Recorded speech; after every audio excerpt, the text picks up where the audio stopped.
Hello, my name is Mercury, and welcome to this brand new episode of Meet Up with Hate. Today I'm joined by Pancakes and Exceed. How are you both? You first. No, you. The fuck? Well, the right side of my PS4 controller is dying, so there's something. At least in Spotify, where legit music is free, so we don't really care. You're lucky this isn't YouTube and this is Spotify, where you can literally play that song for free. Anyways, so You forget that Medieval Face is available on multiple platforms, so yeah. doesn't matter. We're not gonna get a copyright strike because it's on Spotify. You can just that for free. Well, ads, but whatever. Today we'll be continuing E3. Finally, after our 4-day break. 4 days before recording. It's been 5 days since. 4 days. I'm sorry. It's been 4 days since we last did an E3 episode, and this one, unlike the last one, is going to be a lot shorter. So we're going to stretch this out like a few episodes where we just had nothing to talk about. And I actually had enough sanity to watch these. Like, for Saturday. Saturday doesn't have like a 3-hour long, like 5-hour long one, but there's 6 presentations. So. Half but of they the sound right pretty side short. of the right side of my DualShock is dying. I can't play Miles Morales. Sad. Anyway, so today we'll be discussing the Playdate Handheld, the update for the Playdate Handheld, this new handheld console that is quickly going around the market. Well, not it's not released yet, but you know it's making news, and the Battlefield reveal, where they showed the new Battlefield game, Battlefield 2042. So we'll start in chronological order with the Playdate Handheld update, which premiered at time of recording yesterday, June 8th. June 8th. So at first they introduced themselves. They introduced themselves a Panic. They introduced Panic. They introduced the Playdate. The next thing they introduced, showed was the Playdate stereo dock. So, any thoughts on that? Game and Watch on steroids. what? Game and Watch on steroids. Yeah, basically. To be honest, I am interested in the Playdate. It looks like it's not like something that like It's not something like to be excited for exciting games, but it's a good console to just pass the time and when you're bored. You said You like just play- 5 times in that time span. Can you shut the fuck up? So, what are your thoughts on the stereo dock? Because that's something. Being able to play music, being able to like hold a fucking pen, which is unnecessary but awesome. The screen is so small. I probably whatever. Like, why would you need a pen? It's unnecessary, but it's cool, honestly. Yeah, Pancakes. Any thoughts? I mean, it's just a box. There's not that many things you can say about a box, but it's cool to see something retro being released during this time of everything has to be high tech. And I'm talking about that stereotype, not that I believe that. But I believe that in the Playbox or Playdate, I think it's called. Yeah, Playdate. It's not gonna be like a hit, but it's gonna be like a cool project that some people might find interesting. Okay, so of course, to play music you need to get the Pool Suite FM app, and to the pen it comes included with a pen, but the ballpoint pen. All of that is going to be included in the stereo dock, but the console isn't going to be. That's all coming soon, probably after the console is released. Then we got an explanation for Season 1 where they will release 24 games for 12 weeks, two games every week. So I think that's cool. that you don't have to pay for a lot of games, but then you only get 2 games a week. At least you get to play. At least you get to play a lot of them. So, if any thoughts on this approach? Yeah, that's pretty cool. I enjoy these games. All look fun, and they're retro shit. So that's like I don't know what to say. Basically, They look nice, to be honest. yeah. Basically, Okay, so basically Game and Watch in 2021. That's basically it. I mean, they released a Game & Watch last year or something. So I I don't know. I can already Wait, what? smell. Yeah, they released a Game & Lamau. Watch last year for Mario. Or no, I think Wow. this year. So whatever. We're Yo, gonna move on to the Brett, game. it was a 35th anniversary edition. You can only play Mario in it, the original. Whatever. Keep going. We're gonna move on to the games now, and some of them didn't show gameplay, so we're only gonna give our opinions on the ones that did show gameplay. And the first one did show gameplay. It was Crankin Presents Time Travel Adventure. So, thoughts? That's the one I'm mostly interested in. It looks so much fun.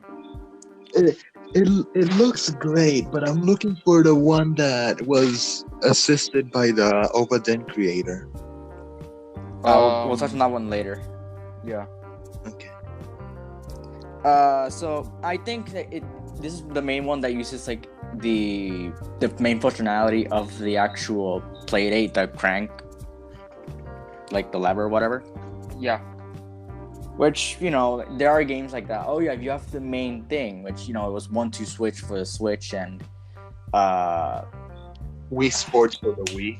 that. We also had Astro's Playroom for the PS5. Kinect Adventures for the Xbox 360 Kinect. Yeah, there are these games. Also, these games are all free. You don't have to buy them, so it's fine. It's what you get. Kinect Adventures was included, but I think you could buy it separately, priced. So you guys are interested, but I mean, at least you get it for free. You're not gonna pay anything for it. You pay this, and you pay for the console, and that's it. For future seasons. So these few didn't have any gameplay, so we're gonna go over them really fast. If you have any, I can already hear the HUD. I can already hear the HUD cheat of people being like, "Oh, this is retro. It doesn't have 4K Ultra HD, 800 RAM GPD graphics. This is trash, lol." so we're gonna move on. I can definitely see that, but these are gonna be lightning round because there's no gameplay. So first, if you have any opinions, you can stop me. But I mean, it was just a title screen, so I don't know if you can get an opinion out of a title screen instead of Metroid Prime 4. Please, Nintendo. The first one is Battleship Godios. The next one is Boogie Loops, Casual Birder, Demon Quest 85, Echoic Memory, Executive Golf DX, Flipper Lifter, Forest Burns Up in Smoke, and Hyper Meteor. That's one. Lost Your Marbles did show gameplay. So, any thoughts? Lost Your Marbles. Before we move on, really? Demon Souls? Demon Quest? Really? Yeah. You couldn't come up with a better title? The titles for these gamers are just simple. They're very retro. No, but still.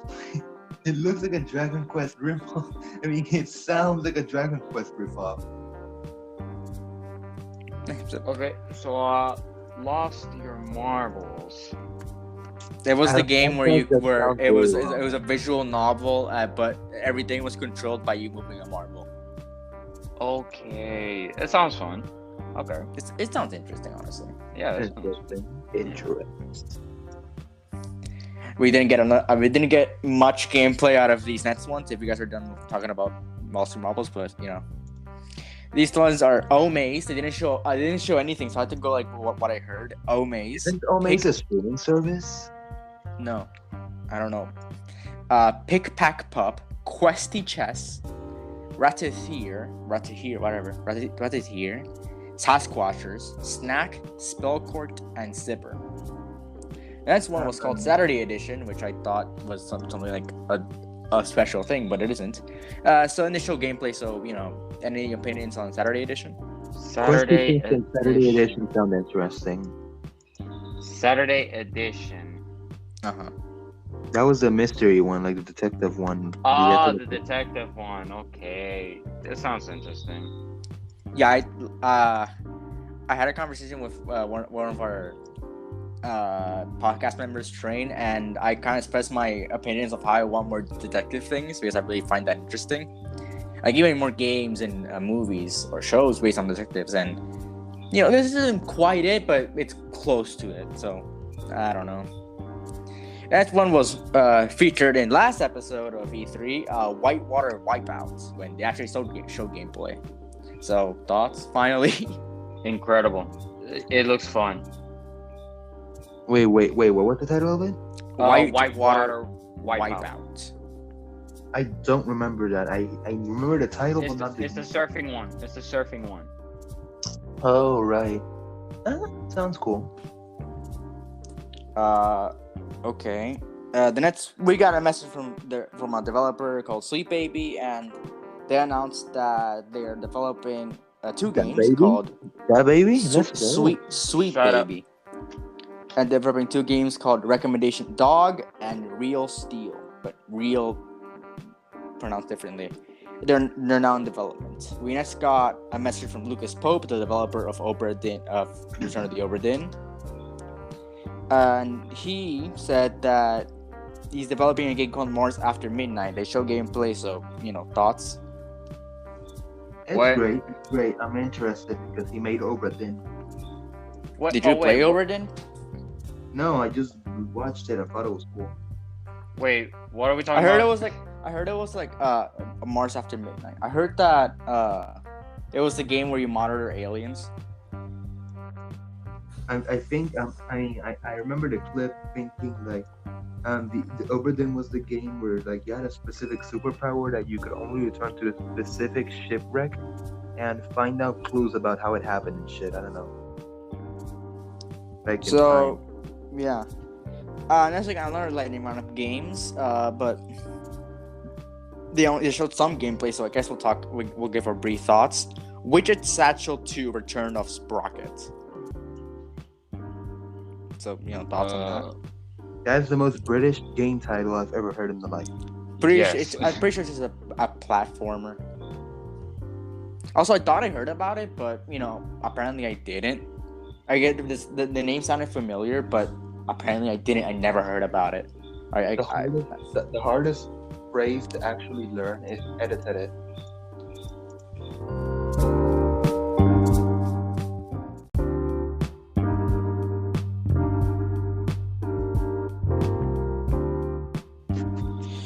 The next game was Oticon Brio.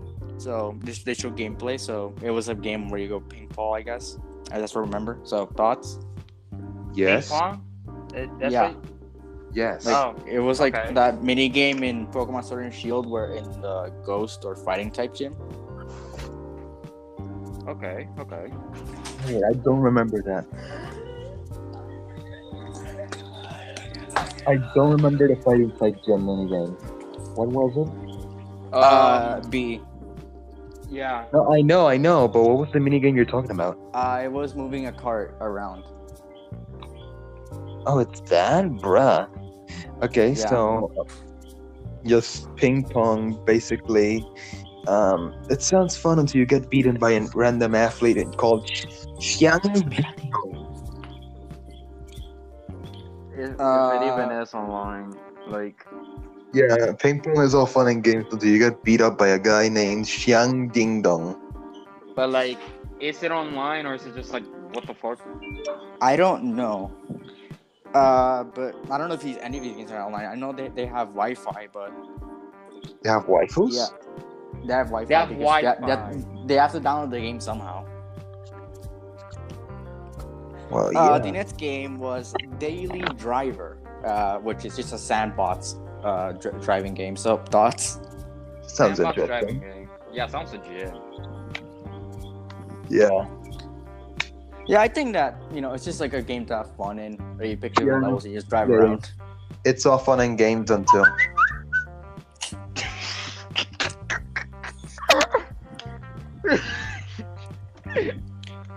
Well, okay. It's all fun and games until you forget the red light.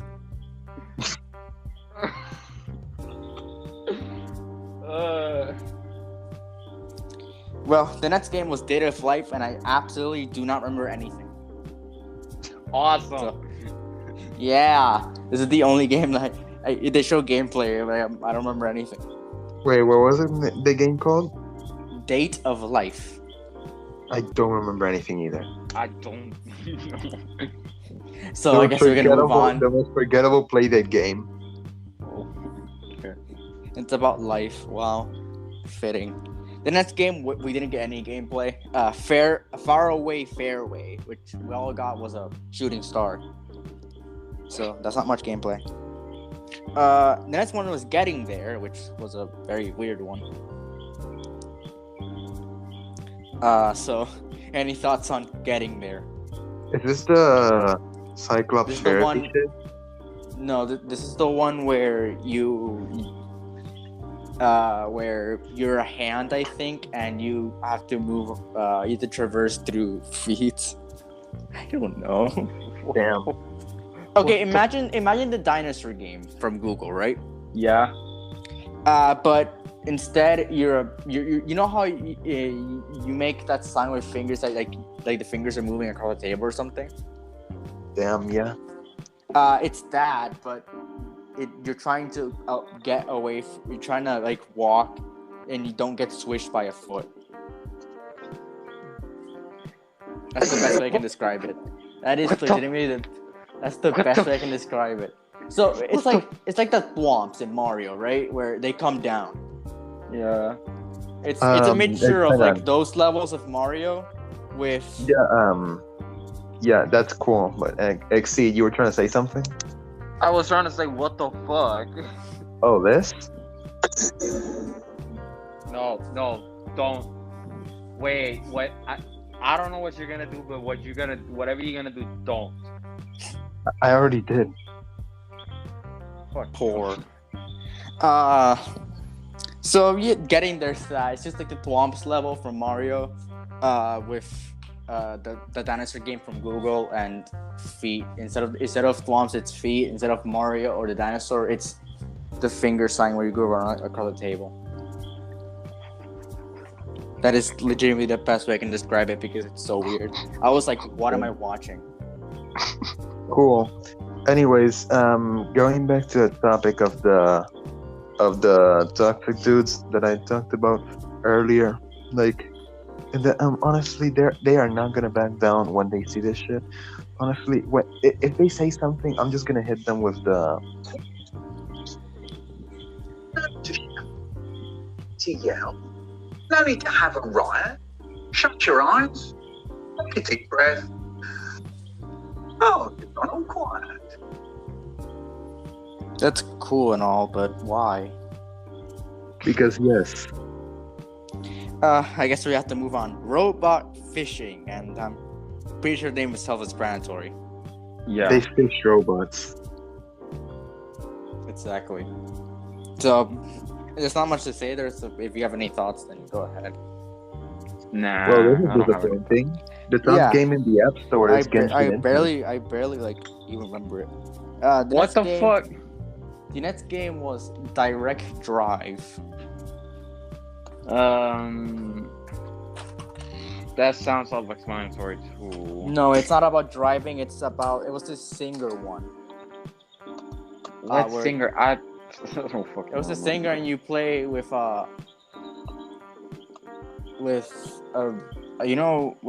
discs, music discs. Okay, it sounds cool, but And you try to match like her rhythm. That's the best way I can describe it. that sounds cool.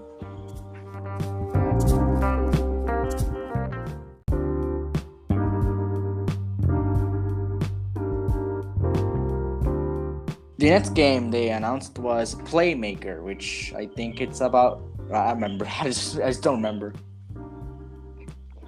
This is like the most forgettable bullshit we've ever watched. Yes. There's some good things, honestly. Yeah. And some things I find interesting. So we're not gonna give our thoughts on Playmaker because I can't remember. Well then, we move on to I think the most interesting thing in this reveal, the Playdate Pulp. Oh, I thought we were moving on to Battlefield. No, but like in the reveal of Playdate, I think the Playdate Pulp is the most interesting thing. You can make your own level You can make your own without games, coding. and you can install them onto there, so you have more games that you can play. Yeah. I find that very cool. Well, it's releasing 2021, and whoever gets Playdate, it's free. Playdate Pulp. Well, you have to get a Playdate and a web browser, so you can make a game in your web browser. It's gonna be apparently said it's gonna be very simple, and anyone can make a game and just upload it into their Playdate. So, I guess try that out if you have the chance. I don't know. Just make it for a friend or something if they have a Playdate. Speaking about the Playdate Handheld, the pre-orders will start next month, July 2021, and it will be priced at $180. That is including the season pass. That is over. No. I'm sorry, but that is overpriced as hell. Yeah. Yeah, that's what I thought. That's pretty overpriced. It's pretty overpriced for a box, for a literal box. Like again, you could charge like 20 or 10 or 20 more bucks for the games, but really 180? That's $20. I would less pay than like Light. $100 for like the soul thing. Yeah, like maximum. But seriously, 180? Really, man? Like that's $20 for my Gen Switch Lite. Exactly. Well, I mean, I don't know what to say. Like, honestly, it is including the season one, so I think that was a price point. And there are 24 games. Yeah, but seriously, man. Like, I'm gonna use NFL as an example. Nintendo Switch Online. Like, yeah, there is the $20 monthly. I mean, the $20 annual price tag, which gives you access to every online game, as well as NES and SNES classics, which I mean by that, by now, contains like over 40 games for both platforms. Seriously, man. So it is a bit pricey, definitely. So it isn't something you get for your kids. It is something you get for your kids for Christmas. But it isn't something to get, just whenever you want. Yeah. At least you don't have to pay for further games. Unless for season 2, which they said probably is coming. But yeah, that's really something, and it's a bit pricey. And the next thing they said is a Playdate handheld video, which I think they showed later, or showed earlier in earlier days. I don't know, but that's the end of Playdate. So, any final thoughts on Playdate? It's cool. It's cool, but way too overpriced. Like, I would have gotten it if it wasn't for the 190 price tag. Yeah. I think that I might have broken the seat. I think that these retro things sure need to make a comeback, because in this age of all of this like high tech RTS, not Ready Player, not Ready Player One comeback, but yeah, you get it. Yeah, I'm saying that these things need to make a comeback, I guess, because they're very retro, they're very cool, and I think Playdate is a step in that. But again, like you said, Pancakes, the price point. Holy fucking shit! Since when is a DualShock PS4 controller $92? I don't know. Since they discontinued them. They discontinued them? Maybe. Oh, or maybe you're buying them over like another store. But anyways, yeah, it's handheld. Pretty cool. Wasn't for the price point. I'm excited to see what it brings. Honestly, I am on the fence of buying this because, again, the price point. But it's only to take a while if you don't have anything to do. And it's like one of those Disney Plus. It's one of those it's like a show. You get an episode in a week, and you get something new to do.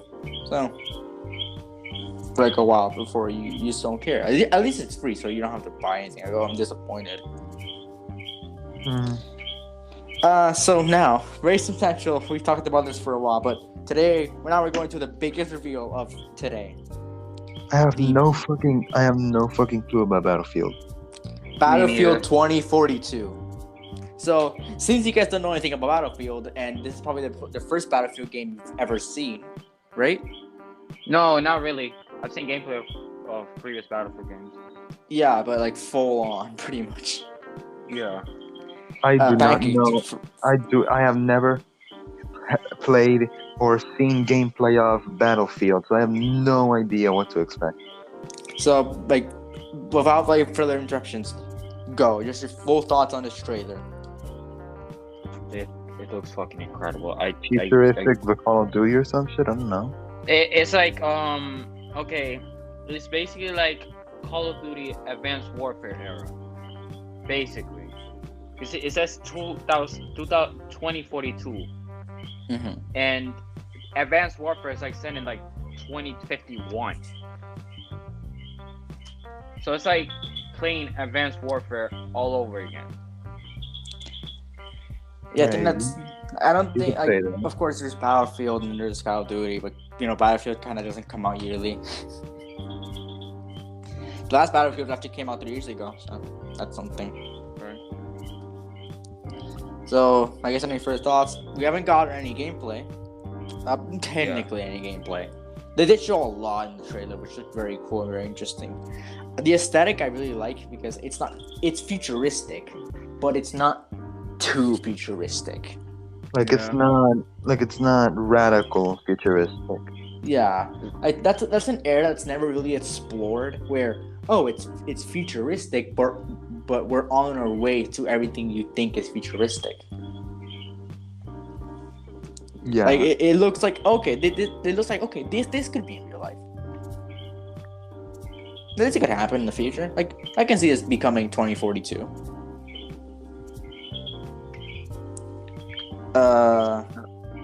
But before if you have any more thoughts, I'll just say the dates. We won't move on because I have a pretty lengthy rant on Battlefield.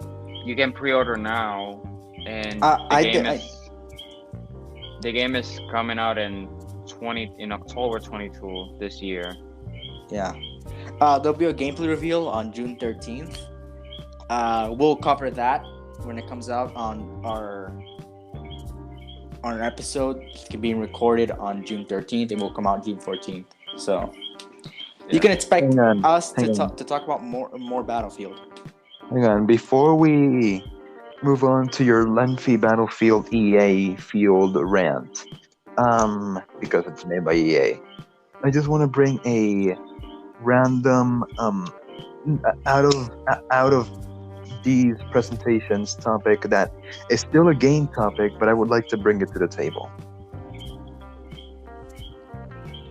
Hello? Go ahead. Okay. So a couple of episodes ago, I believe our latest new episodes, we spoke about different topics. One of them was our predictions for the next Smash Ultimate DLC fighters. I have reason to believe that Dr. Eggman from the Sonic series will be the next DLC fighter. About Doomslayer. What the fuck happened to Doomslayer? Let me explain. So, yes, I spoke in that episode about the concurrent heroes versus villains theme, in which this theory has fallen into the evidence of King K. Rool, Sephiroth, Ridley, and those enemies have been added to Smash Ultimate because they are the villains of multiple already existing heroes, Cloud, Donkey Kong, and Samus, respectively. So, Sephiroth too, yeah. So, and then there's the thing that brings us to this.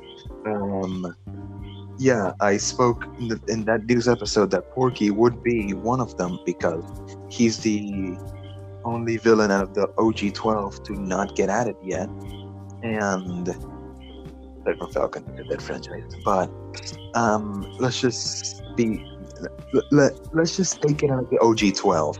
Like, what other iconic character is in Smash Brothers but doesn't have a villain yet?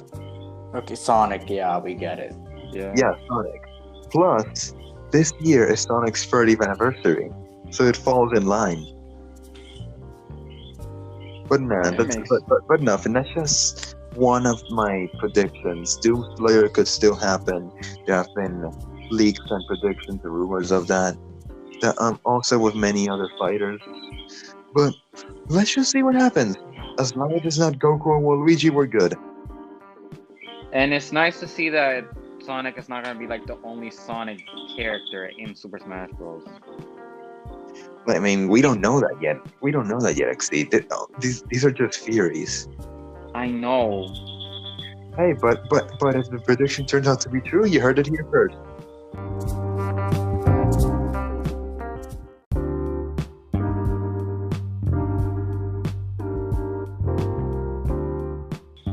So now moving on to my lengthy rant on EA and Battlefield. Not much Battlefield, but it's EA in general. EA has been known for these business practices that they like to call microtransactions, and I am happy to say that Battlefield 1 at least hasn't been victim to microtransactions from what I remember. And I remember Battlefield 1 being fun and all this other stuff, and like fun, and the multiplayer was good and the weapons were good. I just don't want EA to mess this up and, like in EA fashion, release a game that's just incomplete, and honestly it's real microtransactions and you can't get anywhere without those, and it's just bad. And EA is just a bad company overall. They try to defend themselves like, oh, loot boxes isn't gambling and all this stuff. There's still microtransactions. The only passive thing that EA has currently is Apex Legends, with the cases of this entertainment, and the NBA 2K series. We can barely hear you, bro. No, the NBA 2K series, or like any sports series, is utter garbage. But why though? It is utter garbage because it's the same game, copy and pasted. But people like it. You're not so. I mean, sure, if you like to play the same game every year. I mean, EA did admit that FIFA 21 was literally a 20 FIFA 20 copy paste. Yeah, but they do it for every single game, which is why, like Madden is just the same game. Those games haven't changed since, I don't know, the 2010. It's been the same. It's not that it's been the same formula, because there are games that have that. Call of Duty, Spider-Man games, Pokemon. They all have these things, but they all have different things that make them unique games.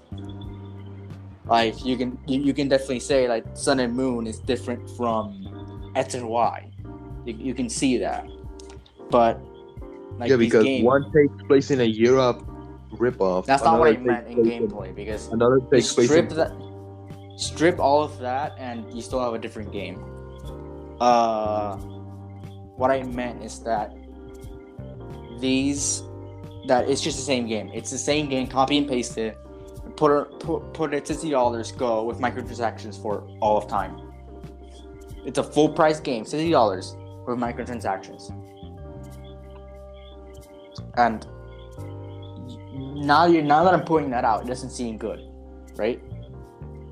Am I paying full price for a game, which is $60, $70 at this point, and then you see that it has microtransactions? Is that something you'd like in your games? I mean, that's just dumb. The only acceptable thing that costs extra money would be like a $10 DLC or some shit. Or if it's a free game, then fine. You have to make your money somehow. But it's just like it's something really like.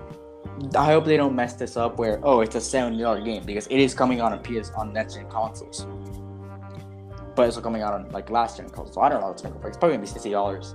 But I hope they don't mess that up where they add microtransactions and it's just riddled with that, and you have to win at multiplayer you have to buy stuff. And I remember Battlefield 1, you did not have to do anything. All you needed was skill. And it's not going to be like, I don't know, but it's like not like The Sims 2 or Star Wars Battlefront, where if you want this character, if you want this thing, you gotta pay your opponent the cash. You know how much The Sims DLC costs?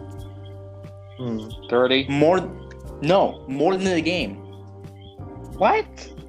There is a DLC, $100. No. That's just dumb. That's just dumb. If you were to buy all of it, I'm pretty sure it would amount to $1,000. Or half of that. I mean, if we weren't talking about EA, there I believe one very minor, but one runner-up would be Ubisoft because Mario Rabbids game, there was a golden edition for $100. I'm not saying editions because editions have content already installed. I'm saying DLCs, individual DLCs. Gold editions are always higher priced because they already contain different stuff.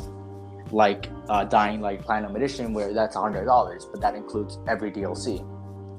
But it shouldn't be that one DLC is the price of the game, where other DLCs from other games equal to the price of the game, like all of them. So I hope Battlefield doesn't go this way, where it's just, hey, you want this gun, you have to buy it, $10. I just hope that that's not the case. I've heard that Battlefield 5, it isn't like that, but it is still like pretty bad because of historic inaccuracy. But I mean, you can't mess up historic inaccuracy in 2042 because that hasn't happened yet. Well, no. So yeah, that's pretty much it. So say your goodbyes, I guess. Bye. Goodbye. Yeah, our next E3 part will focus on Jeff Keighley's Summer Game Fest Kickoff Live, which will premiere on June 10th at 2 p.m. So, yeah. I just want to mention this real quick. New series, Loki. Oh yeah. First episode is out. That premiered on the day we're recording this, so honestly, check that out. It's pretty good. Yeah, and expect an episode on that sometime. Yeah. I hope you listen to us in the future. Goodbye. Goodbye.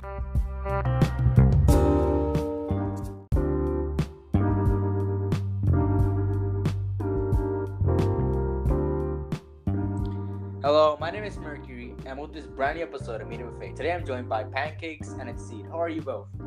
Fuck you. Third time. What? Third time you said that to me. Yay. Oh, and this guy is disconnected. Well, I think that's how we all are in life. This is already a horrible episode.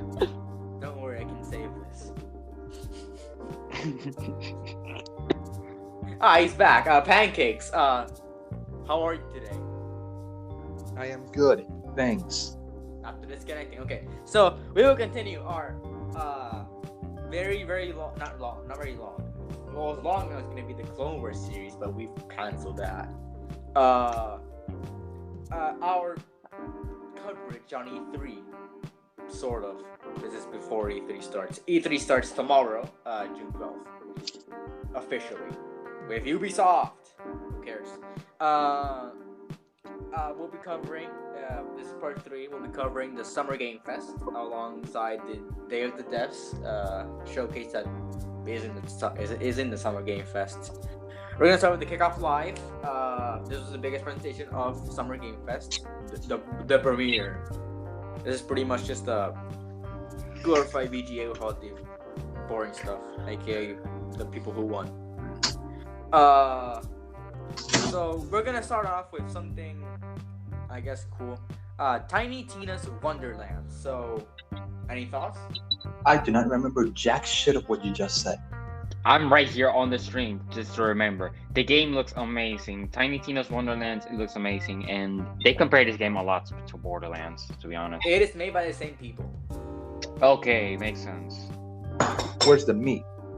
I would consider it being that, like a Borderlands, but fantasy based. Yeah, fantasy based. It's like Borderlands is like apocalypse based. And I think it looks pretty cool, but I don't know if I'm gonna buy it because I'm all for like shooter. I'm all for this. But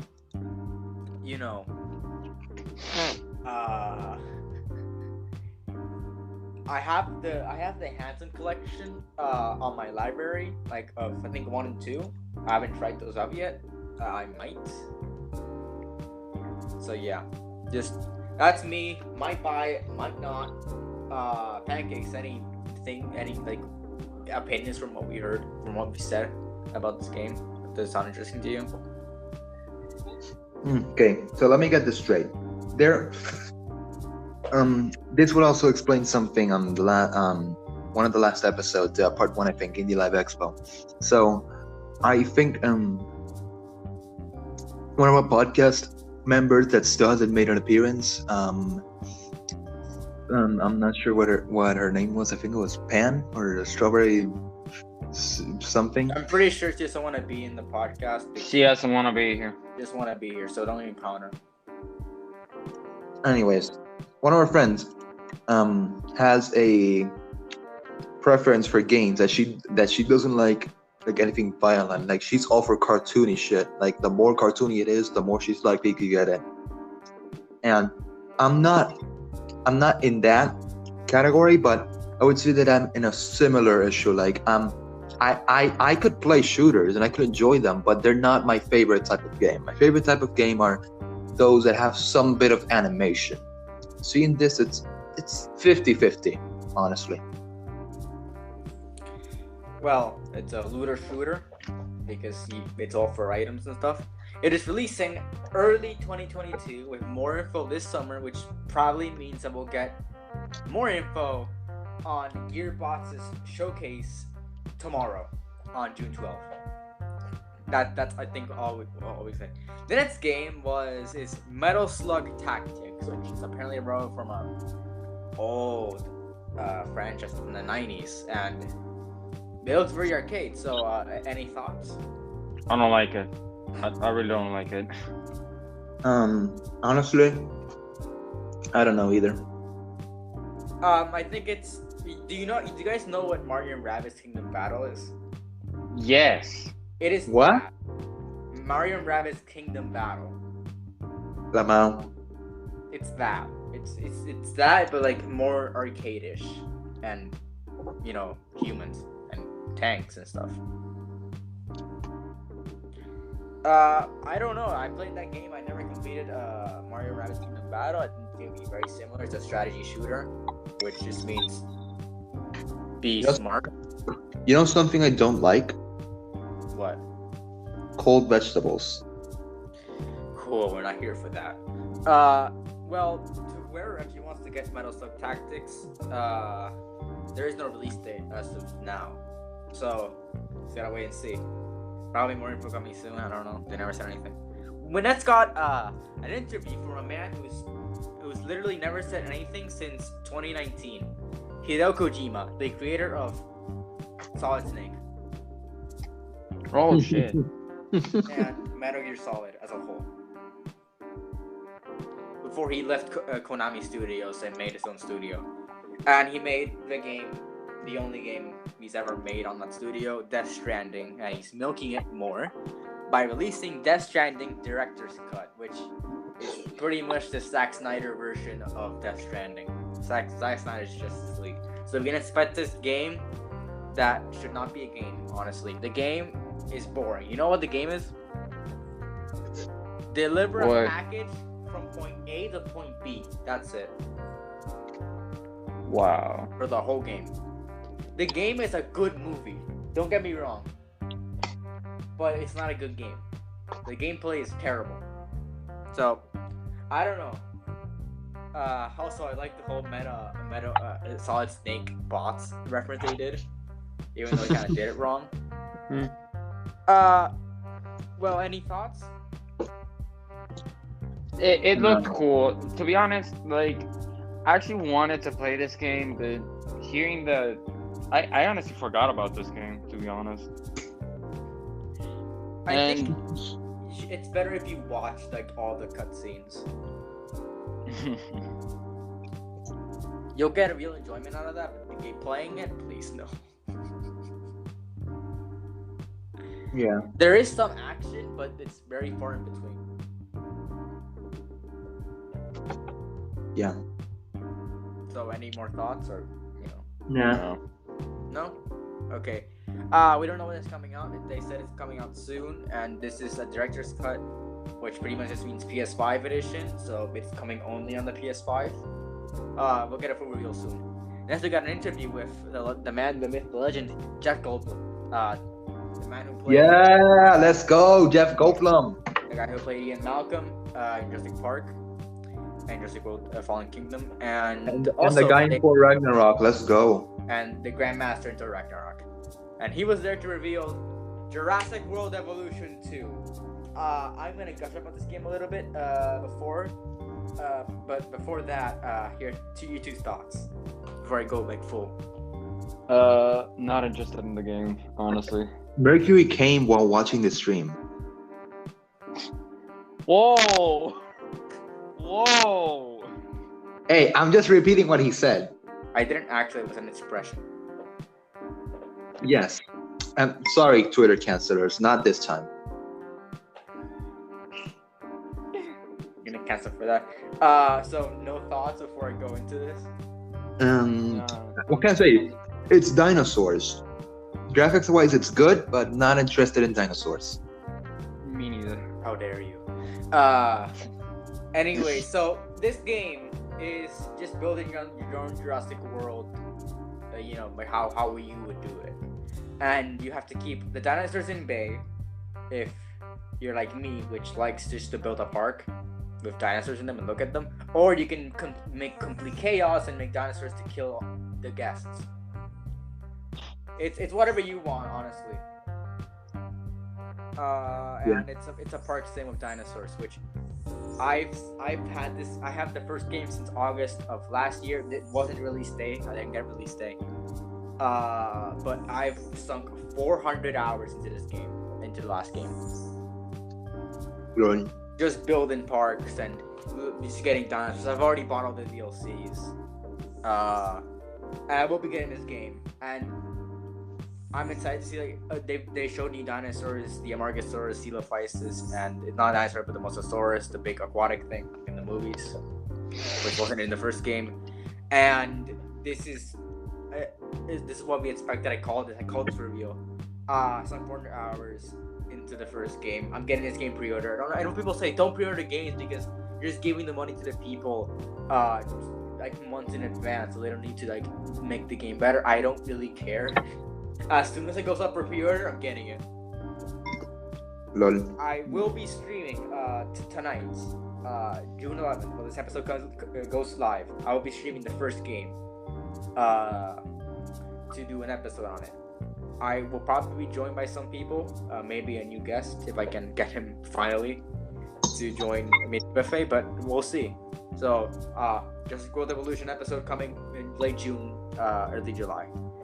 And the game, Jurassic World Evolution 2, is releasing late 2021. The next thing we got was a song from Japanese Breakfast, and alongside it, we got the reveal of Sable. So, thoughts? I really don't know what to say. I like it. I like the animation. I like the gameplay shit. It looks amazing. Anything peaceful for me is good. Yeah, and it's peaceful too. That's good. Yeah, it looks like the Pathless, which is a game I really enjoyed. Not getting it's peaceful after you finish every boss, but Exceed, I am really surprised that you said that, because when you look at two sides of the coin, One side, it's peaceful, that's good. The other side, Doom Eternal. Exactly. You have to face like against all these like evil spirits, or like they're not evil, but they're corrupt spirits. And for it to become a little bit peaceful and just run around collecting stuff, you have to beat them. So that's that. Sable looks interesting. I'd probably get it if it's not full price game. It's releasing September 23rd, 2021. So we got the next game is Lost Ark, which I don't remember. So your thoughts? I was trolling Mercury during stream by saying, "Oh my god, bro, they're gonna release a Raiders of the Lost Ark game. Let's go." Okay. Which, by the way, is an Indiana Jones movie. They're making a new one, but no. Harrison Ford is already too old. Oh, wow. Anyways, do you have any thoughts? I don't remember anything. It just basically looks like I don't know if I should make this comparison or not. You make it best for any game. So go ahead. Okay, it basically just kind of looks like a more like action like fuck. I can't talk. You said the game you're thinking of. Okay, it kind of the gameplay kind of looks like League of Legends. I'm not even gonna lie. Okay, so it's just one of those games. Yeah. A strategy game. Yeah, it's a strategy game. All right. So, any thoughts, or do you not care? I like it, but I don't think I'll get it, to be honest. If they were to make a new Indiana Jones movie, Harrison Ford is too old, so you're just gonna Photoshop a Ford Fiesta in there. Okay, we'll move on. We move on from Raiders. Lost Ark is releasing fall 2021.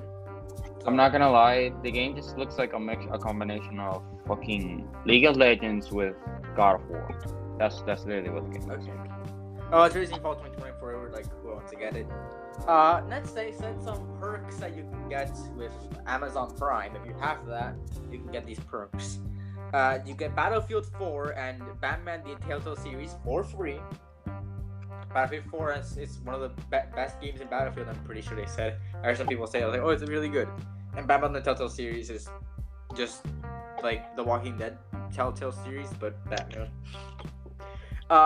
Some other perks were a weekly $200,000 for GTA Online, something for Valorant, they didn't really specify, a Valkyrie skin for Apex Legends, and a Burning Circuits costume for Fall Guys. All of it is free with Amazon Prime. Let's go. The next thing they said, next thing they announced was Call of Duty Black Ops Cold War / Warzone Season 4. So, any thoughts? Who the fuck cares about Warzone? Who the fuck cares about Warzone anymore? Warzone. Like billions of people. I mean, not billions, but No, I don't give a fuck. Billions. There's 8 trillion people in this world. there's no 8. No, there's none. No, there's not, Exceed. There's only 7.8 billion people, not 8 trillion. 8 trillion. There's 8 trillion, motherfucker. I believe he is what we call It's not 8. It's not 8 trillion. That's the amount of U.S. debt. No. What the fuck did you have to make that? What the fuck did you? Okay, so Let's not go in there. Let's not go. Okay, so Call of Duty. If you have never played a Call of Duty game, you're not a true gamer. You don't deserve to be here. Get the fuck out of here. If you have never played a Call of Duty game, unless you're very, very young, then right there it's understandable. Okay. Yeah, but Warzone's just free, so whatever. Yeah, but if you have Xbox Live, it's not understandable, even if you're young. It does not matter. Look.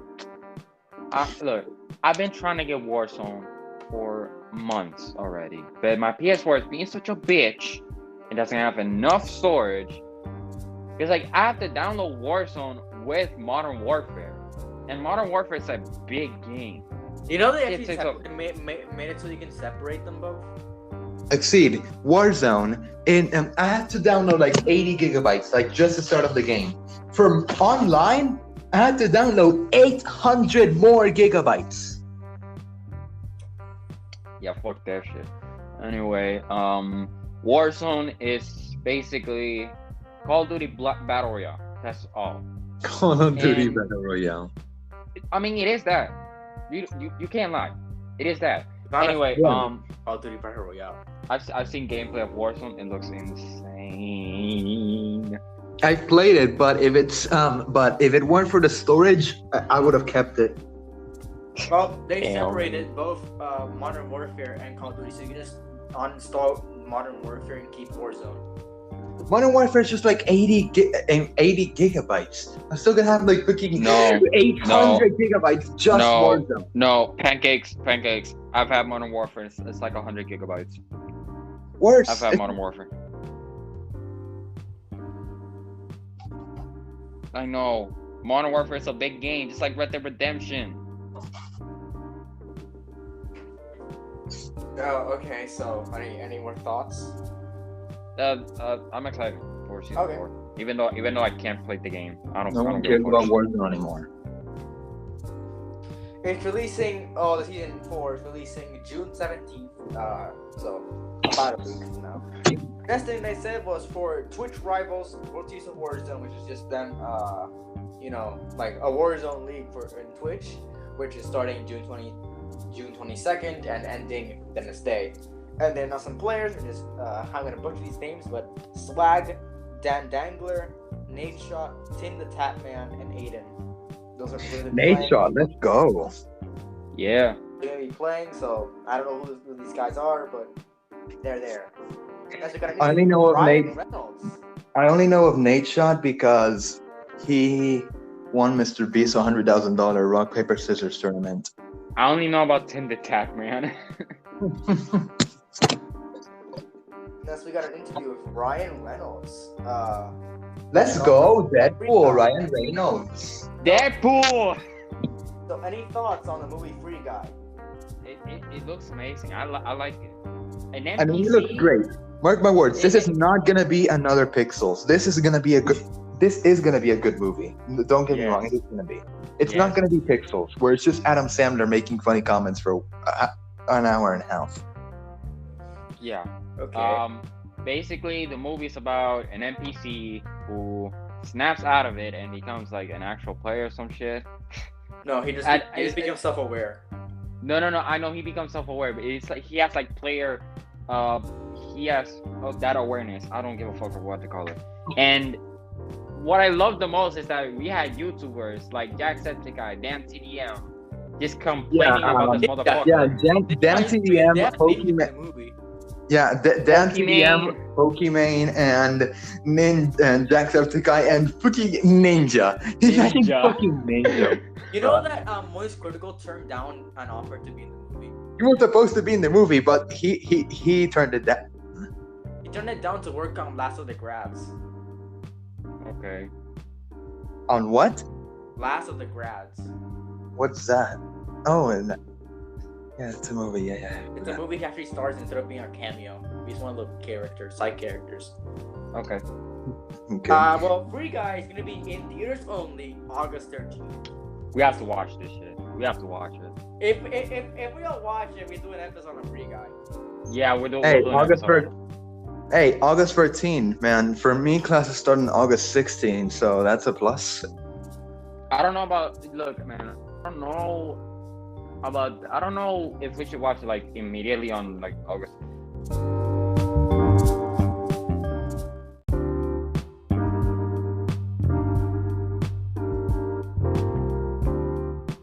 Okay, so I might be back home by August 13th because I'm planning a trip to Chicago.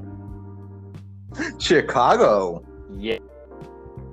I might be going to Chicago this year to go to G Fest in July maybe. I don't know, but if we don't watch it, we'll do an episode on Free Guy. Yeah, we have to watch it. I'm going to Florida in August. All right, so I guess you're gonna move on because that was a movie. Not really. Well, All right, next topic. Next topic. Among Us.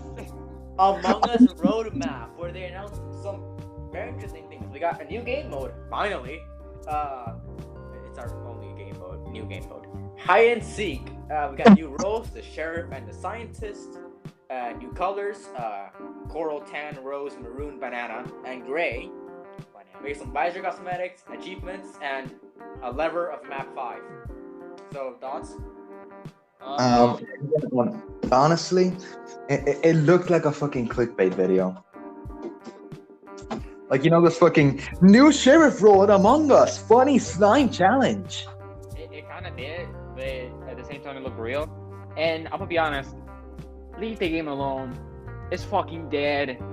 Just Exactly, it's fucking dead. Please stop trying to revive it. Like, yeah, you won best mobile game at the VGA, but who the fuck cares?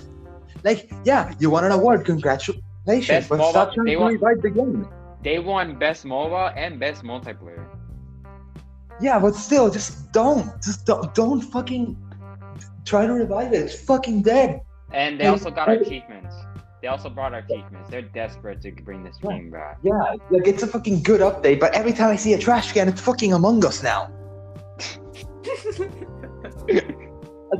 I just imagine having to walk through a fucking hallway, and then you see a trash can, and then you're ding ding ding ding ding ding ding ding ding ding. Oh man, personally, I might come back to the game because of this. No. I might main gray. I still main black. I'm going to crucify. I am going to crucify both of you if you play the game. My original color, because my original color for Among Us was black because there was no gray. So now there's gray. I'm maining gray all the way. Here's my favorite color. My color was yellow with the cowboy hat because JoJo. I was black with the plague doctor on. All right, so I'm gonna be interested in the sheriff one. A sheriff is gonna be like, oh, you can see, you can like, you know, kind of like check people they're the imposter or not. That you can kill them or something. I don't know, maybe. And science. Okay. I know what each role is. Okay, so this role actually is a part of the Murder Mystery 2 game in Roblox when I used to play it. The sheriff. The sheriff is the one player that can actually kill the villain, in this case the imposter. The scientist, I believe, would be like a role to find clues and shit that the imposter leaves behind. Like he'll be able to, like, if it was a neck snap, he can like inspect the body or something. Yeah, it's gonna be fucking harder now to actually kill people. Oh man, I still remember that lightning round where I was the imposter. Nobody thought, because I killed very slow. It's a really terrible imposter. But that round, it was like, wait, Mercury, you're the imposter? Oh, and I know. You know the craziest part? I remember we had one friend who every time he was the imposter, he always won. Oh And yeah. we had no fucking idea who it was. I think that was a duo imposter, and no, it can't be Mercury. He kills. He never kills that fast, and then it was like me and that guy. And they were like, what the hell?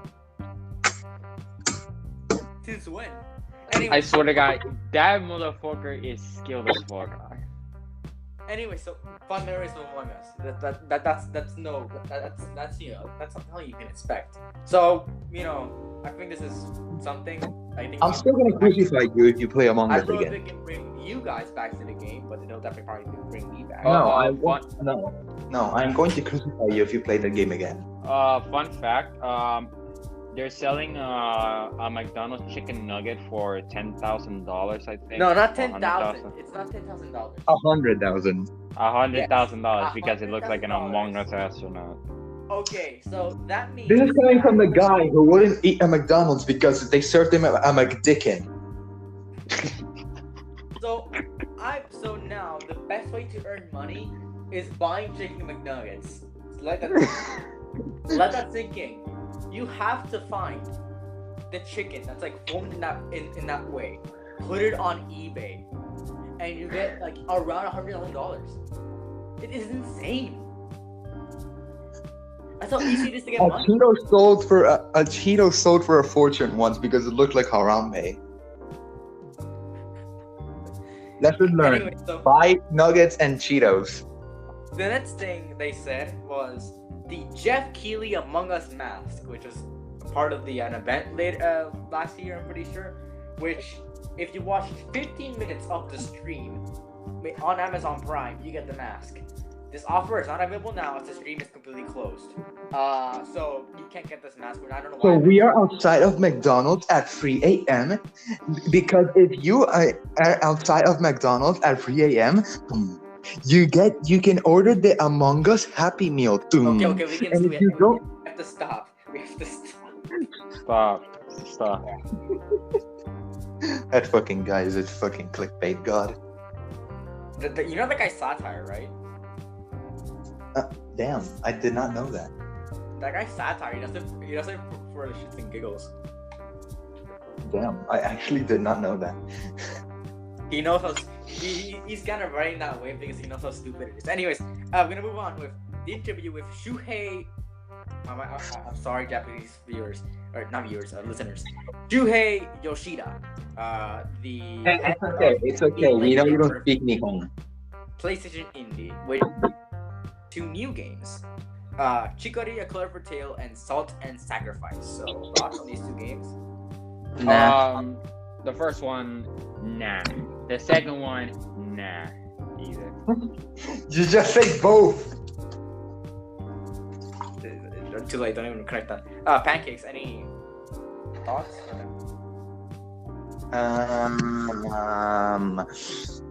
The first one, nah. The second one, maybe.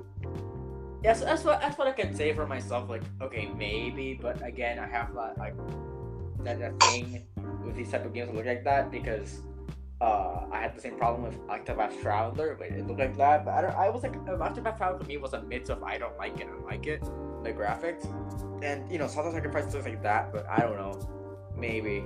Again, so yeah, for me it's a maybe on Salt and Sacrifice. Chicory, A Colorful Tale, that's off my list. But for those who want it, Chicory, A Colorful Tale is available now, and Salt and Sacrifice is releasing 2022. The next thing they announced was Solar Ash. Game info on. Thoughts? Solar Fuck yes. Ash? Fuck yes. Ash. Solar Ash, not Solar Ass. That's something for Solar another Ash. That's what happened in 2012. Okay, so Solar Ash. I think we talked about this in a State of Play episode. Yeah, we talked about this in our first two episodes based on gaming reveals, the Nintendo Switch, Nintendo Direct, and our State of Play. Yeah, I like the game. I love it. I might get it. It's made by the same people that made the Pathless, which is a game I love. I'm trying to platinum it, but I don't have the time for that. There are other games. But Solar Ash, yeah, I really like it. Pancakes, your thoughts? I didn't like find it that interesting, but the graphics are good, so maybe. Okay, Mercury, good question. How many fucking games are you trying to platinum? All of them. Every new game that I get, every new game that I download on my either PS4 or PS5, I will platinum it. You have no fucking life, bro. It's like Sometimes it's very easy because Subnautica has like 18 achievements. That's it. Like, I at least try to like platinum the games that I absolutely love, like Doom Eternal, Ghost of Tsushima, Last of Us. It also depends on the difficulty of the game and like getting the trophies. There are some trophies like the Jurassic World Evolution. That's a game I've had since like I said August, and I haven't platinumed it because it's almost impossible for me to platinum these things. Bro, same with Grand Theft Auto for me. Like, I don't want to platinum Grand Theft Auto. It's too difficult. Look, I've tried, but I'm like, I can't do this. Okay, I'm trying to platinum Ghost of Tsushima. No, wait, I already platinumed that one. I'm trying to get like 3 missing trophies that I need. I'm trying to platinum Doom Eternal, The Last of Us, God of War, Mortal Kombat 11, and I guess Minecraft. For me, it's every new game that I've had, and that is only like there for any games that I downloaded earlier on. Like, I wasn't gonna platinum Subnautica on the PS4, but now that it's out for PS5, I'm gonna do that. It's a new game. I almost platinum Fall Guys, but I have one trophy that I needed, and I was get 7 wins in a row. Motherfucker, you were never gonna get that one.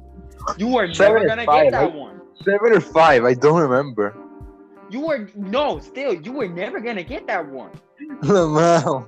Me, much less. I could never get a win on that game. I did get close, but I deleted that game with 0 fucking wins. I deleted the game with like 9 wins. I was so bad at the game. Yeah, so there's I remember that you couldn't beat the one with the windmill thing. You kept fucking falling off. You kept fucking falling off the damn thing. Fuck you, man.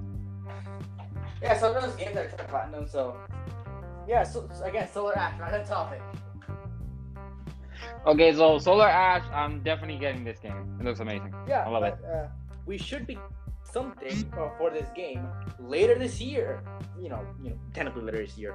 Next, we'll talk about that later, but we should be getting something. Solar Ash, very interested. We're gonna move on to Chivalry 2, a game that we've discussed kind of a lot. So, I think we already said our thoughts on the Indie Live Expo showcase. Fun fact, I think you can actually kill yourself in this game. I'm pretty sure, yeah. Chivalry 2 is a bunch of gore and stuff. So we've already said our thoughts on Chivalry 2. Yeah, I've seen a bunch of streamers get trolled by the viewers to killing themselves in this game. Or it was what the first game? one, I don't remember. What game? Chivalry. I can't remember if it's the second or first one, but I don't care. So we have this. Even though it's a brief thought, we said yes or no. We're gonna get it. I don't get it, man. I don't know if it's in a fucking bubble or some shit. I feel like I'm in a fucking gaming bubble where I only know about like big titles or titles that I'm currently playing, because Mercury would see 2 seconds of a fucking trailer in the presentations and he would already know, no, it's Death Stranding, or no, it's Jurassic World. Like, bitch, it's just guys in helmets with guns. How the fuck do you recognize it in 2 seconds? Oh man. You have an idea how many games I can name right now that feature guys with helmets and guns? Warface, every single Call of Duty game, Doom, Halo, Death Stranding, the Apex Legends, Fortnite, fucking. Who has a helmet? Who has a fucking helmet? Many suits, including the Voidwalker skin in Apex. Okay, yeah, makes sense. Fortnite also applies for that too. Is that you have to recognize it through the art style of the game. You have to have very different art styles. So if you look at Halo and you look at Doom, they're very different. Yeah. So I'm not able to recognize. Also, I know what the characters look like because I have that imprinted in my brain. Like you know what Master Chief looks like. You know what a Doom guy looks like. They look similar, but they're not the same. Doom guy is jacked and like, of course, Master Chief. Mercury, you don't have a fucking life, bro. You don't have a life. That's it. You don't have a life. And I watch a bunch of these other streams. Like, I've been watching E3 for a while, so I know what to expect. So yeah, Chivalry 2, we're gonna keep talking about it. If you want to hear full thoughts, or it's the first few minutes of the Indie Live of our first part, now Chivalry 2 is available. So if you want to buy Chivalry 2, go ahead. The next thing was some Valorant stuff, because Valorant's gonna be its first anniversary, which I don't care. We don't care. Valorant, and I think Valorant's a death trap for IPs. Valorant. I think Valorant's dead. To be honest, I think it's a dead game. I don't think it's dead. I think it's a hazard for your information. Valorant is gonna get the 1-year anniversary card, the Pity Party spray, which is all. I think both of these are gonna start June 25th. We're gonna get Valorant Episode 3, which is releasing this month, and a WW Fest Unlocked Year 1 stream on June 25th. So we're gonna have more information there, and we're getting a new agent for Valorant. I think it's gonna be a robot from what they revealed. So we still don't care. Yeah, we still don't care. For people that do play Valorant, and this information might come in handy, but it's all gonna be revealed this month. So for one people, more information this month. We might cover it, we might not. I don't know. We have got our game Escape from Tarkov. Thoughts? Oh, that one. Basically, it kind of looked like Warzone, to be honest. It kind of does. Yeah. Like some it looks shooters incredible. take apart. It looks incredible. It's just like the whole point. Judging by the title, you're supposed to like escape the area, I guess. Yeah. And yeah, it looks incredible. That's all I gotta say. Yeah, it's another shooter game. I don't know. I'm not a big fan of those shooter games that aren't like a little bit of sci-fi. Like they're just realistic. I'm not like, too sure on that, but you know, that's just me. So Escape from Tarkov, you don't have a release date. That's what I know. So yeah, for those who want to get it, you have to wait. Our next game was 2 Point Campus, which we talked about 2 Point Hospital in our media consumers number 4. So 2 Point Campus is just that, but in a campus. I'm back. Cool. Welcome So back, Ass Master. So now we're talking Hey, about yo! Bro. 2 Point Campus. Yeah, we're talking about and why the fuck did you change your name to Ass Master? Because that is a username of mine in another service, account that I use to join this recording. Please do not question it. Okay. We're not gonna. So 2 Point okay. Campus, we talked about 2 Point Hospital earlier in our media buffet grandeur. So any thoughts? It's pretty much just build your own university. I don't It's like good. it. It's good. This is the first game that I actually got interested in, aside from New World. I don't like it. We'll talk about New World later. So maybe I don't know. I like building sim games. That you could tell. But I don't. I'm too sure about this game. Maybe not. I don't know. It's releasing 2022, but you can pre-order now. We have no reason for 2022. We just know it's pre-ordering. The next thing we got was a Netflix Geek Week trailer, which Jeff Keighley is going to appear there for their gaming stream, which is not about gaming. It's about shows based on gaming that are coming to Netflix, such as The Witcher show and the Cuphead show. Didn't the Witcher show get released already? Yes, but It did. It's just Henry Cavill being naked. Maybe. Shut up. Witcher does have a lot of romance scenes. I am very interested in this series.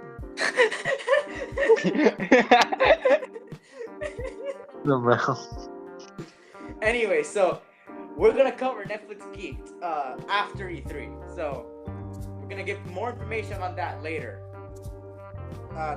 This was announced in Geek Week as well, but you know we're gonna cover that more on Geek Week. The Smite and Stranger Things crossover. So thoughts? I don't even know what Smite is. I like how I like how they executed the crossover. I've watched a lot of Stranger Things, so I know what's going on. But I don't like that they made it a skin.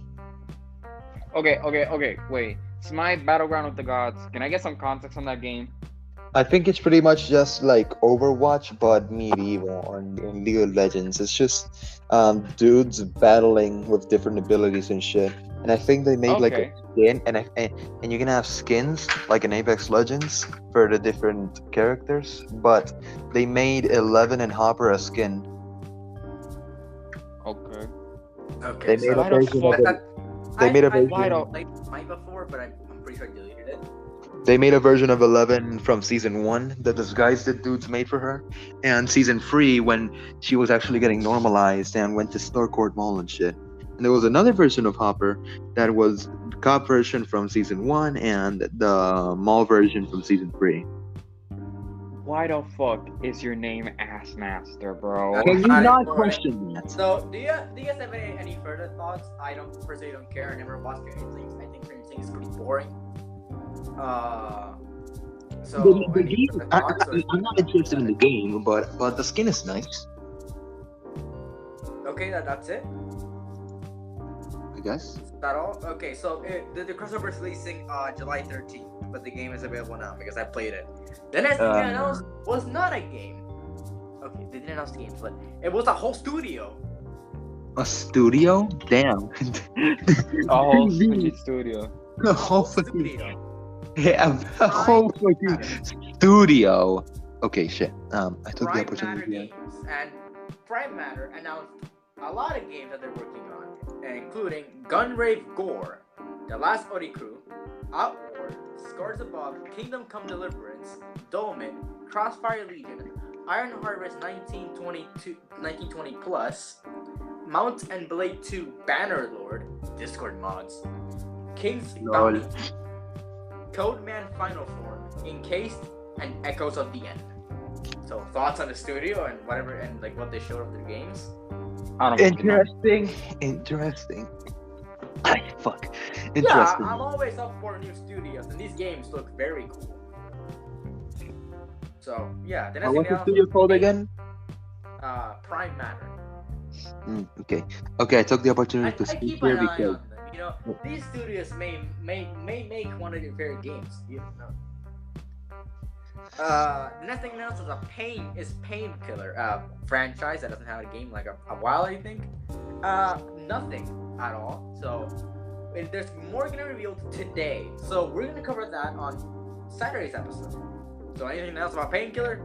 You can expect us on the next episode of me that sounds like something that old people would take if they had a cold or some shit. Painkiller's a real thing. The next thing announced is the Anacrusis. So thoughts? What the Fucking Latin ass name.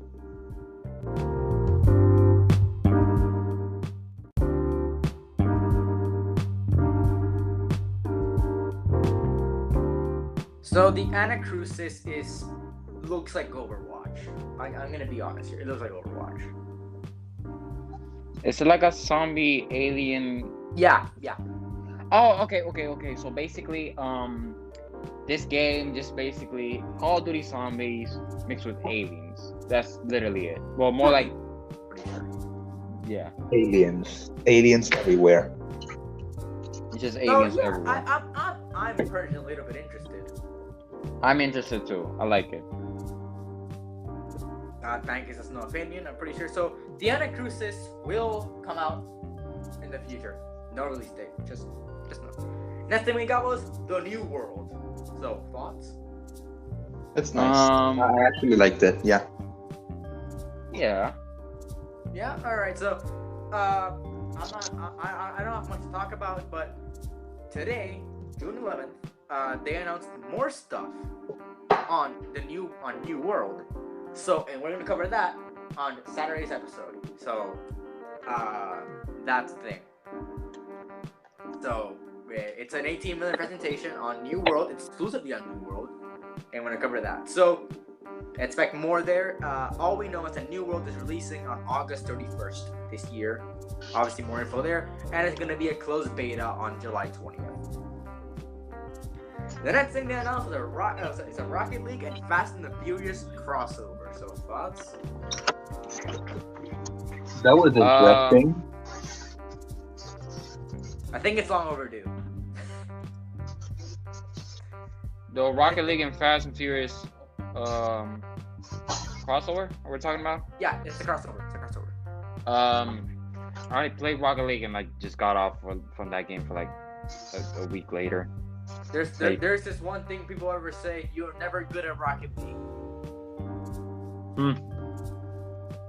But I think it's long overdue, this crossover. So I remember when I 1v1 you and you fucking sucked. You fucking sucked, mate. Everyone sucks at fuck Rocket you. League. I Everyone dominated you, mate. Fuck you. Everyone sucks at Rocket League.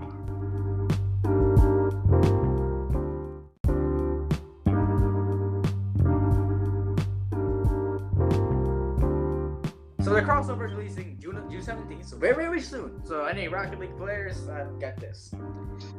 Next was Vampire the Masquerade Blood Hunt. I didn't understand that one well. Every Like, Twilight are you supposed to like hunt down vampires or shit? Pretty sure. It seems cool too. It still seems cool. I like. So I mean, you're vampires, and you hunt people. Okay. I don't know the word, but I think I'm interested. I heard about my friend the Masquerade a little bit a few months ago, but I don't know. I never bought the game. So thoughts, Pancakes, or do you have no thoughts? Every Twilight fan ever. I told you. Okay, so it's releasing this year, 2021, with an open alpha. So not very hopeful. Arriving on July 2nd. Next we got House of Ashes with a collector's edition, which is really named the Pazuzu edition. So thoughts? Nah, I'm not interested. Nah. Okay, so it's a game, I think, in the same universe as Until Dawn, if you guys know what that is. Oh yes. So it's in the same universe, so I don't know. The Pazuzu edition will contain the full game, obviously. A collector's box, the Underworld creature figurine, exclusive stickers, eclipse pin, art paint, and a pre-order bonus. It's releasing the same day as Battlefield, October 22nd. October's pretty packed. We have Far Cry 6, Black for Blood, House of Ashes. Far Cry 6. I just held up. And in Battlefield, so October's pretty packed. So you can pre-order now this game. The next thing we got was Tales of Arise, which I compared to Genshin Impact. So thoughts? Anime. More anime. Good. I might try it. Uh-oh. Yeah, I'm not interested, to be honest. Okay, that's understandable. Okay, next we got, you mentioned Far Cry 6. Yes. I am very at first I wasn't interested, but I actually came to like it because I found out about the plot and shit, and I am very interested to try out this game now whenever it comes out. October 7th. Cool. So Tales of Arise, not much to talk about. Looks like Genshin Impact.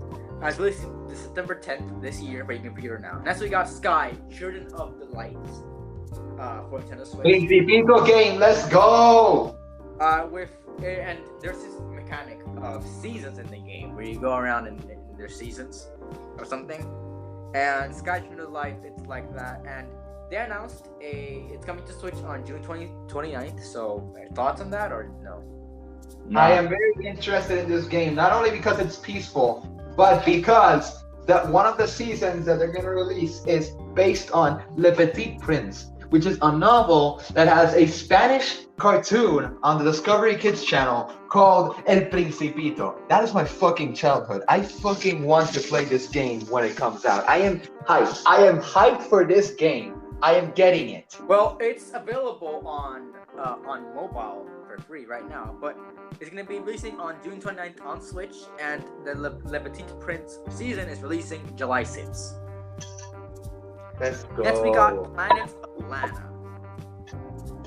Not interested. Yeah. Alright, so again, we didn't get much of this game, no gameplay, I'm pretty sure. I think it was a platformer. It's releasing in 2022, but you can wishlist now, which I think does something. We got some Overwatch 2 news, finally. We got character updates for Baptiste, I think it's Baptiste, and Sombra. So any comments on the designs? I like both character designs. Same. Yeah, I think it's an updated look, and they look, cool. But I prefer the original designs. I mean, I didn't play, but I haven't played Overwatch in years, but like fully years. But Sombra was one of those characters that I always liked to play because she was a hacker character and interesting to play. So yeah, I'm not gonna get Overwatch 2, but maybe. The next thing we got was Dungeons and Dragons Dark Alliance. With a release date for Xbox Game Pass on June 22nd. So thoughts? I'm interested in D&D, but I'm not interested in this. Not interested. Alright. The next thing we got was Monster Hunter Stories 2 Wings of Ruin. So thoughts? Mercury, I'm just gonna say this right now, you're probably crazy over that. Nope. You're probably already going. No, what do you mean no? No, he likes the main line of Monster Hunter. This is kind of like a sideline. This is a Pokemon game with Monster Hunter characters. Wow. Let me just say this: Monster Hunter Stories 2 is the most incredible game, graphics-wise, that I've ever seen on a Nintendo Switch. I'm just gonna say that. Oh boy. Oh. Before Legends of Arceus comes out, this for now is the most incredible game graphics-wise I've seen on a Switch thus far. Okay, so I'm gonna go here. I liked Stories, the first game. I played them, but I really liked it. I am not too sure about this game because I'm like, do I get it? Do I not? It's kind of like that. I like more monster hunting instead of monster collecting. You know? I think that should be left for Pokemon. And Pokemon for me does it better than Monster Hunter Stories. So I am not getting this game. Maybe when it goes on sale, but Nintendo doesn't do sales. That's why it's gonna release on PC. So yeah, Monster Hunter 2: Reach the Ruin is releasing July 9th, 2021 on Switch and PC. So At 2:30 I dip. next we got a song from Weezer and the announcement of Wave Break. I'm gonna be honest. When I first saw the logo, I thought it was gonna be a Wonder Woman game. What the fuck are you? I actually thought they were gonna make a game about Wonder Woman, and I was like, "What?" That already exists. It's called The DC whatever, Superhero Girls game. Yeah, Game of the Wave Year Break easily. is gonna be like just like one of those. I think it's a ski. It's like a water ski game. Like Yeah, it's like a water ski game. It looks incredible. I like it. Can we just acknowledge? Hang on. Can we just stop and acknowledge the game about the DC Superhero Girls? That easily wins Game of the Year. No, That, shut the fuck up. That's Shut the fuck easily up. gonna Shut win the, no, Game no, of no, the I don't Year, give a man. fuck. Shut the fuck up. Shut the fuck up. That's gonna win Game of the Year Shut the fuck up. easily. Shut the fuck up. Shut the fuck up. Shut the fuck up. Easy.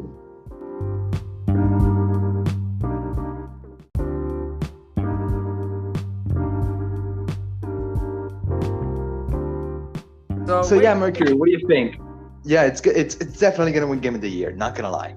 I don't know, man. There's some pretty good contenders. So, Wave Break, back on topic, is gonna be it's available now. I'm pretty sure. If it's not, then I'm sorry, but we misinformed you. When it's actually out, we'll be correct. So I mean, no shit, but yeah. the next Weezer, I've heard about them as a musical artist, but I like yeah. Anyways, next thing they announced was Endless Dungeon. What? Another League of Legends type of shit. It's cool. It's just like people on a spaceship shooting stuff. Yeah, it's cool. That's called Halo. You clearly never played a Halo game before. Come on. Probably just guys walking. Actually, no. You clearly never even seen Halo gameplay. Holy shit. Yeah, I have, but I haven't played it. Anyway, so Endless Dungeon, I don't know. I didn't get really like, I didn't get blown away by it by some people, but you know, that's that. It's releasing sometime in the future. I don't know when. Next thing they said was Ratchet and Clank Rift Apart gameplay. Oh my god, I'm getting fucking tired of seeing that game in every single fucking stream. Like, holy shit. Like, we get it. What game? We fucking get it, man. What game? This game is Rift Apart. What? Ratchet and Clank Rift Apart. Yeah, every fucking stream. Like, we get it. It's fucking cool. So yeah, that is going on. You know what I would like to see? Yesterday. You know what I would like to see? But, I would like to see I'm a game. recording. I was interested, but I'm not gonna buy it until maybe it goes on sale or afterwards a little bit. But I don't know. It's a $70 game. I might not get it. I would like to see a game on Sam, the Samsung Assistant. Okay. Die. Let's stop making. So the game Ratchet and Clank released literally today. Literally today it released. We're recording it on the day of the episode coming out. We're sorry. It might come out a little bit spongy. The thing. We're kind of on a deadline. The next thing we got an interview with Giancarlo Esposito, and they revealed more stuff about Far Cry 6. So thoughts?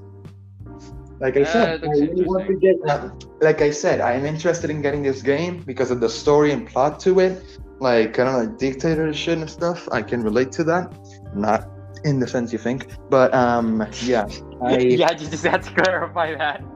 not in the sense you think, but in the other side. But it's the I really I relate to that type of situation in terms of victim and not you know. But anyways, I really think that this game, graphics wise, it's great. Plot, I think it would be amazing. So pretty cool. Game of the year contender for real this time. Okay. Well, Far Cry 6 is releasing October 7th. Do you have any thoughts on Seed or no? No, What? not really. Far Cry is a series that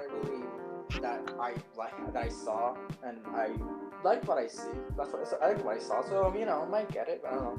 Next thing that is a Fall Guys and Nier Automata crossover. So thoughts? Okay, I like the skin, but the question is, who the fuck plays Fall Guys? Okay, so you like Nier Automata, but you don't like Fall. But like, who plays Fall Guys? No, this is the first time I've heard of the game. Oh, okay. Nier Automata. For character 2B. Yeah. Never heard of her. I've heard of the game before, but I've only heard of it because of the character 2B. People wanted her in Smash for a bit, and I don't know if that's gonna happen because Nintendo is scheduled to release a direct in June 15th. But yeah, I'm not sure what's gonna happen. I'm still hyped about Mickey Mouse getting in the game though. But yeah. Oh my god. I joke has to stop. Anyways, Fall Guys, the crossover is releasing on June 18th, so that's Friday. Next one we got was a new Genshin Impact character, Kaidehara Kazuha. I just started playing Genshin Impact, but I have no fucking idea what the fuck is going on. Okay, so any thoughts? Or you guys don't play Genshin Impact? No, I don't play. I The only thought that I have on Genshin Impact. The The only thought that I have on Genshin Impact is the fact that it is like the only mobile game that's carrying mobile games. It is literally carrying every single mobile game in existence. Well, you can't forget the OGs, man. Can't forget them.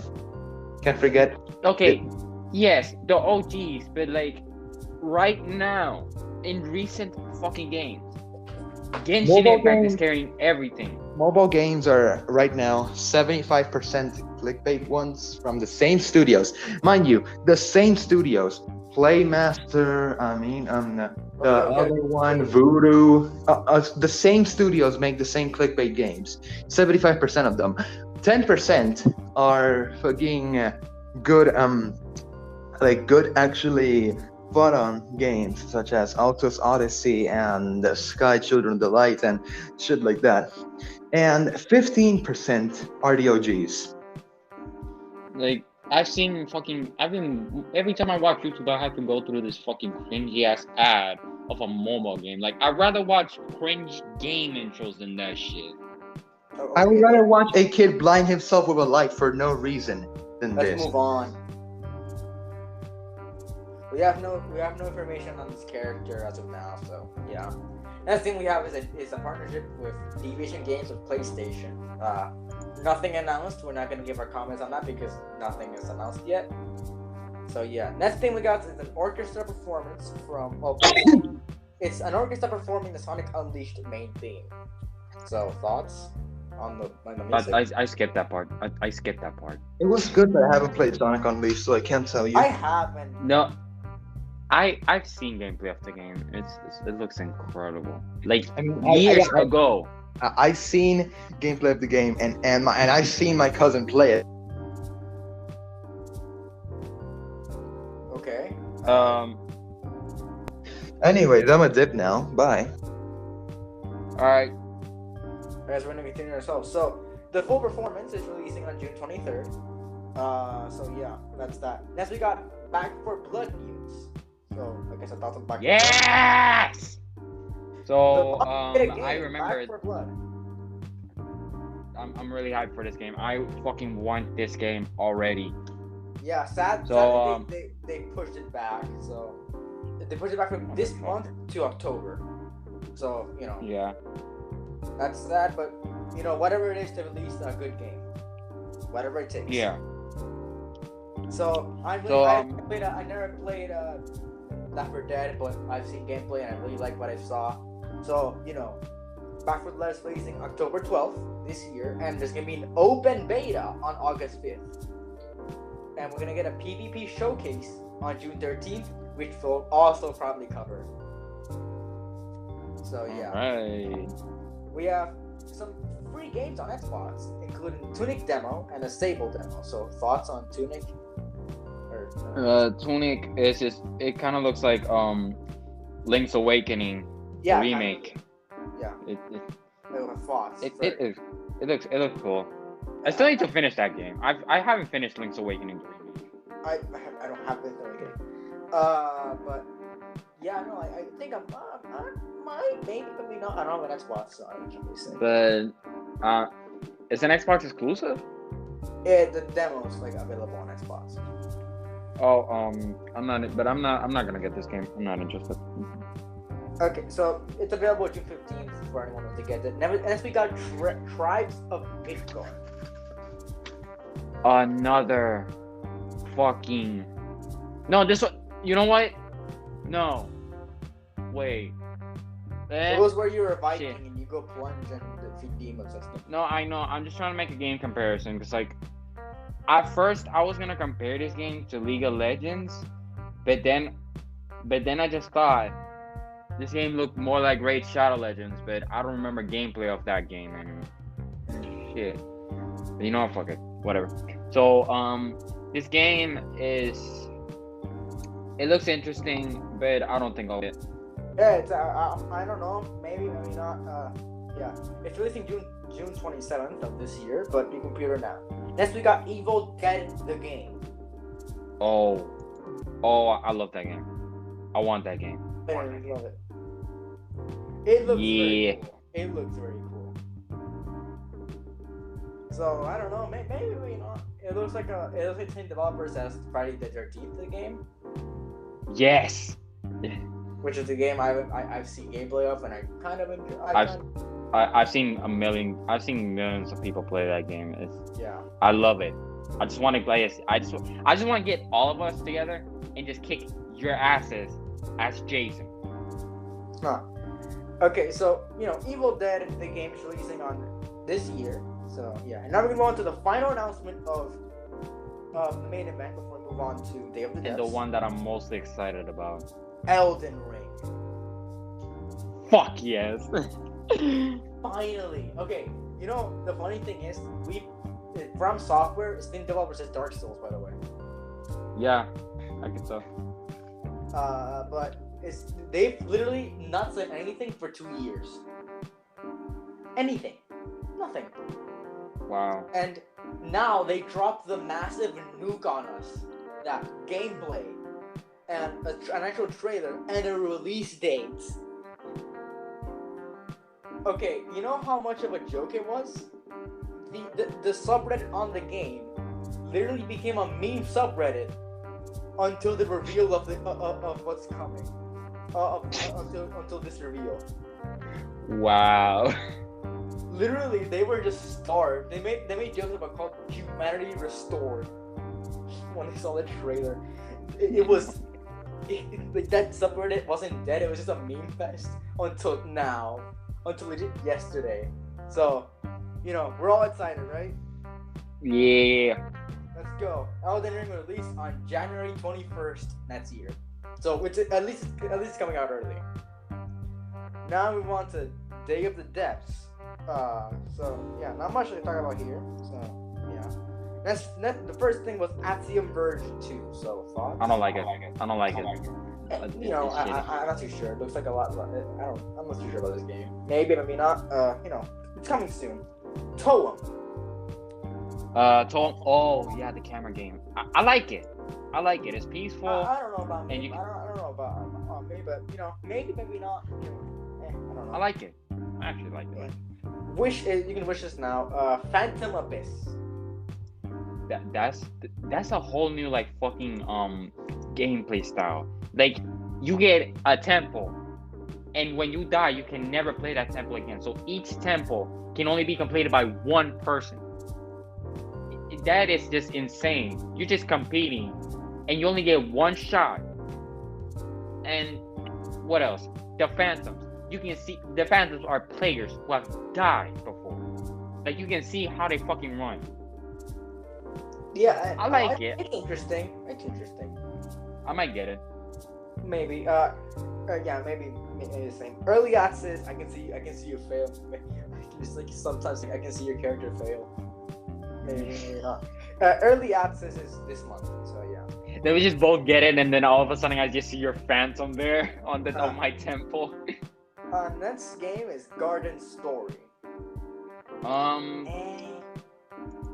Animal Crossing, basically. Maybe. It kind of looks like no. This is another game that looks more like Animal Crossing. This one just looks like let's see. This one just looks more like Pokemon mixed with Legend of Zelda. I guess you could say that. Well, I'm not sure about this game. I'm not gonna get it.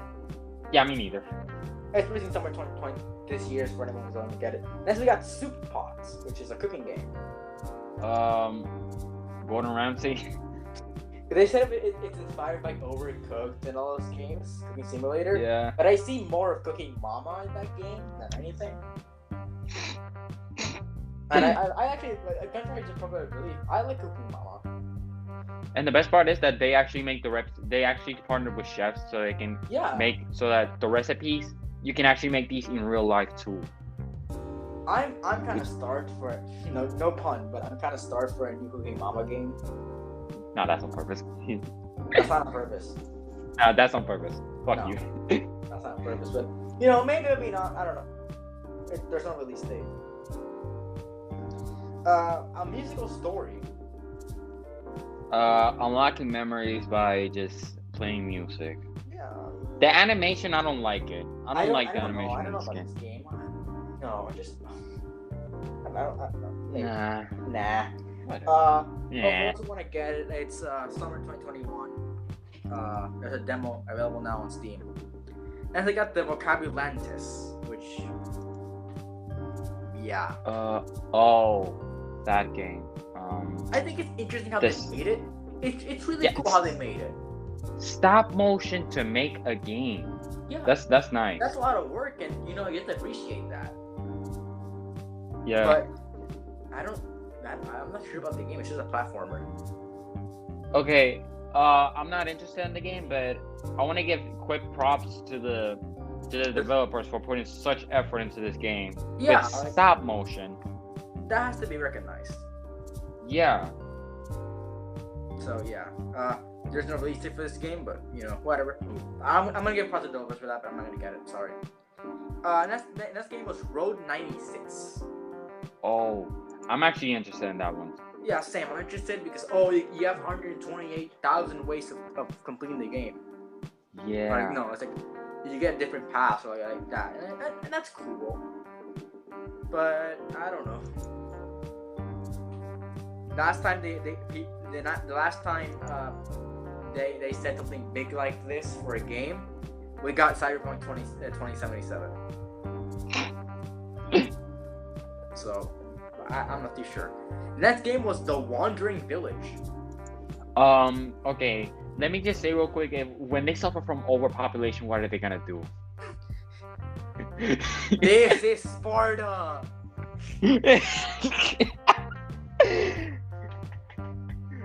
That's literally it. Okay, so the Wandering Village, basically just a bunch of motherfuckers on a village living on a big ass monster that is just walking from biome to biome. It's pretty cool. It's basically just like some Clash of Clans type of shit, and you can actually just interact with the monster.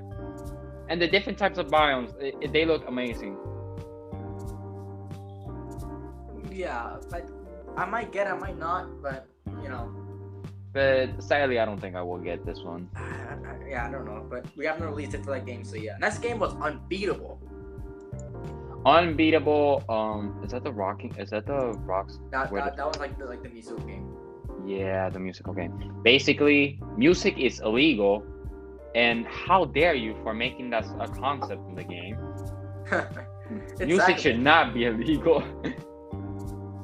There's okay, the so police. it's just incredible. So we're basically criminals in this game, and we fight monsters with the fucking music and shit while we practice. So this is basically we're basically just like a rock band, and yeah. Like it looks incredible. A punk rock band. Yeah, just a punk rock band. It's incredible. There's a demo available on Steam. I might get this game. Yeah. And that game was like Death's Door. Oh. We're gonna say anything before we move on, or no? No. I was gonna say something. How the fuck can the controls be just like an up button and a down button? Yeah, it's like very complex. It looks very complex. Yeah. I don't know. Yeah. Whatever. It Okay, works. so Death's Door. Basically, crows are reapers. That's everything. Well, it looks interesting. It looks interesting. I might get it. So basically, just nothing dies naturally anymore. So now the reapers just have to wander around looking for the motherfuckers that whose times are up in the world and just kill themselves. Okay. And yeah, that's basically it. It looks interesting. I like it. Maybe it's releasing this summer. So that's the game. We got the Behind the Frame, which is a puzzle game, pretty much. I like it. Yeah, I'm not the type of person to just play peaceful games like this, because you play with me. You go to my house, all you're gonna see is just Call of Duty, Doom Eternal, Ghost of Tsushima, The Last of Us, Grand Theft Auto. Yeah, the only those games game, you go on attack and stuff. Yeah, the only peaceful game that I play is Minecraft. And this one. Yeah, but it's kind of peaceful at the same time. It's not like it has like cartoonish violence. It's not like bloody violence and just like 18+ bullshit, which is what I look for in a game. But this game actually surprisingly caught my attention. I love it. Okay, I'm interested, but I'm not. I don't know if I'm gonna buy it, but it's there. It's there. I can't believe I'm actually gonna say this, but I think I might buy this game. If it has a price point. But yeah, it's releasing something. Okay, so next we have a message from Asobu, which is a Japanese people who let Japanese developers do their thing, and they announced 3 games: Electhead, Demolition Robots KK, and Walk. Demolition Robots pretty sure was announced in Indie Live Expo. We're not gonna give our thoughts on that. So Electhead and Walk. Electhead, it's interesting to see. It's an interesting game. Like, is it a side scroller? Like, yeah, I think it is. So it's like those Mega Man games. Yeah, it's like those Mega Man games. Yeah, exactly. So basically, you're just a robot, and whatever the fuck you touch, you just give electricity to. Meaning that you power the traps that could kill you. So yeah, they're very careful. They're very mindful. Yeah. It's interesting. Yeah, it's very interesting. Now, Walk is a game. I'm very interested in that one. Yeah, I like that one. I would say the same thing. I really like the PS1 aesthetic. The PS1 aesthetic, the creepy environment, the creepy atmosphere. It's incredible. It's the PS1 aesthetic is something you can really play with, where it looks human. Like it looks weird, Like humans look human, but they feel uncanny, and the monsters also feel uncanny in the PS1 era, and it's something you can really play with. And I think you do it well here in Walk, where these like camera angles and it's a static camera angle, so you have to like walk around and you don't know what's gonna pop out at any moment. It's very cool. So all of these games are releasing this year, including Demolition Robots KK. Next thing they announced was Moon Glow Bay. Damn. Animal Crossing. Basically just Animal Crossing. Yeah, but you know, it's a whole city that you already have. So basically it's just a town of fishing that's afraid of fish. Ironic. So but at the same time it's also going bankrupt. The damn thing. And basically you just fish to like upgrade your shop, just upgrade your shit.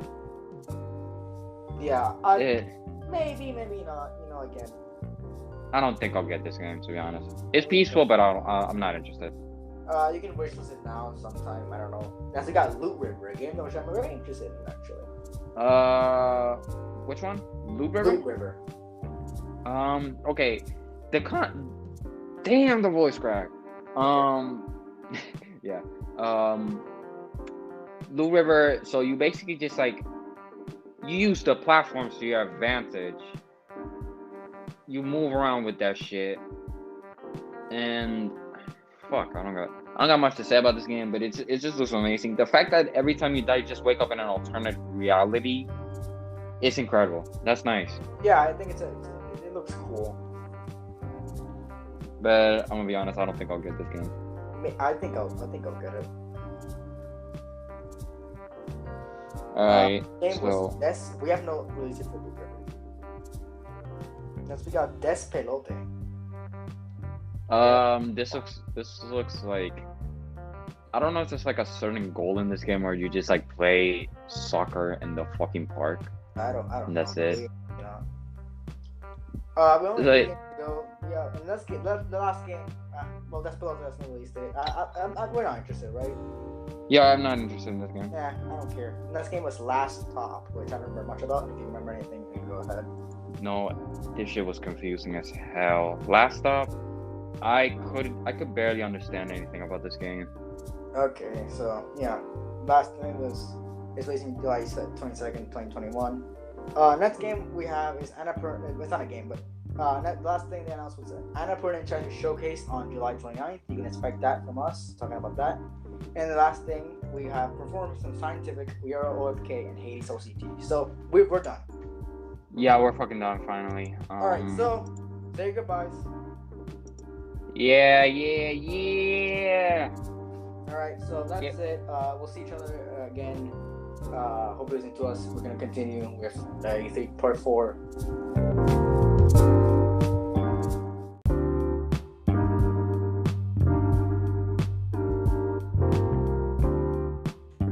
Hello, my name is Mercury, and welcome to this brand new episode of Media with Faith. Today I'm joined by Pancakes and Exceed. How are you both? Me.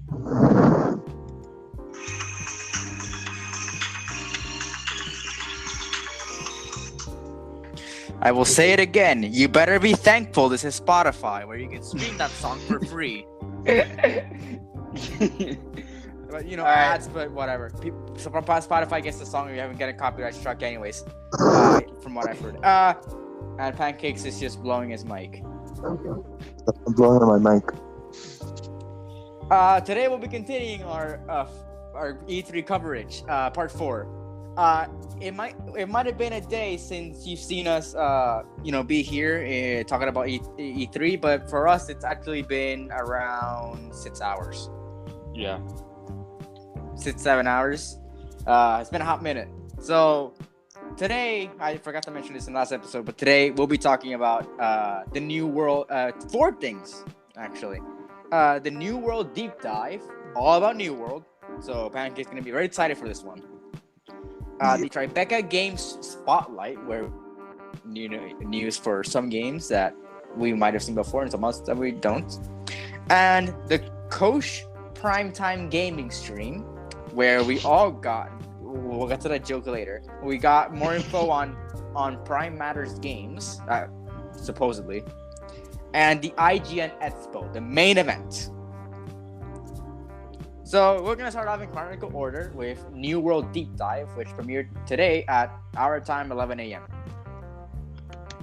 We're not gonna give our full thoughts on this. We're gonna go I'm gonna go list them everything they said, and then we're gonna give our thoughts now with our information on And okay, with now that you have information on New World, on a New World deep dive, we're gonna give our full in-depth thoughts on New Worlds. So the first thing they said was a New World was they played in the plot of the game. Then they said something about the expeditions, which include the Amrine excavation and the Dynasty shipyard. And we're back. My phone decided to commit fart. Okay, I'm gonna continue. They said the things about a new zone called the Ebb and Scale Reach. Some villains include Isabella, the Siren Queen, and the Empress. We have some NPC families, aka some enemies, the Ancients, the Corrupted, the Lost, and the Angry Earth. We got a new weapon, the Ice Gauntlet, some expedition gameplay. News on the closed beta on July 20th, and the game will release on August 31st. And we got a Q&A with Jeff Keighley, which we didn't watch because we didn't care. So now that we have all that information, what are your thoughts on New World? It looks like a really great game. I love how I'm pretty sure it's open world by the looks of it. And yeah, I like it. It's like, since it's open world, you get to explore like the whole island and shit, and that's what I like. It's like Legend of Zelda. You just get to explore, and the fights in the expeditions, they seem an incredible addition to the game. I love the weapons too. They look cool. The enemies very well designed and shit. And the story is cool. Yeah, this was one of the good games for me because it was really good. I saw graphics wise, it was also very nice. I also liked the story and the content overall. I'm excited to see this game in action. Okay, so this game, again, open world. I'm not an open world guy. I mean, I'm not. I don't own that many open world games. More of a level, type of guy. But I'm all in for open world games. It's just not like the main game I play. So I don't know. Maybe for me, but I don't think it's something that I would, buy all of that just like on launch day. Unlike some other games, I do really enjoy what I'm seeing. I like what I'm seeing, but for me it's a maybe. All right. So that's it. I really liked. I actually really like the name of the zone, the Ebb and Scale Reach. That sounds like a Skyrim zone. And these enemies seem cool, but we're gonna see. Sadly, the beta is closed, so no gameplay on that side. But that's it for New World, technically. If you want to get it, August 31st. And if you signed up for the closed beta and got access, then you can enjoy the closed beta on July 20th. So we're gonna move on to the Tribeca Games Spotlight with some very, very exciting games. I'm pretty sure there are some games that were revealed in the last part. So I don't know. Maybe and also some games that were revealed on previous episodes that are not part of the E3. Yeah. We're gonna cover those, but if you want to give your thoughts on what they showed more on the games that the games that they showed last time, then go ahead. But we're gonna gloss over those. We got a message from Guillermo del Toro, the director of Pacific Rim. You may not know what that is. So he announced.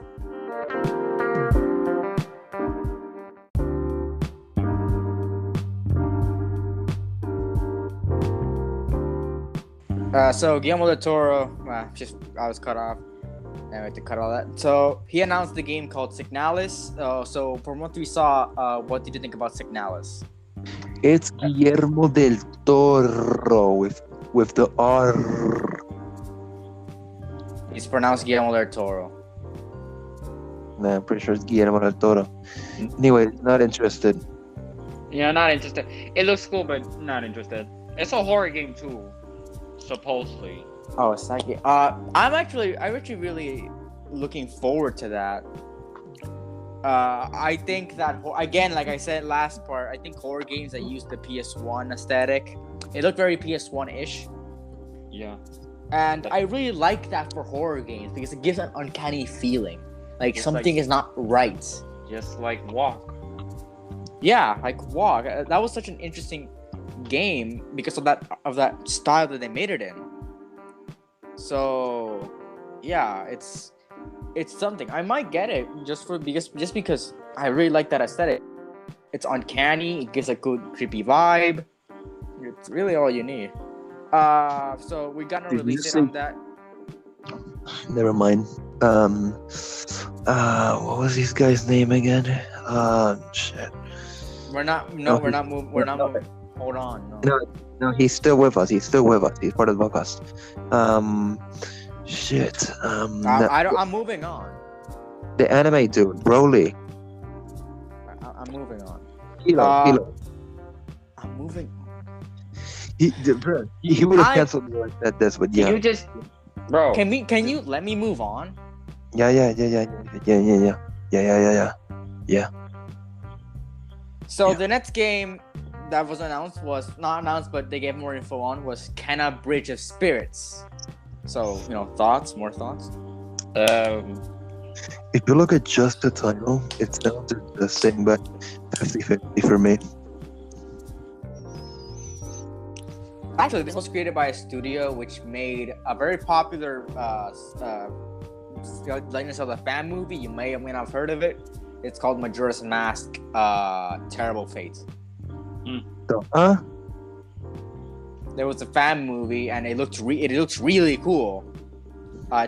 It's better than Pixar. I saw one clip of a dude wearing a mask and then fucking getting taken over by it. Is that what you're talking about? Kenna Bridge of Spirits. No, I'm talking about the fan movie. It's from Majora's Mask. I don't know. I'll check that out later. Do you not know what Majora's Mask is? Yeah, I know. It's the one with the purple mask. Anyways, Kenna, again, like we said, it looks like a Pixar movie brought to the game. Yeah. Actually, better than a Pixar movie. High praise, but I don't like Pixar, so. But I think it looks interesting. Like I said, it's God of War but for children. But Yeah. now that I've watched the trailer, I'm not too sure even if I can say that. No, you can It- still say that. You can still say that. I think you can still say that. I can say that it looks like God of War for like tweens. Tweens. So yeah. Did you just make up that word? No, that's a real word. Oh, It probably doesn't mean what I think it means. I'm pretty sure it means in between teenager and child. Support. So like 11, 12. Pre-adolescent, you mean? That's not what an adolescent is. Adolescent is a teenager. No, I said pre-adolescent. Oh, then I think it's preteen. What I'm trying to say. Tween might Yeah, be another there thing. we Wait, go. what did you say before? Tween. He said tween. Oh yeah, I've heard that word before. It does exist. No, this is the first time I hear that word. What the fuck? It might be what I think it means, but again, really offensive. So, oof. But maybe not. I've heard it tossed around before, but maybe it might be a term for it might be a synonym for that. But I don't know. Preteens. It looks like God of War for preteens, not for children. Because 10 and up, everyone 10 and up. So yeah, it looks cool. I'm probably not gonna get it, but it looks cool. Yeah. Anyone share my opinion? And he left. Cool. Next we got a message from the guy who acted in Death Stranding, Norman Reedus. Yeah. It was also in Hello Boss as the villain Striker. Ah yes, the emo animation about the demon. How fun. He was there to announce the game called Norco. So thoughts on Norco? I don't like it. I really don't like it. Narcos, let's go. Oh my god. Just Okay, give your damn so opinion. Norco, not interested. Okay, graphics, animation, don't like them. The whole vibe and shit. I just don't like any of this. No. It's more or less for me. Not these type. I'm not these types of games kind of guy. So Norco, I think it can be a good game, but again, not for me. Yeah. So I think we're just gonna move on. That's the Harold Halibuts, which is a game very similar to how the last game Vocabulance. Stop motion. It's another stop motion game, which is another thing we have to commemorate. Like a lot of these games are coming out with stop motion, Yeah. which is very hard to make. Yeah, it is very hard to make. The last stop motion piece of media I've seen is the Kubo and the two strings. Okay. So, and that was that. All actually, Kubo and the two strings, whatever it's called. It doesn't look like stop motion. It looks fully animated. Yeah, but it is stop motion. I know. Which, if they made it to look like animated, it must have been even harder. That was like a few frames per second, but Harold Halibut, I have to commemorate them for doing that. Again, like Vocabulantis, I have to commemorate for doing that, but I'm not gonna buy it. Yeah, we're gonna congratulate these motherfuckers for putting such hard effort on the stop motion, but not interested in the game. Yeah, it's kind of like all for nothing moment. Congrats, but we're not interested. Yeah. Next we got a message from Japanese Breakfast, those guys that performed that weird song with Sable, Tibi on Sable. More Sable news. So if you guys want to give your opinions on Sable, then go ahead. I'm not going to because it's the same thing. Sable's good, to be honest. I like cool. Yeah.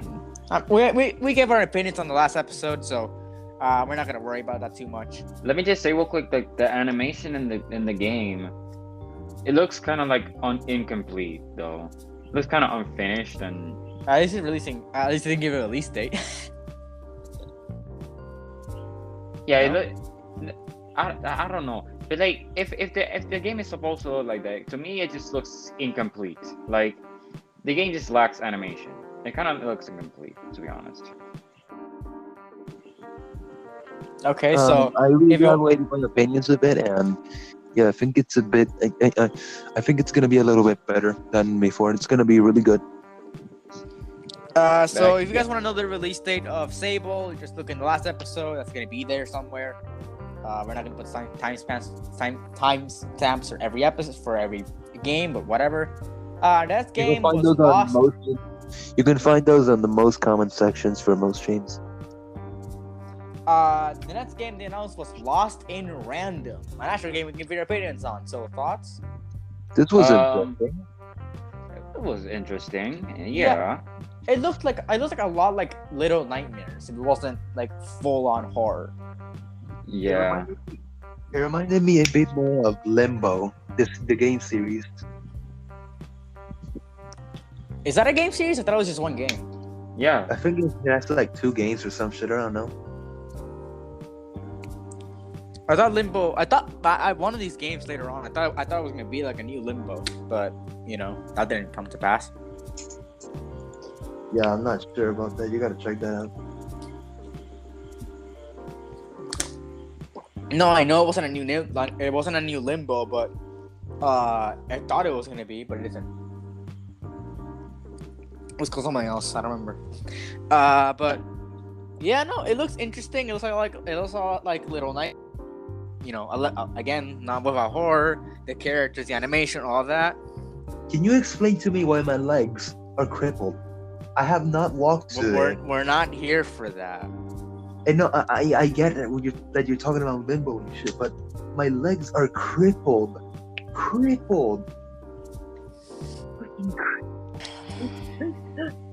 So yeah, Limbo, you were saying? I was just finishing up. You guys have any opinions, or are you guys done? Nah, I like the art style, but I'm not sure about the gameplay. Maybe not. Again, they didn't give a release date. Most of these don't give release dates. Next we got a message from James McAvoy, which you may or may not know. I'm pretty sure he acted in Captain Marvel as the villain. Like, no one cares.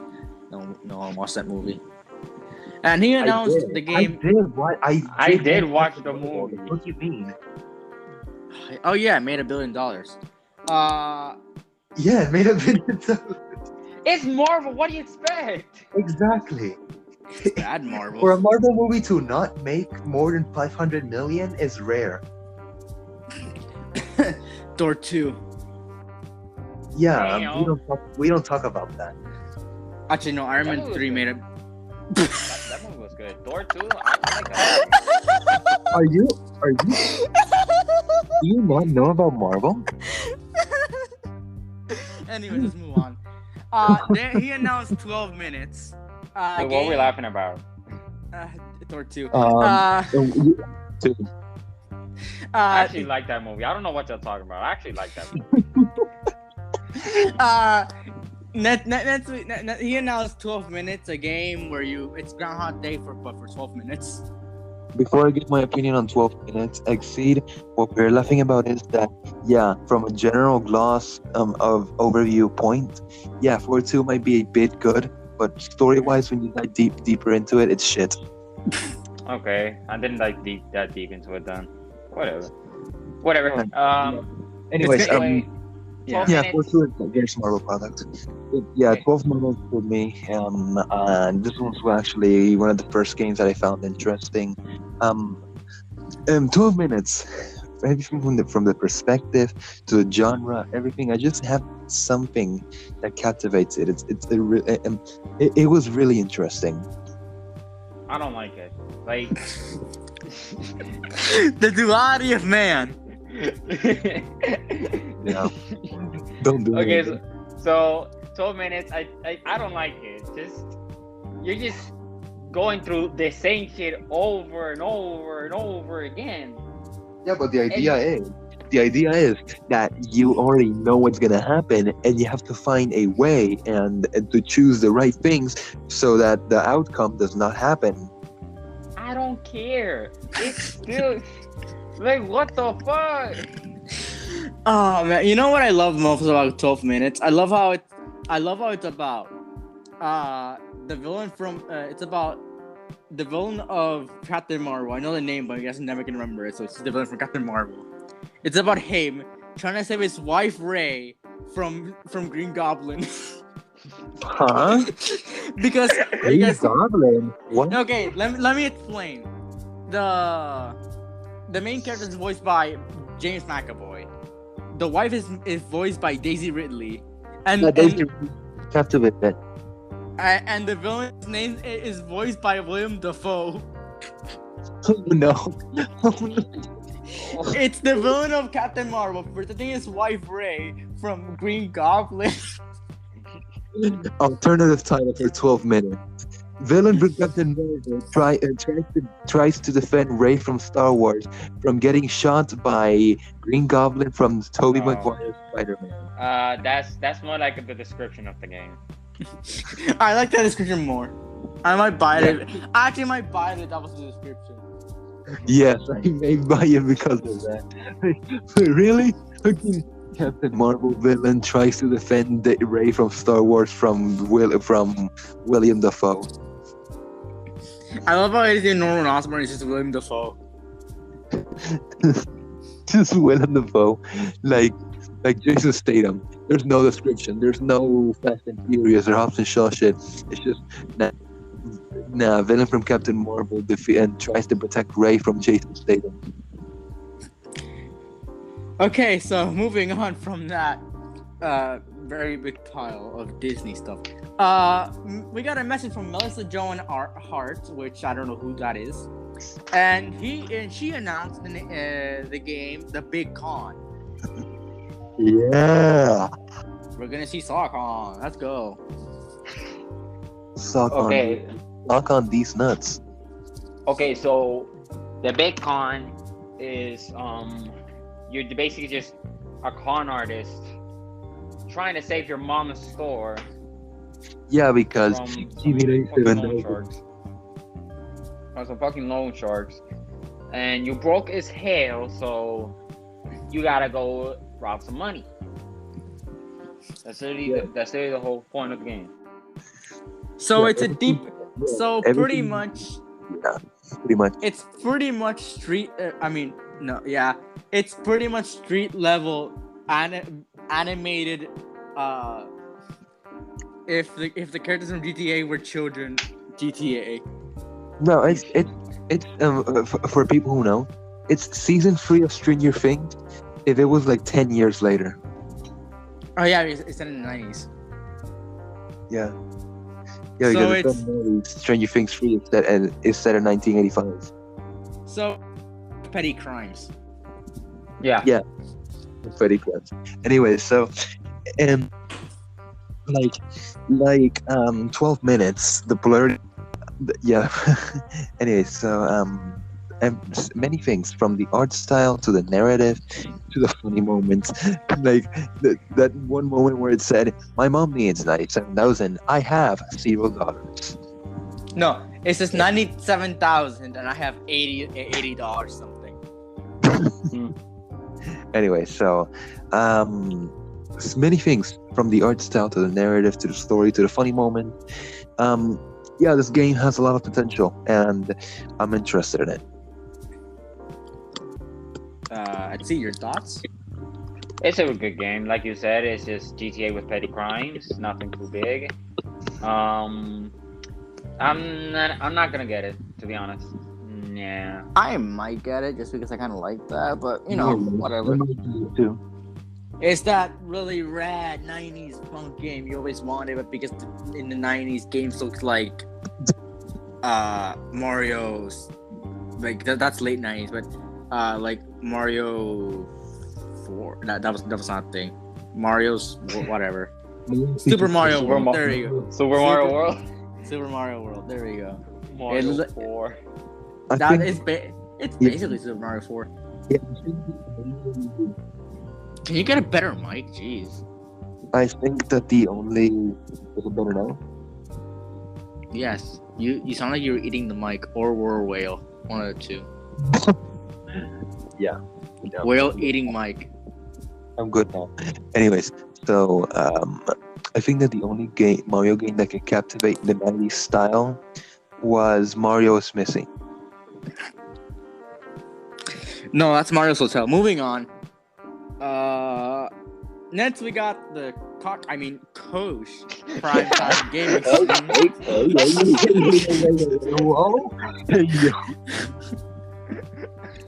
Anyways, yeah, it was the Koch Explain the joke. Primetime.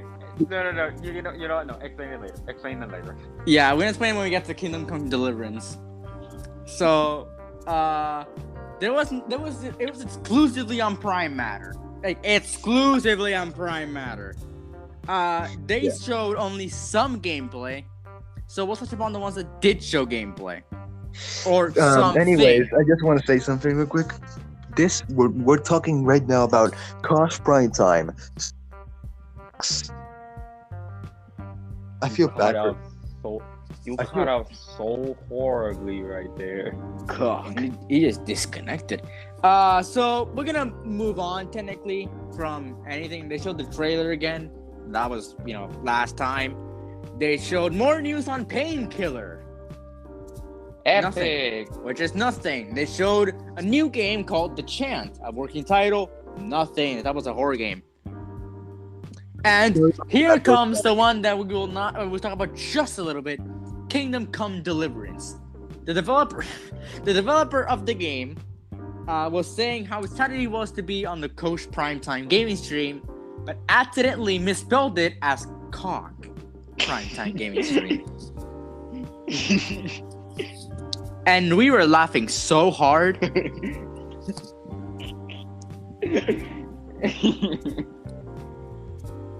Must be a real rooster fest in there. I'm not making that comparison. Anyway, now that I'm back, I wanted to, the Koch Primetime featuring Matt Cox. I honestly feel bad for the guy because what would happen in a race when when he gets beaten in a race. Tyrell Williams, he beats Cox.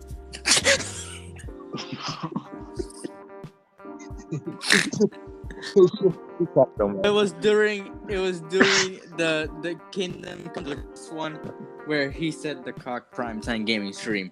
But that's the only thing notable from that. Next we got Final Form and some gameplay. So from what we saw from Final Form, what are your thoughts? Final Form, where is it? Let me find it.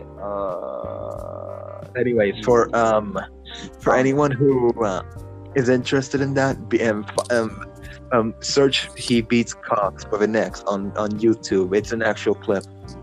What the fuck, man? Just look it up. I'm telling you. But do so after the Cock. He beats Cox. Just stop. Oh my god. Die of cringe. Anyways, you were saying Mercurio. Nothing. I'm just waiting on your thoughts for Final Form. Final Form, is it that like first-person shooter game that showed almost no guns at the beginning? Yeah. Okay, Final so Form? yeah. Of what? That Fucking Saya? Okay, so basically, Final Form, it looks amazing. I love the futuristic shit. I love like futuristic stuff. That's why I loved Infinite Warfare so much. Even though a lot of people hated it. What thing? Infinite Warfare. Infinite Warfare. Like, Okay. I loved it because it was futuristic. I love futuristic shit. And I like futuristic shit, and I might get this game, maybe. If they show more, because Pancakes, from what we saw from Final Form, your thoughts? Damn, I was trying to do an but the voice cracks released. I'm not sure what to think of this game, to be honest. Like Exceed said, on one side it could be cyberpunk, but then again,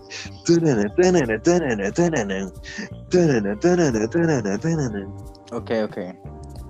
So nothing. So next thing you announced was Dahlman. That one looks exciting. I that like thing that one. will be on Spotify. Whatever. They didn't show anything, but you know, when they show something, we'll definitely cover it if they ever show anything. The next thing they said was King's Bounty 2, which they just talked for like 20 minutes. They actually gave a release date. So King's Bounty will release on August 24th this year. You said something that you wanted to explain in this game? No. No, Something about a joke or pun or something? we just explained it. We explained it, but I didn't attend. I was cut out. let's see you explain them.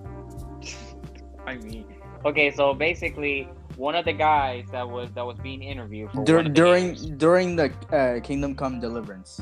during Kingdom Come Deliverance, misspelled the word coach, and he said cock. Or it might have been his accent because he sounded vaguely Swedish. Yeah, maybe. Cock.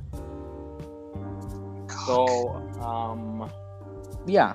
The Yeah. next game they announced was the first game that it showed true gameplay and we can actually talk about. Scars Above. oh yeah.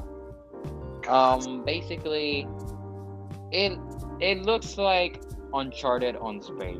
to be It looks honest. like Returnal. Do you guys remember Returnal?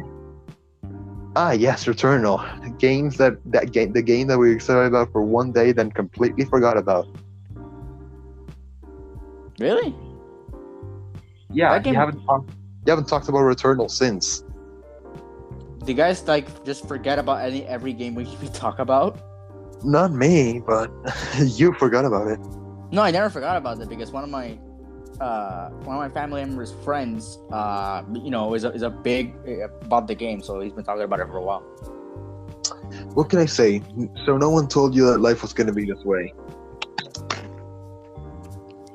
So yeah, Scars Above looks very much like Returnal, but without that, without being a roguelike where you lose everything if you die.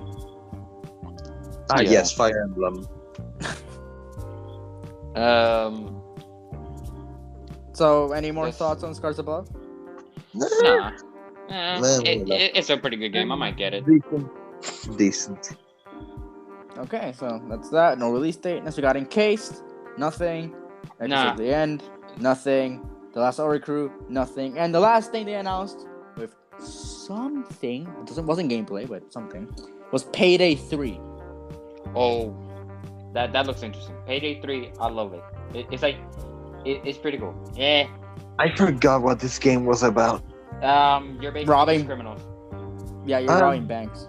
Yeah, you're robbing banks. Basically just GTA without all the fucking doomsday shit. Without having to do setups. Yeah, it's like without having to do setups and shit. That's interesting. That sounds interesting. I was gonna say something. What's You the got a guy? stroke? What? You got a little bit of a stroke there. I had a mental heart attack. Cool. You had a mental heart What's attack on that? your kidney. No, I had a mental heart attack on my liver. Okay. Okay. Hang So on. What's the protagonist's name? Rob Banks? No. Robert Banks?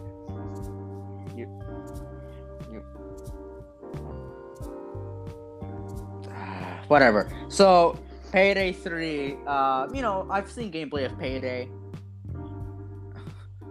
So Wow. Now what? Well, Payday? we're not done. We're not done. We still have the IGN Expo. The last thing they announced was that there's gonna be 3 streams per week for Koch or Prime Matter starting on June 14th. Well, they announced other stuff. Oh fuck. We're not gonna cover all of them, but maybe they're gonna be part of a news episode, like all of them combined. Maybe. Okay. Maybe. So yeah, Well, that was the last game. That's not a game, but whatever. That's it. That's all for Koch. That's we're all not for gonna move Coach, on and to we are Now we're moving on to we enjoyed the Cox presentation. yeah. Now we're moving on to the IGN Expo, the main event. Unironically, I found the most interested games that I am interested in this presentation. Same.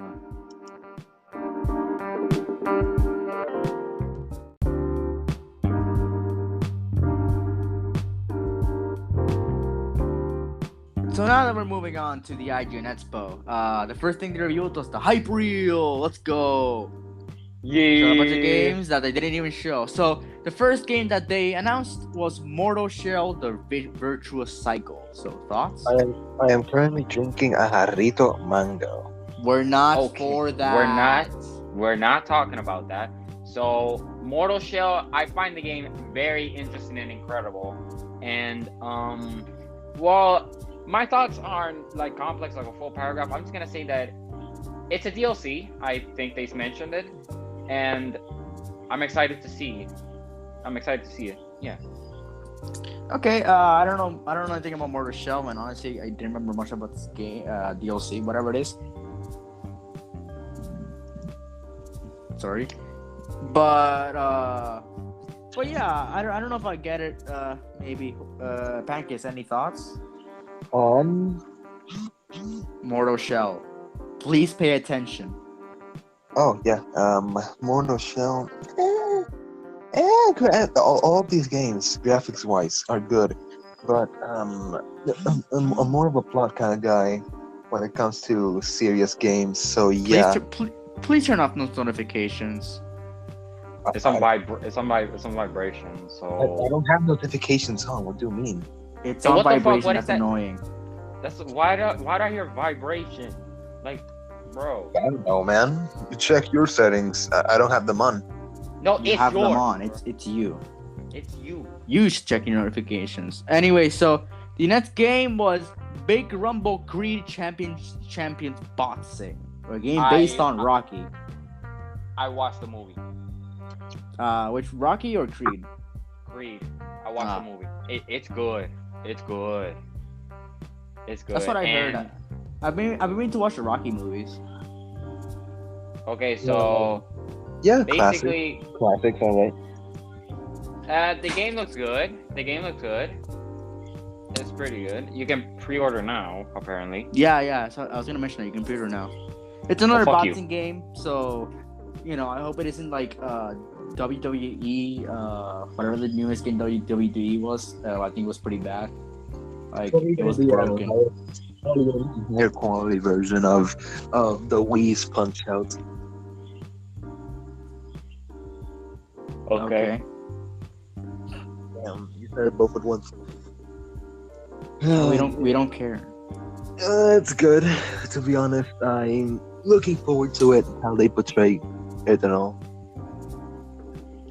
All right. Okay, let's move on quickly. It's releasing September 3rd, 2021. As it said, you can pre-order now. The next game was Sherlock Holmes Chapter 1. Yeah. It's probably one of the most like Telltale like games. Yeah. It looks mysterious. It looks mysterious, but I'm not interested in this game. That's Nah. the point. I don't know much about Sherlock Holmes. Me neither, but I'm not interested in this game. I don't want it. Yeah. It could be the detective game I'm always looking for, but then it might not be. Detectives. Please don't speak Spanish. Tacos. Anyways, That's not Spanish, technically. Sherlock Holmes. I don't know much about Sherlock Holmes. The last Sherlock Holmes related media I saw was the Gnome movie with the same title. But yeah, Please do not ever mention that movie again. I will stitch your mouth shut if you mention that movie again. well, I'm not mentioning names, so my mouth is safe for now.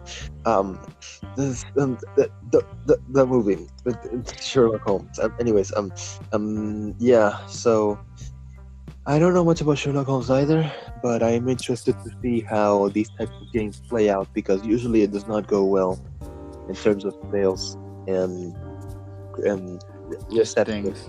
Okay. Sherlock Holmes Chapter 1 is releasing this year. Next game was Survival Machine. Looks interesting. Yes. Looks interesting. Yes, absolutely. Third-person Minecraft with polynomial, polygonomial, polytrinomial, geometrical, polynomial. Just say 90s graphics. There. Just what? Just say 90s graphics. 90s. 90s. I mean, some 90s games were like that.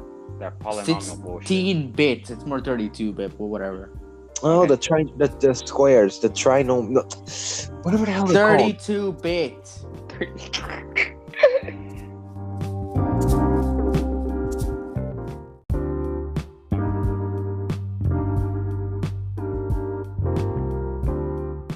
It's 32 bit, not whatever you're trying to say. So please. Alright. 16 bits. So No. Shut up. Shut the fuck Please up keep right on now. topic. Okay, so Survival Yeah, I Machine. get what you mean. Survival Machine. It looks interesting. You just basically build like your own town or little village on a It's not like machine. survival. So Yeah, it was the one game. What was it called? Oh, the Wandering Titan. The Wandering Village Oh, the Wandering Village. It's kinda like- It's Wandering Village with guns. with guns. Yeah. Guns. That's all we need. Gun. Pancakes. Any opinion? Yes. Survival machine. What do you do in Love this game?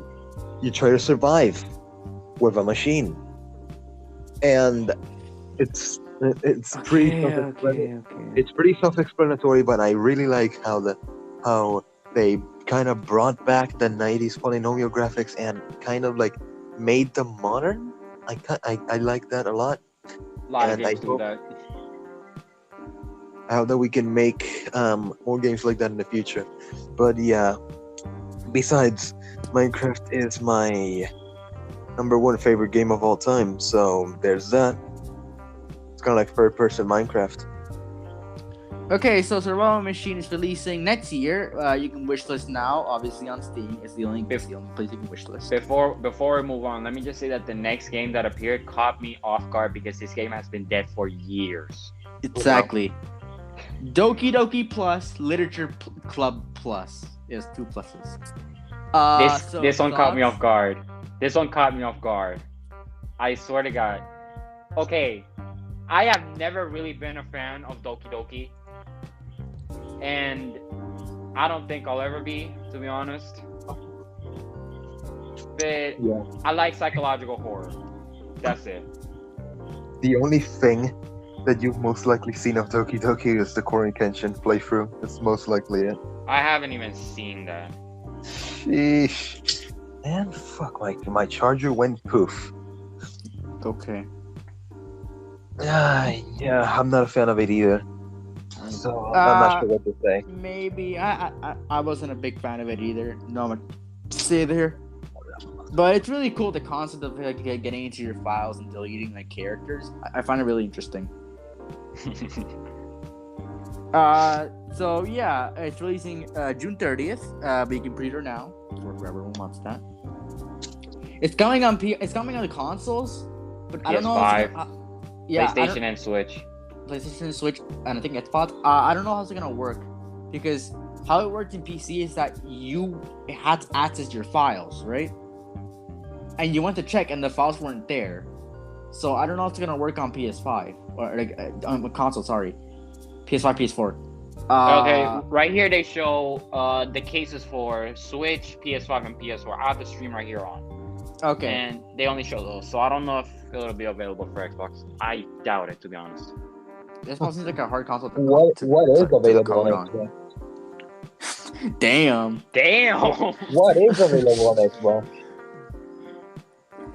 I mean, I'm not a biased guy. I've been on other consoles before, but seriously, man, what is available on Xbox? Okay. Before this becomes a wildfire, let's move on. Okay. The next game was Tiny Tina's Wonderlands, which we already covered talked about that. last time. So we're not gonna cover it. If you want our full thoughts on Tiny Tina's Wonderlands, it's the first game last episode. The first game in this person to come back, Sifu. So I think we already. Yeah. I think we this talked is about this one before. We talked about this beforehand, before E3, but this is the first time it's popped up after E3. Exactly. After that, That's what I'm saying. After that, this is the first thing that happened during So E3. it's the fighting game. Yeah, this was during one of our first episodes. Very first episodes. One of our very early episodes. It was a state of play. The very first state of play we did. Yeah, I think that I can't get enough of this game, man. I fucking love the transitions and all that shit. I really enjoy them. It looks amazing. Yeah, I know. I'm We're all not getting really this that interested. Maybe, you know what? Maybe I might be getting this game. I changed my opinion. I might get this game now. Hey, we might make an episode on this. Who knows? I'm a sucker for Japanese fighting-esque title thingies. We might make an episode on Sifu if we all get it. Yeah. So yeah, that's coming soon. Relatively this year. So yeah. Next game was Wild West Dynasty. Not interested. I think the concept is cool. I love how they use Legos to make like the surroundings and shit to make the land. That's pretty concept is cool. But I don't know about the game though. Yeah. I laughed when I saw the models. I was like, is this a Lego game? That's what I thought. It's a Lego game, but then they're showing a Lego game. Damn. Like Lego Wild West. I would prefer like an original Lego game, because all they make is like based on movies and stuff. Yeah, Batman, Avengers. Like I'm saying original. Like they made it themselves. Oh, Lego City on the cover, right? Oh yeah, I played that game. It's really cool. Yeah, so that was original, but I'm like another original because all they make is like based on movies. Isn't the Lego movie? No, not the Lego movie. Lego movie technically, but technically not. Exactly. They It did make has a game about things Lego from other things. It has things from. Yes, there is a Lego Movie game actually. I know. played it. There's two. Okay. So Yeah. So I just- technically, because like the main characters are original. But technically not, because they got Superman, they got Batman, they got Wonder Woman. So And it's yeah, based but on a these are movie. more of side characters. Yeah, but it's based But on a still. movie, so the only Um, main character that's from an actual movie is Batman. yeah. Well, he's from a comic, whatever. Yeah, this is. Yeah, but he's an outside media. He's outside media. Yeah, he's outside media. Exactly. But there's Lego Worlds. That was original too. Yeah. That is original. Yes, that is There's pure. Lego Worlds, Lego Season Recover, and honestly, if this is a Lego game, original Lego game, I would buy it because like, I kind of wanted to make an original Lego game that isn't. What isn't original, Yeah, however, is Lego Dimension. Oh, that shit is the least original of them all. It's kind of, but kind of not. It kind of But it's- because like dimensions and shit. Kind of not because like who the fuck lives in the dimensions? Tell me. Like they basically just combined like the movies, comics, and shit. Games. And put it all Like, in one game. They have portals. They have Fucking Yeah. Jump Force style. no, but No. I think that honestly, if you wanted to be in a crossover game, it was either Smash Bros. If you were a gaming person, if you were a gaming character, or it was Lego Dimensions. Actually, now that I think about it, Sonic is in both Smash Bros. And Lego Dimensions. Yeah, he is. I have that figure. Somewhere. I don't know how, but he is. Well, that's it Lego for Wild Ninjago West for Dynasty. Smash Do you have any confirmed. more opinions, or is that it? Nah, that's Lego it. Ninjago for Smash confirmed. No, they came from a show, No. a toy line.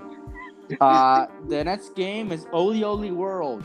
It's a game we covered on one of our news episodes, Media with Fate 2, I'm pretty sure, or 3.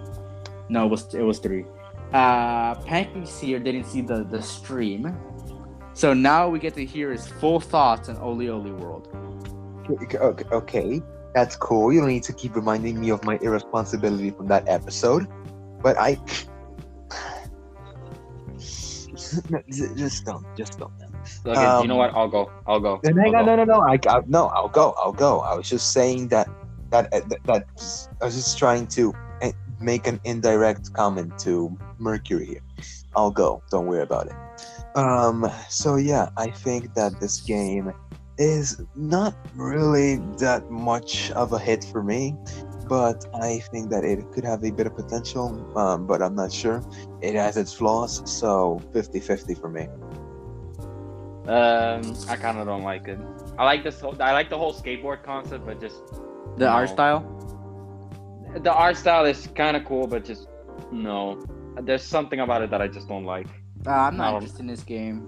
I'm not interested in this game either. Exactly. I'm saying I'm not interested. Okay, like for skateboard fans, sure. If you want a new Tony Hawk Pro Skater that isn't Tony Hawk Pro Skater, fine. I actually really want to get that game. But, Okay. this is releasing. Only World will release on winter 2021, but you can wish list now, not pre-order, wish list. So the next game or DLC that they announced, the Aftermath.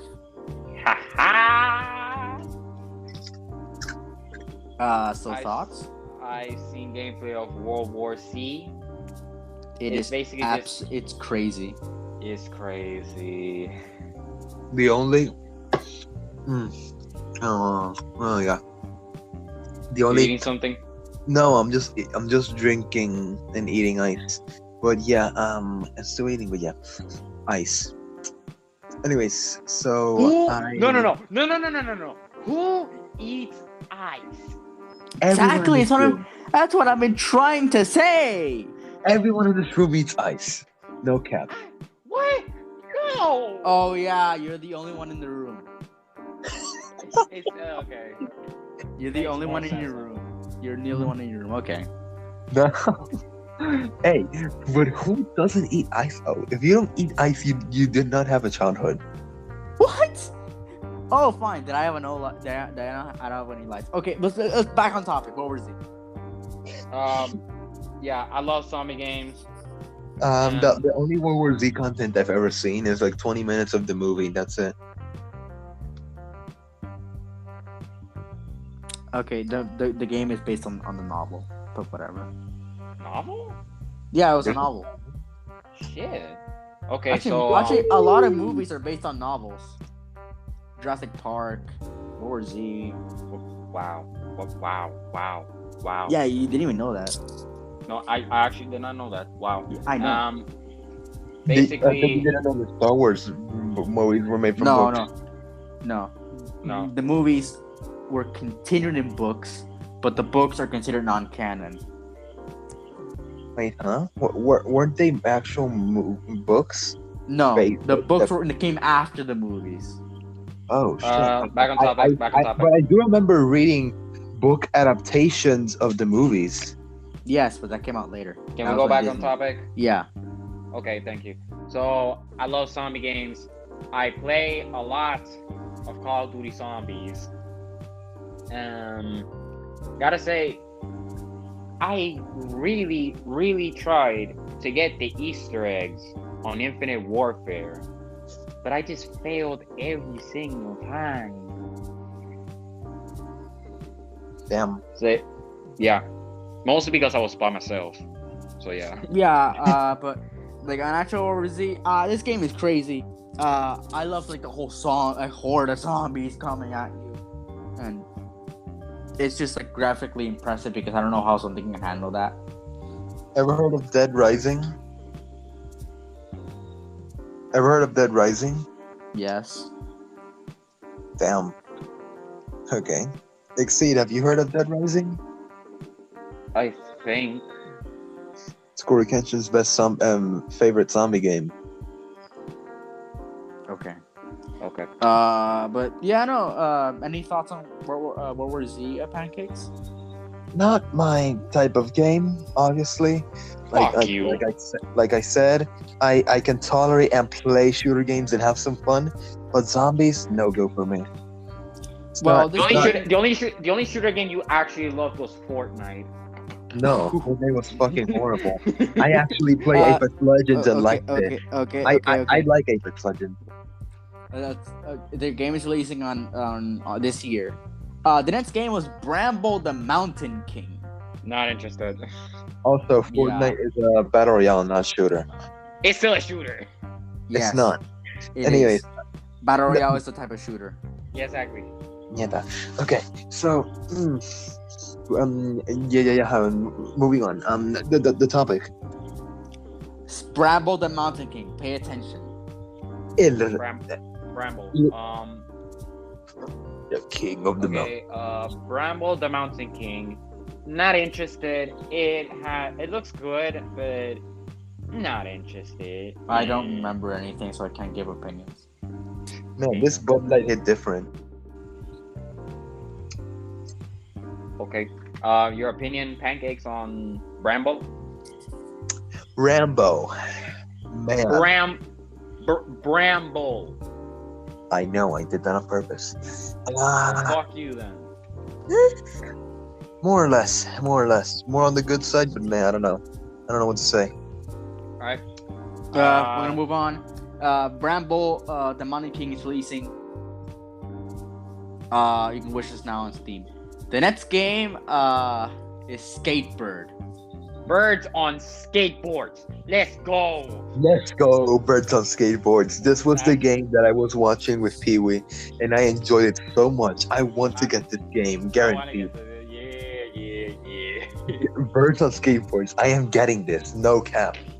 Yes. Wow. Okay. 3 words. 3 words. Exceed. Say it with me. Birds on skateboards. Okay. So you guys that game? I don't know about me, but you know that's that. I don't have much of an opinion, but maybe not. The game's releasing August 12th, 2021. The next game was Unpacking. So thoughts? I don't know what to say about this. It just Imagine, looks like imagine mean- packing them out. it's pretty cool that you get to like decorate your own room the way you want, but like a simulation of just like unpacking bullshit and just Imagine I'm not packing interested. them out. I'm not interested. I don't remember much of this game either, so I'm not. Okay, you just basically like grab shit from a box and just put it somewhere randomly. Okay, then not my type of game. Did you know Yes, that? I agree. Did you know that in Japan, there's moving companies that actually that actually have options to put the stuff in for you, like unbox everything and put all the furniture inside for you, and it's all very sanitary. It's a blue and white company. I don't remember the name right now, but yeah, Must just be saying. Japan. The game developers must be Japanese. What? The developers must be Japanese. The game developers. All right, so Yeah, that's that. Packing, you can wish us not or no release date. The next game was 2 Point Campus, but we've covered that we already covered earlier it. in our E3 coverage. So if you want to hear, interested in that. if you want to hear also our opinions, it's in either part 2 or part 3. I don't remember. I think it's in the last one. Yeah. So it's releasing 2022, being computer now. Just pointing that out. The next games were 2 games announced for our arcade servers service. Street Fighter 2 Champion Edition and Teenage Mutant Ninja Turtles: Turtles in Time. Street Fighter 2. Sheesh. Yeah. You know people still do tournaments on Street Fighter 2. I Yeah, did not know Street that. Fighter 2 is one of the most iconic fighting games of all time. What do you expect? So there's not much to talk about there. As all the games coming to newer services. So yeah, cool, but whatever. Yeah. I go where I want. Good. The next game was The Forgotten City. So thoughts? Not interested. Forgotten City. Man, imagine being a city and being forgotten. Couldn't be me. That's a lamest joke. Okay. Forgotten City, not really interested. Yeah. Basically, just the graphics people are turning kind into of. gold. Not really interested Graphics either. The graphics Not really look voodoo. The graphics look Yeah. voodoo. Yeah, they look doo-doo. I'm still. The graphics were not that good. Honestly, I would rather think about birds on skateboards. Yeah. Okay. Hell yeah. Okay, the graphics look voodoo. That's all. There's gonna be a collector's edition for whoever wants to buy that, whoever that is. But this game's releasing on July 28th, 2021. The next game was Disciples Liberation. Not really interested. They don't remember anything. This sounds RPG. It's just a dark fantasy strategy RPG. Oh. This sounds like a Christian version. This sounds like a Christian version of a game where you were taught how to be a flag smasher from Falcon and the Winter Soldier. Okay. Okay. That's all then. Disciples Liberation is coming out soon, sometime. The next 2 games or 2 things were not anywhere near new announcements. Tunic, we talked about Tunic last time. Yeah. So if you want to hear our thoughts on Tunic, it's on last episode around the end of the what was it called? Kickoff Live. The end of Kickoff Live and Smite and Stranger Things crossover again. Things we covered later last. It's available on July 13th. Sorry. 30th. The next is a new game, Splitgate. I've heard. Okay, before this stream started, I've heard some negative shit about this game. Well, no. Okay. Basically, they just explained how I can't remember what was the problem, but it was because of players leaving and shit. Of like some weird problem that the game was having, and then the problem got worse because players kept leaving, so the teams were unfair, and you could sometimes not, most of the times you couldn't even join a match.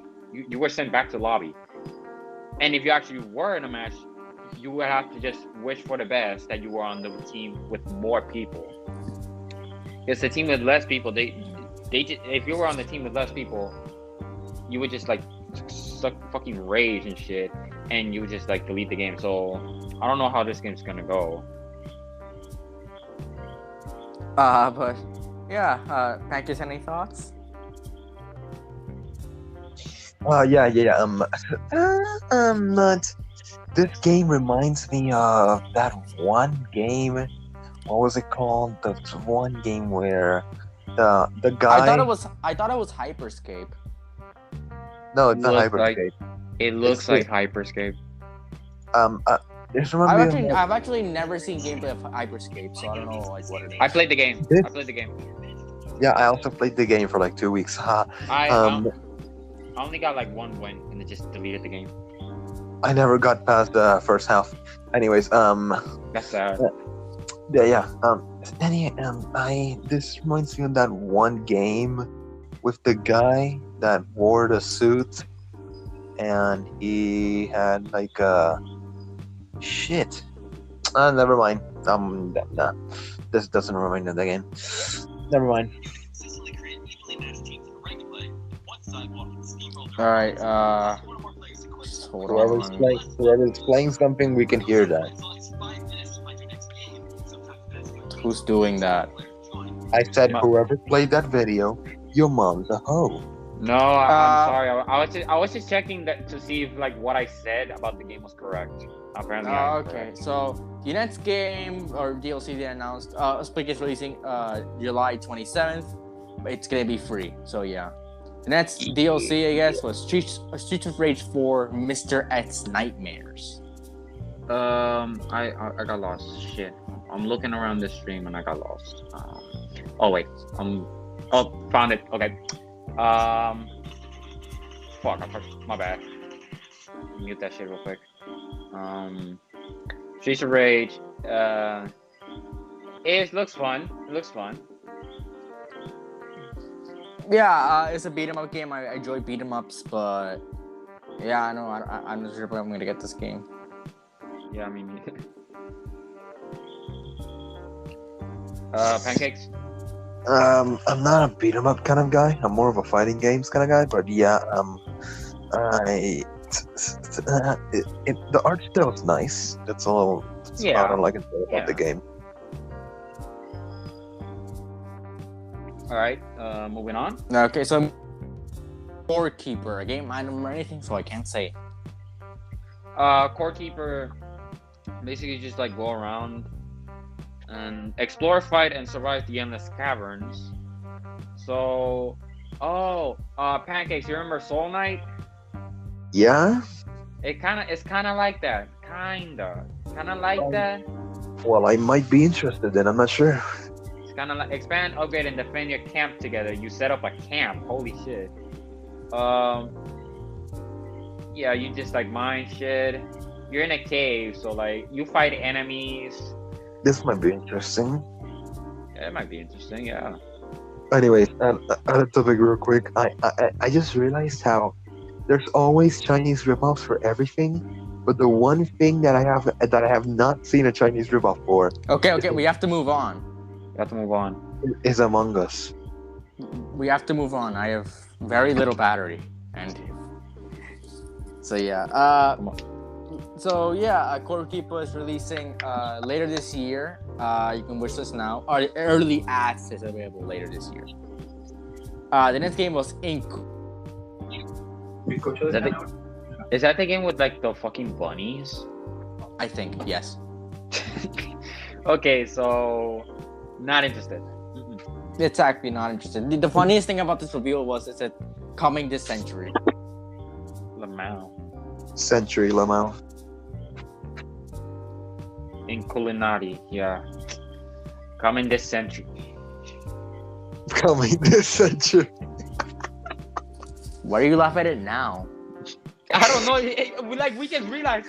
I was just like blindly when you say coming this century. I was just blinded. I forgot what century meant. You forgot what it- Okay, so I forgot what century meant. So this game can come out up until up until December 31st, 2099. Developers, you have until then. Okay, so honestly, I think that century means once every 74 years. I'm not sure. No, century means once 100 years. No, I'm pretty sure it means mayonnaise and an escalator. Okay, he's trolling. Fuck you. Okay, Fuck you. please move on. Don't think it's a joke. If we Okay, so give your opinions and let's move on. Do you have any opinion?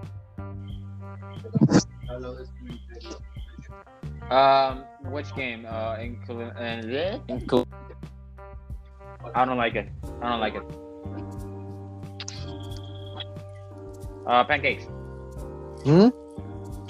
Your thoughts on include whatever it's called. I can't say it. Inculinati.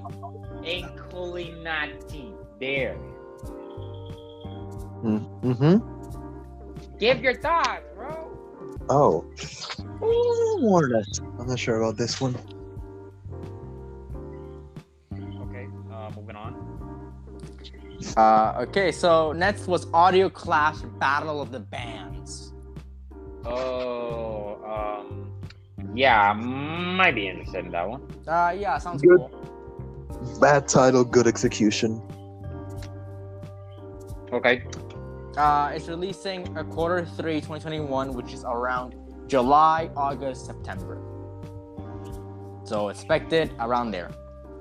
The next game was a game I'm looking forward to. Tale.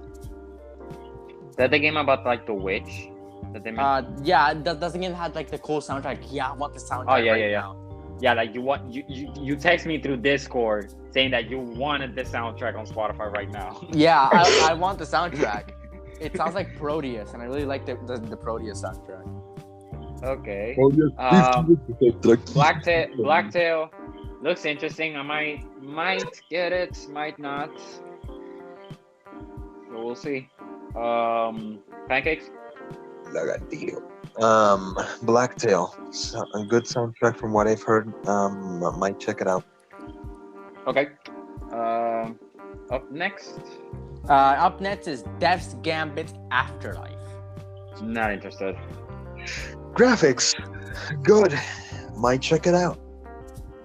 Okay. I don't know about me, but that's that. The next game, Blacktail's releasing winter 2021, which is now, but Death's Gambit has no release date. We have the next game is Black Skylands. Why does everything have black in the title?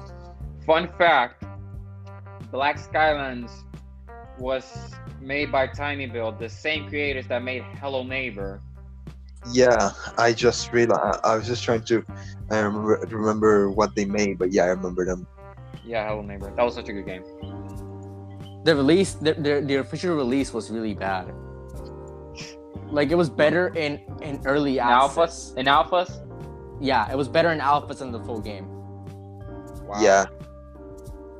Yeah, to be honest.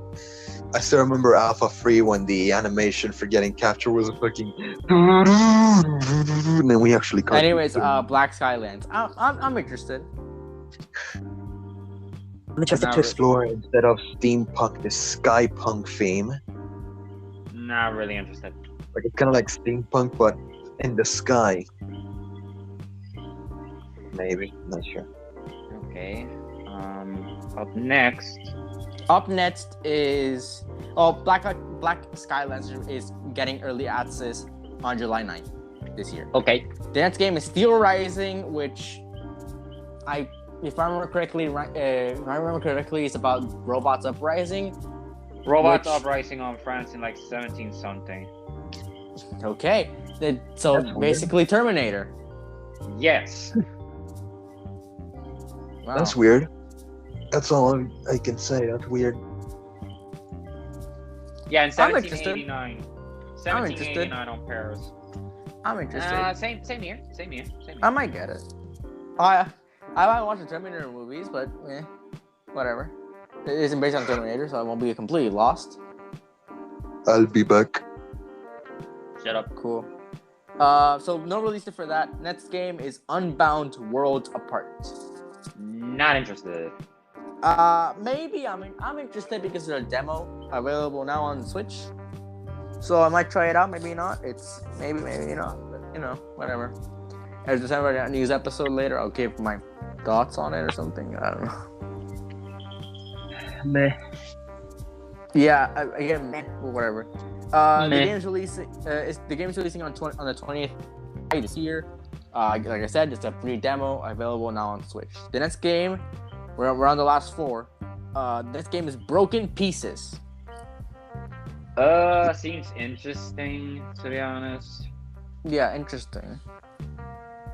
Yeah, Broken Pieces. It looks cool. It looks cool. Yeah, I'll get it. Pancakes, your thoughts? It looks nice. I get it.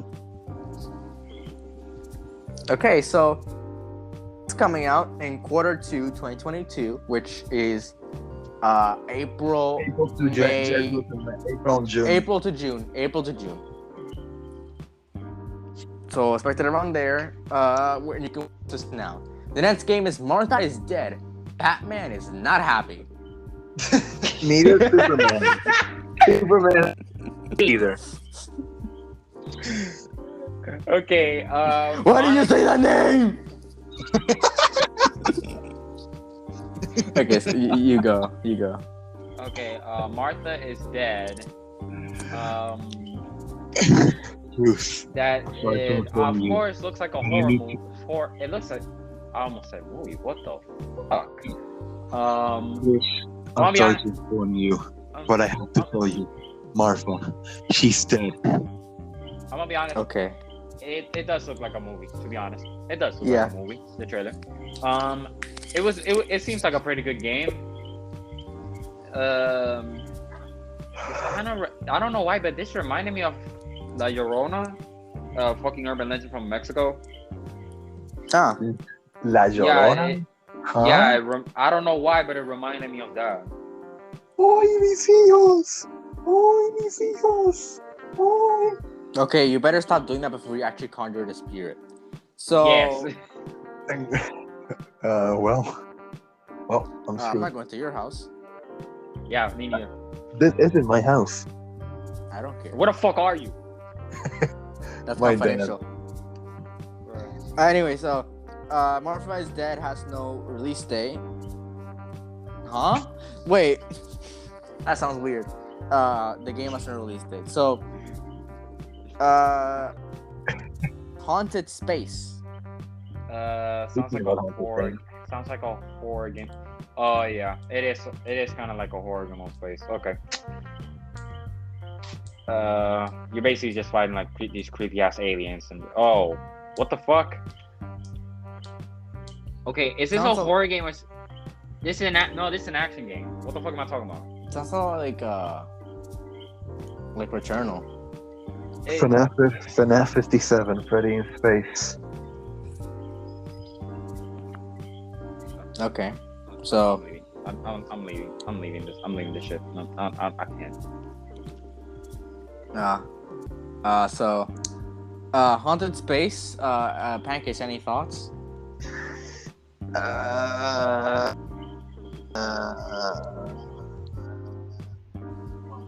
I don't know. It's just No, space. no. Man. It's just space. Just What, no. what can I tell you? It's just space. So this game looks interesting. Might get it, might not. You can wish us now. The next game was Chernobylite, but we covered that on our first part of E3. So we're just not gonna do that. That game's releasing in July 2021, and we're done. Let's go. We're done. Yay. So hope you guys enjoyed. The next time will be on Sid's presentations. Saturday. This is releasing. We'll touch upon the Saturday, shit. this Saturday releases, which include, and this is very much, the second Guerrilla Showcase. They're back. Awesome. The Wholesome Direct. The Ubisoft Forward, our first big one. And the Upload VR Showcase. The Devolver Digital Showcase. Damn, And the Devolver. Gearbox Software Showcase. So, more news on maybe Fall Guys and other stuff. Wonderlands, Far Cry 6, all of that coming on part 5. So hope you guys enjoyed. Pancakes and Exceed, say your goodbyes. Goodbye.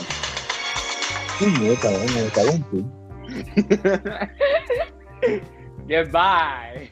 Goodbye. Again, you better be thankful where this is Spotify. Yeah. So Wait, what about our viewers on other platforms such as Anchor and Breaker? Who cares? Anchor. Okay, first of all, Anchor is made by Spotify. First of all.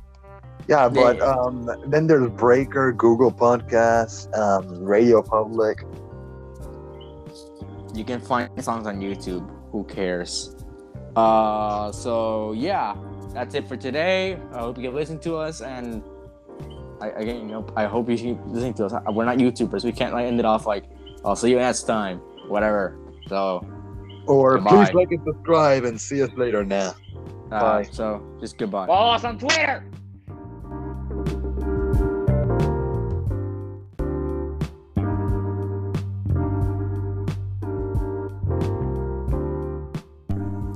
Hello, my name is Mercury, and welcome to this brand new episode of Media FA. Today I am doing this episode solo. Now you might be asking, isn't there supposed to be an episode about E3 today? And there was, until there was this news that people weren't really enjoying watching all those streams, as you can probably tell from their being tired. So I've taken it upon myself to change that, and there's going to be a big E3 episode Friday, June 18th. Where we talk about everything that we enjoyed from E3. And I think I'll be joined by Pancakes and Exceed. Maybe some others, but you know, that's just what it's going to be. And today I'll be talking about a very special game of mine that recently got announced for a sequel. That being Jurassic World Evolution. Jurassic World Evolution was one of my very, first games on the PS4. It's one of the first games I sunk hours into. And today, we'll be taking a look at it after the announcement of the sequel. And so, yeah. If you guys if none of you have heard about this game or know what it is about, it is a park simulation game where you build your own Jurassic World and go around and just like you build Jurassic World and trying to continue dinosaurs, or if you're like a sane person, pretty much you let them loose and let them kill, eat people, trample them, whatever. And I sunk easily around 400 hours into this game. To me it is that good. So, I'll be talking about the game, everything that came out for it.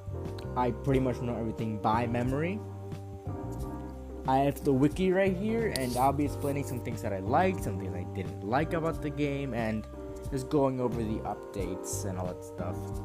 So, it's been quite a while, so let's begin.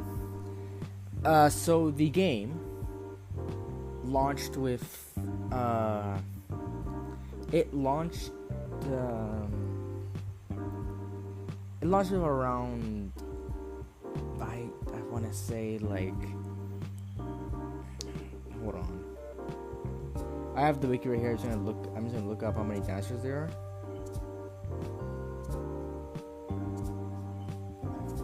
are. There are quite a lot, so yeah. I'm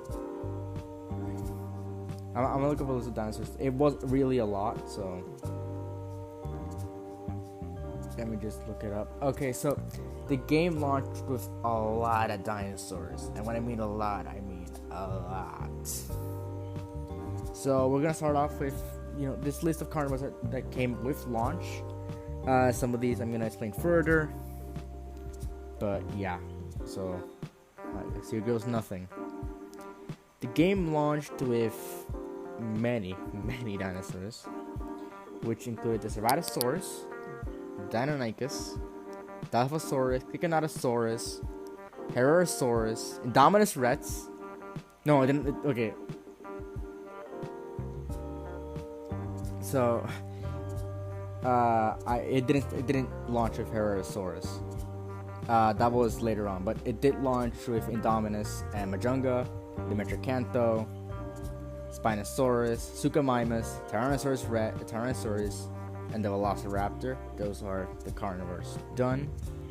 It launched with the Ankylosaurus, Apatosaurus, Archaeornithomimus, Brachiosaurus, Camarasaurus, Casmosaurus, Chunkingosaurus, Cretosaurus, Crichtonsaurus, Diplodocus, Dracorex, Edmontosaurus, Gallimimus, Degenspinosaurus, Wyangosaurus, Kentrosaurus, Minosaur, Mamenchisaurus, Motoborosaurus, the Nodosaurus, the Pachycephalosaurus, the Parasaurolophus, Pentaceratops, Pulacanthus, Sauropelta, Stegosaurus, Tritiomymus, Styracosaurus, Torosaurus, Triceratops, and Syntausaurus. So those are all for launch, and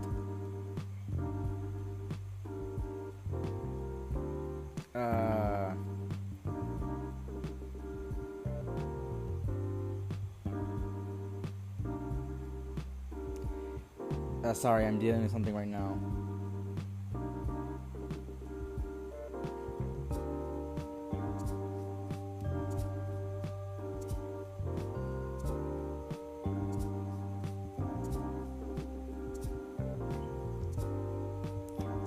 So it launched with those dinosaurs.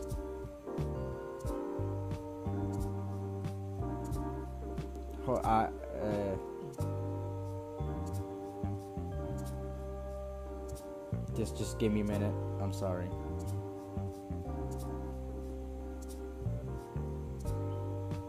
Okay, so it released those dinosaurs, and there were a lot more dinosaurs added later on. With I know the last. Okay, so specifically the dinosaurs known as Crinosaurus, Styracosaurus, Archaeornithomimus, Suchomimus, and Majungasaurus were part of a deluxe dinosaur pack that you got when you bought the deluxe edition of the game, which cost only $5, but if you didn't get the deluxe edition, you had to pay $11 for these dinosaurs. There were a lot more, but I'm gonna keep going on. In order of release of dinosaurs, the first update that actually gave us dinosaurs was the Fallen Kingdom dinosaur update on June 22nd, 2018, which included the dinosaurs featured on Jurassic World Fallen Kingdom, which included, this is in order of you unlocking them, the Sinoceratops, the Baryonyx, the Stygimoloch, the Carnotaurus, the Allosaurus, and the Indoraptor. So yeah, those were there. Then on November 20th, 2018, we got the Secrets of Dr. Wu DLC, which is a DLC that added 2 new islands, the Muerta East and Tacaño Research Facility. Also, I'm gonna elaborate that you had 6 maps in this game where you built your own park, those being Isla Matanceros, Isla Muerta, Isla Tacaño, Isla Pena, Isla Sorna, and Isla Nublar. In that order, but not really, because Isla Nublar you get it after Isla Matanceros, which is the first island. So this one added 2 new islands, and yeah, and Secret Doctor Wu also added 5 new dinosaurs into the game. This is in order of you getting them: the Olorotitan, the Troodon, the Ankylodocus, the Stegoceratops, and the Spinoraptor. Those last 3 were hybrids, and so is the Indominus Rex and the Indoraptor. You got them, the Indominus, you got them from getting 100% genome on Tyrannosaurus Rex and Velociraptor. Also, I'm gonna have to display some gameplay because I'm just saying random stuff. So, in this, you pretty much get money from these buildings that guests go onto, and the dinosaurs. Viewing the dinosaurs and stuff. So, and you use that money to research for genetic upgrades, for skins, to improve your dinosaurs' rating, so it's rated higher, and you get more reputation for your park. and that gives you more money that you can waste on going to dig sites, which you can get fossils from, and you get DNA of dinosaurs from those fossils that you can later clone when a fossil has reached 50% completion or more. If you get 100%, it is pretty much you can't get any more genome from that. Also, if it's below 100%, it has a chance of failing to hatch, which means a little bit of money lost, but not really. So when you get 100%, it has 100% chance of hatching with no modifications, because modifications, while are good and increase your dinosaur's stats and rating, they decrease the viability, so it has less of a chance to be successful at hatching.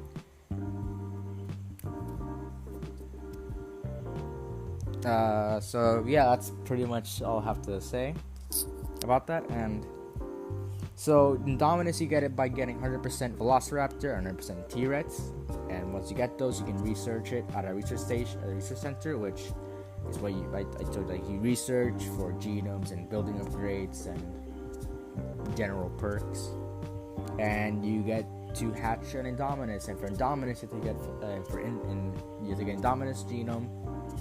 All of these you get 100% immediately. So yeah. For Indoraptor, to get Indominus 100%, which you already get, and Velociraptor 100%, so you pretty much get it, but you have to complete some things for it.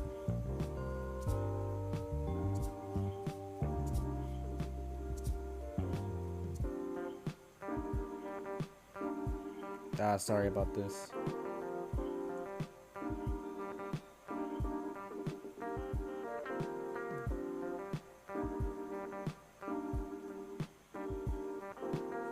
It's just that we're dealing a lot on our own.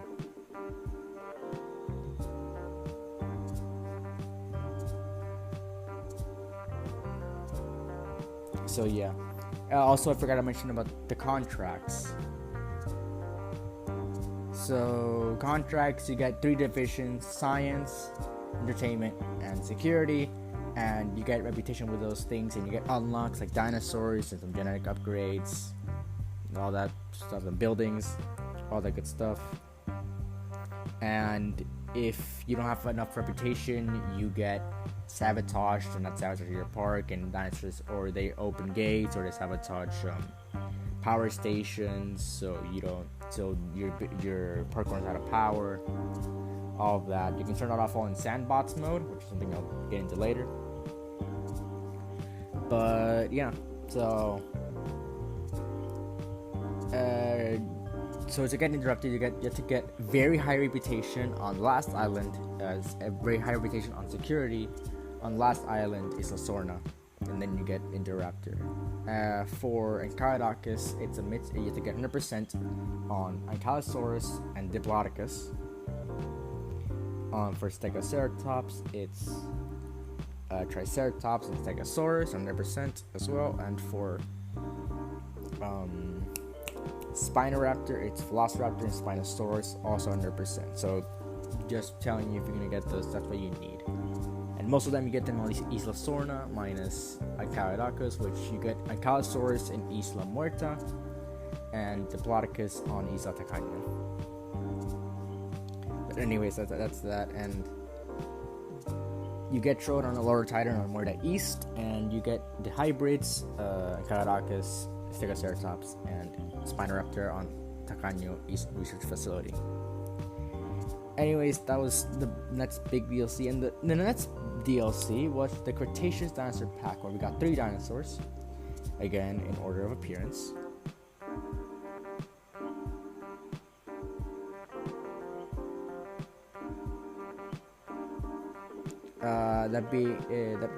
Order of unlocking them. Those being the Iguanodon, the Dreadnoughtus, and the Carcharodontosaurus. So this was the first dinosaur pack, and this released on December 13th, 2018. and this kind of brought back a lot of stuff. Like okay, this can happen now. So yeah, and surprisingly, this is the only one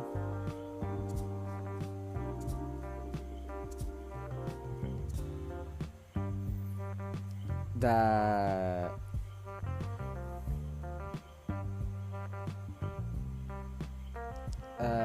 that actually was based on an era.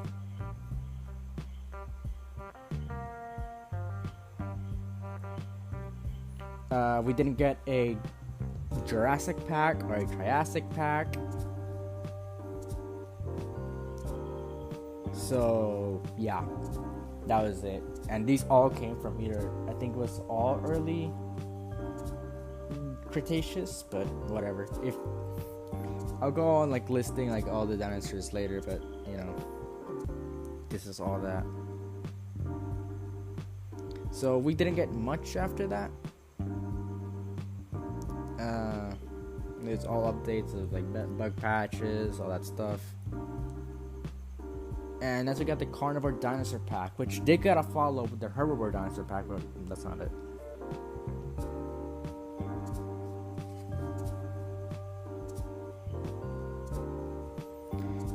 And in order of unlocking them, Proceratosaurus, Herbarosaurus, and Acrocanthosaurus. And this one released on April 17, 2019. So it was around this. It's been 4 months. We've been staying. Frontier, the developers, have been staying quiet of this game for a while now, and we didn't know what's coming until this dropped. And this sparked a lot of controversy because Proceratosaurus didn't look like it. Herbarosaurus wasn't like the ones in the Jurassic Park, the game, and Acrocanthosaurus looked kind of weird for them. But I didn't have any problem with designs. I absolutely love Proceratosaurus in the game, personally, and I also love Herbarosaurus. Acrocanthosaurus is whatever. The next DLC was a next big one because Secret Doctor Wu was a DLC that focused on story, and the next one is Clear Sanctuary, where in Clear Sanctuary it takes things from Jurassic World Fallen Kingdom, where you know the volcano was erupting, and this one you go on and you try to save the dinosaurs from the volcano, transport them off the island, off of Nublar North, new place, and to Sanctuary Island, which is an island featured in Jurassic World Fallen Kingdom that was never really explored, but it's here now. And this one, it included 3 dinosaurs instead of the 5. Those being, in order of unlocking them, the Euthlocephalus, the Albertosaurus, and the Oranosaurus. I don't know if any of you like even know what these are, but I hope I'm teaching you some very juicy dinosaur information. So this one released on June 18, 2019, which was the 1-year anniversary of the game. So, you know, that was that. And this was one of the only ones there. The next DLC, update. This was another free update. I almost, say that the Fallen Kingdom update was free and added 5 creatures, but this one was another update, adding 1 free creature, that being the Pseudoceratops, which is a dinosaur from North America, even though it sounds kind of Asian, I want to say. Trust me, you can probably tell which ones are Asian. Centaurosaurus, Shankingosaurus, Wangosaurus. Crinosaurus is actually from Asia, even though it's kind of wrong. I'll talk about like inaccuracies later. But yeah, it added the Pseudoceratops, and it was the first update that was added 3 dinosaurs in a year. And it was only one, and it was and then on the wiki, the Pseudoceratops is considered as base game, but it's added later on, so I don't consider it as base game. So yeah, this update released on August 27, 2019, which was a few weeks before the actual Battle at Big Rock short film, which I recommend anyone to watch. If you're a Jurassic Park fan or just want to see dinosaurs destroy things, I suggest you go watch that. It is really good. The next update, or the next DLC was not very far. It wasn't far from there. It was the Herbivore Dinosaur Pack, which I mentioned earlier, and it added 3 dinosaurs. Those being the, again, order of you unlocking them: the Homalocephalae, the Nigersaurus. It's not what you think it is. Trust me, it's based on it's named that because it's based on a country, Niger. So Nigersaurus. It's not. Don't pronounce. I know some people are gonna hear this episode. Maybe, I don't know, but and they're gonna hear this thing. Oh, the Nigersaurus, and they're gonna make jokes about it. But whatever. Then the last one was a Dryosaurus, which is a dinosaur I was really expecting to come back. And this game was a spiritual successor to the game known as Jurassic Park Operation Genesis. And this update actually gave us all of the dinosaurs from Jurassic Park Operation Genesis. So yeah. The ones that were missing, I think, at launch were the Homalocephalae. I'm not gonna list them all. Who cares? The Herbivore Dinosaur Pack released on September 17th, 2019. I'm not gonna list prices because that's boring, honestly. Yeah, listing prices is pretty boring. But yeah. So there wasn't much DLC until the Raptor Squad Skin Collection, which is really boring. It's just adding the skin. You can, in the game, you can research skins for dinosaurs, which add color palette. They're more like color palettes for dinosaurs, and they make your dinosaurs more interesting, and they increase the rating, but they decrease the viability by 5%. So it's a full, and you add a skin. It's 100%, and you add a skin, it's gonna be 95%. Pretty much always, but it's very rare for you to actually miss that mark. So this one included the blue, the skins for Blue, Charlie, Echo, and Delta. For Raptors, for the Velociraptor, which I thought were gonna be added from launch. Okay, you can have these skins for your Raptors, but that wasn't there. I think the most popular is Blue. I think definitely the most popular is Blue.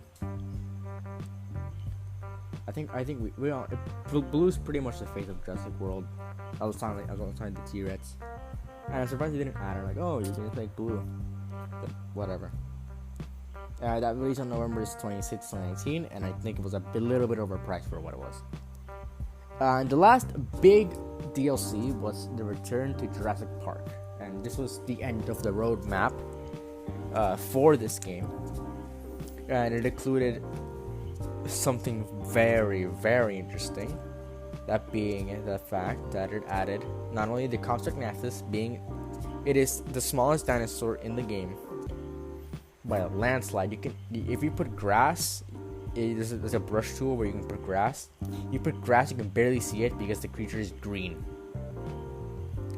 And it added, it was really annoying. And then it added the Pteranodon, and it added two more. It added 2 more islands. Not really, but yeah. Islas Nublar 1993, I think it was called, and Isla Sorna 1993, and it was all about just rebuilding Jurassic Park. So and then it added the Pteranodon. Now you may know what the Pteranodon is, but if you don't, it is the flying lizard. They're not dinosaurs, and people get that wrong. Like, oh, they're dinosaurs. They're not dinosaurs. That's something that everyone gets wrong. Oh, the dinosaurs. They're not. They're not dinosaurs. They're creatures. They are related to dinosaurs, like distant relatives, but they are not dinosaurs. Just putting that out there. They're not dinosaurs. Please stop comparing them to dinosaurs. That's not how this works. So that was it. It released on December 10th, 2019, and we did get some things after that, mainly updates. The last update that they ever gave out was update 1.12.5, which was only patches, and it was on September 1st, 2020. So we've almost gone a full year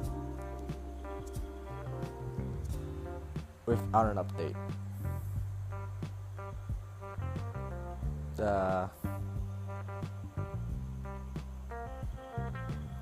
So yeah, that was it for all the DLC, and well, now I guess I'm gonna move on to what I liked and disliked about the game. So I liked the diversity of the dinosaurs.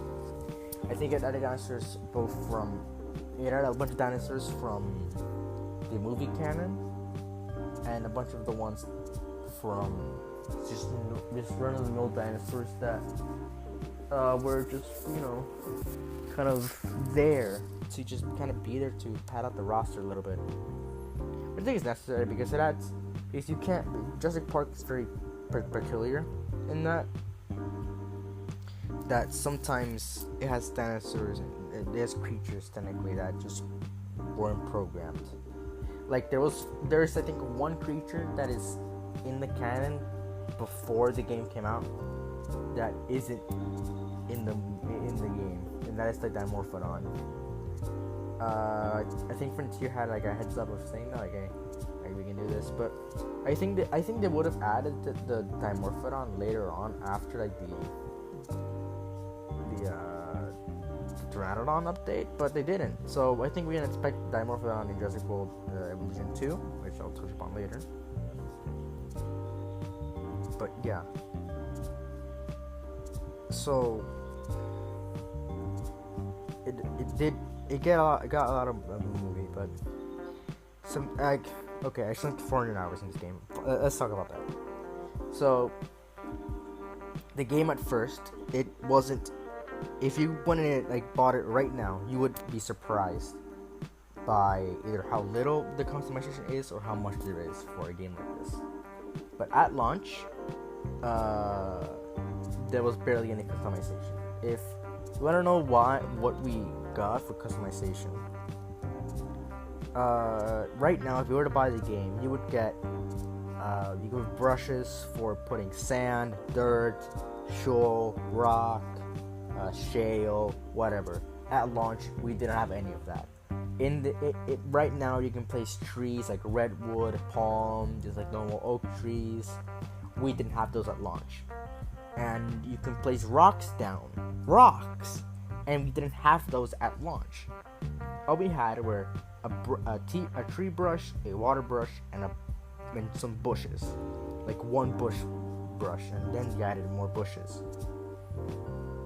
We don't have any benches. We don't have any trash cans. We do technically have trash cans, but they're added to a path, so I don't think they count. But we don't have any. We can't customize the buildings. There's barely any customization in the game, which is something that lacks. But somehow we all pulled through it, and we all made something very, very, very interesting and just unique for what we had. I think the community really loved this game, especially for what it was.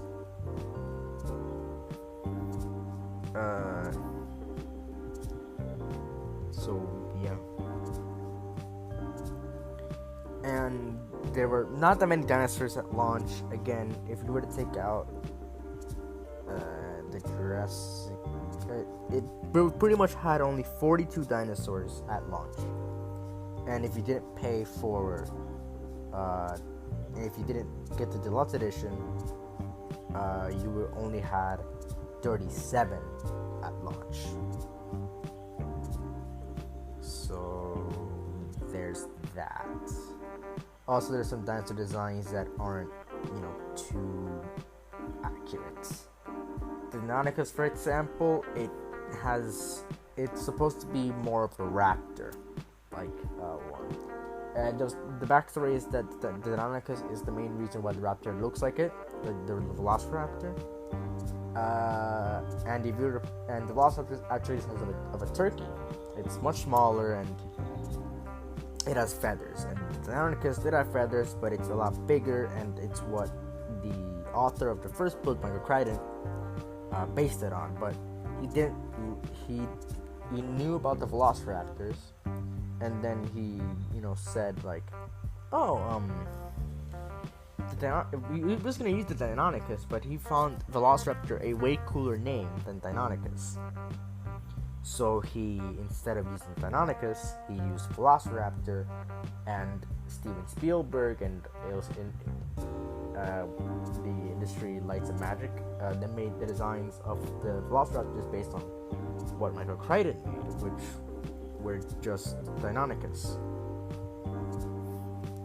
So yeah, and to differentiate Deinonychus from Velociraptor in this game, they made it red, and it had tadpole, like it had like a crest like a chicken, and it had kind of a tadpole like tail where it had those fins. It wasn't like it couldn't swim. Like in this game, it's very, I don't want to say unrealistic, but yeah, the dinosaurs, when they went into the water, they didn't swim, and sometimes they were fully submerged and they were just fine.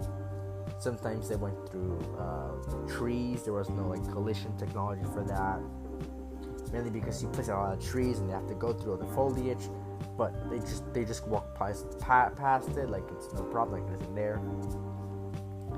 I get that there's limitations and they had to come out on consoles, but come on.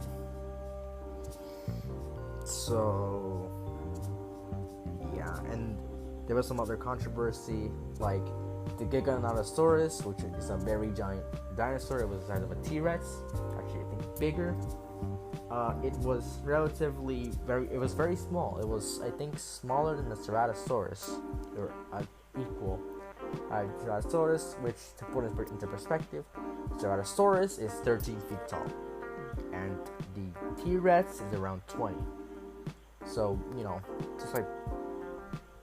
just putting that into perspective. And they did an update where they updated the sizes, and Giga was a lot bigger, and that stayed since. So they did kind of make that, but there were other inaccuracies, like Carcharodontosaurus, which was a little bit inaccurate. The T-Rex, it looked like a T-Rex, sure, but it wasn't the T-Rex from the movies. It didn't look like the T-Rex from the movies. It looked like they made their own thing, like based on Jurassic Park movies. And I think other inaccuracies were there. The Montosaurus in there was a little bit of debate because of the crest it had, and the Montosaurus and Metriacanthosaurus models are based on the models or like the maquettes that were in the Jurassic World website. But this one they added a crest to the Montosaurus. So to make it more accurate, it's been a little bit of a debate in the community. And next thing, it's not their fault. It's more of Universal's fault, where the Baryonyx is very inaccurate. Like, very inaccurate. It looks more crocodilish, which is not what it's meant to be. The snout is meant to be like that wide. It's meant to be a little bit more, what do you call it? Like narrow. So and the website had a design different from the movies. The skull was a lot more it was narrower. It was like yellow, something else.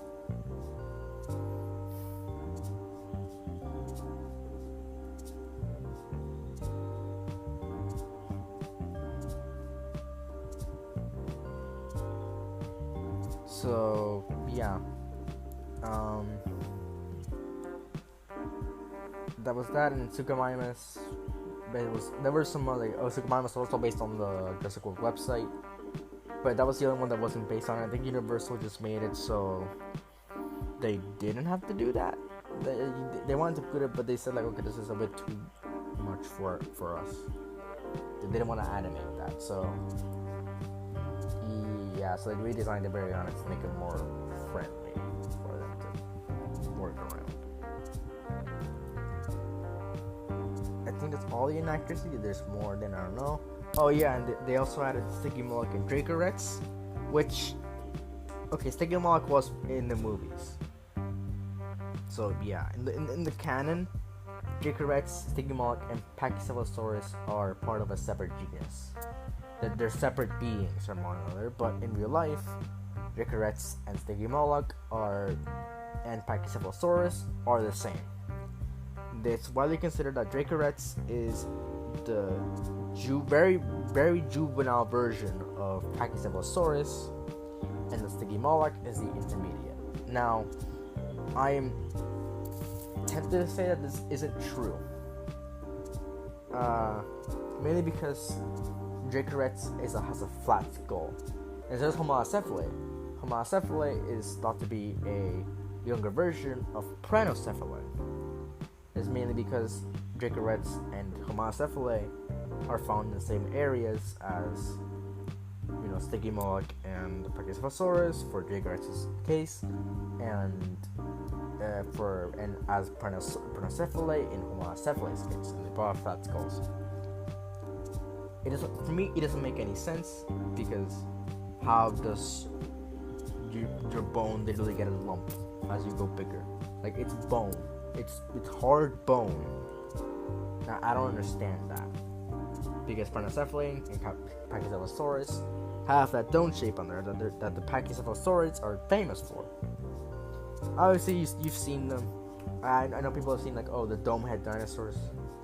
But Sticky Moloch, I can like believe you if you say that's juvenile Pachycephalosaurus. Like, yeah, I get it.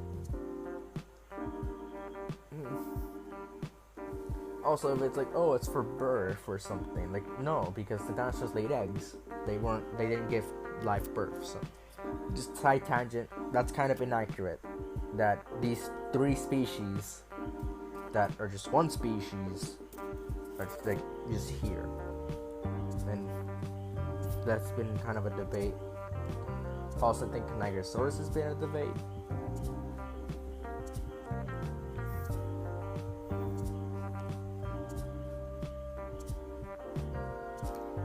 But yeah. Yeah, hold on.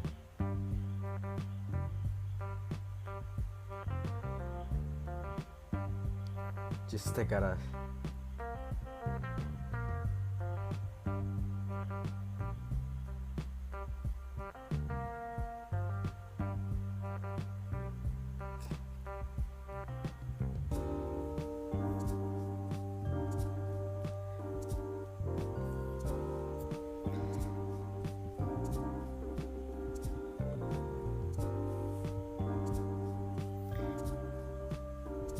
So yeah, just that. So yeah, I don't know. I love this game, and there are like yes, I've said that. Oh, it didn't have much customization. It still doesn't have customization. It definitely doesn't. It doesn't have that oomph that it should have, because they're made by Frontier. They're very popular for making these very customizable park games. But I've heard that the Planet Zoo, their most recent, is too customizable, where there's too much to do. So people get overwhelmed by it, and they kind of turn off the game for a little bit. Sorry. But yeah, that's what just like a little bit, man, just a little bit. At least if you were to buy it now, I think you would enjoy it more than what you would get at launch. And I recommend anyone to buy this game, honestly. For me, it's a good pastimer, as you can probably tell.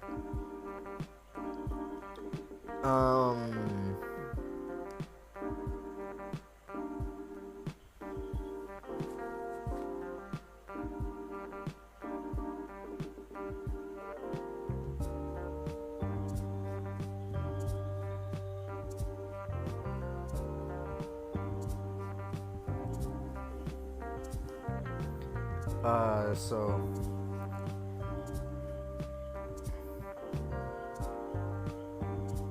yeah, I don't have much to say. More like, I think they have to improve this in the sequel. And there are some missed opportunities in this, definitely. Like, they could have added some very fan favorite dinosaurs, such as the Concavinator, the Procontonathus, the Pachyrhinosaurus. There are some very, very big missed opportunities, which, yeah, like adding more Triassic, like adding a Jurassic pack, a Triassic pack, like an Omnivore pack maybe. There are some very big missed opportunities. So I guess we're gonna move on to my overall thoughts on the sequel, or like what I hope for the sequel. Of course, the sequel is, I think, is gonna be good. So we're getting just 3 new creatures. 2 of them are dinosaurs, those being the Amargasaurus and the Coelophysis. Coelophysis is a Triassic dinosaur. So we're getting more Triassic rep. For those of you who don't know, the Triassic is at least the late Triassic is the point where dinosaurs came to be. So yeah, we're getting more from that. So more of those like dinosaurs that just looked very plain or very weird. That was a time. That was time for dinosaurs to just be weird. Or I guess it was a Jurassic. Jurassic was where it got weird. The Jurassic came after, and then the Cretaceous, and then they all went extinct. Not really, because birds are dinosaurs. They're not descendants, they are dinosaurs. But yeah, so I'm really excited to see what's coming next. This is coming out on June 13th, which means that the PC gaming show is going to go live tonight, or well, at noon. Yeah, like afternoon. That and Frontier have said that they're gonna show up there to show more games of theirs and to show Jurassic World Evolution 2. So I hope we get more decorations, more dinosaurs, better graphics, more buildings to build. What they showed is pretty boring. It kind of makes me feel weird. Also, they finally had the Mosasaurus, that big aquatic thing. I don't know if we can add hybrids back, but whatever. Maybe some aquatic hybrids. Who knows? I hope they show more dinosaurs. Maybe something like mainly gameplay. Just mainly gameplay. So that was my episode on Jurassic World Evolution. If you guys want to buy this game, it is, for now, I don't know how much it costs on like the normal version, but I know that the Deluxe Edition is currently $11 on the PS Store. So I'd grab it. I'd definitely grab it if you want a pastimer. But that's it for today. I hope you enjoyed the episode. On Friday, we'll have our full thoughts on E3 2021.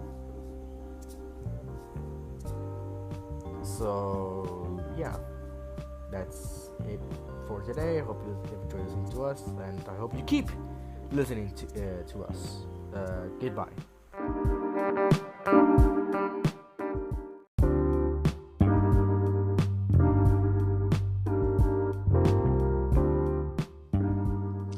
Hello, my name is Mercury, and with this brand new episode of Media FA. Today I'm joined by Pancakes and Exceed. How are you both? I'm over here stroking my dick. I got lotion on my dick right now. I'm just stroking my shit. I'm horny as fuck, man. I'm a freak, man. Like, That's not Exceed. Welcome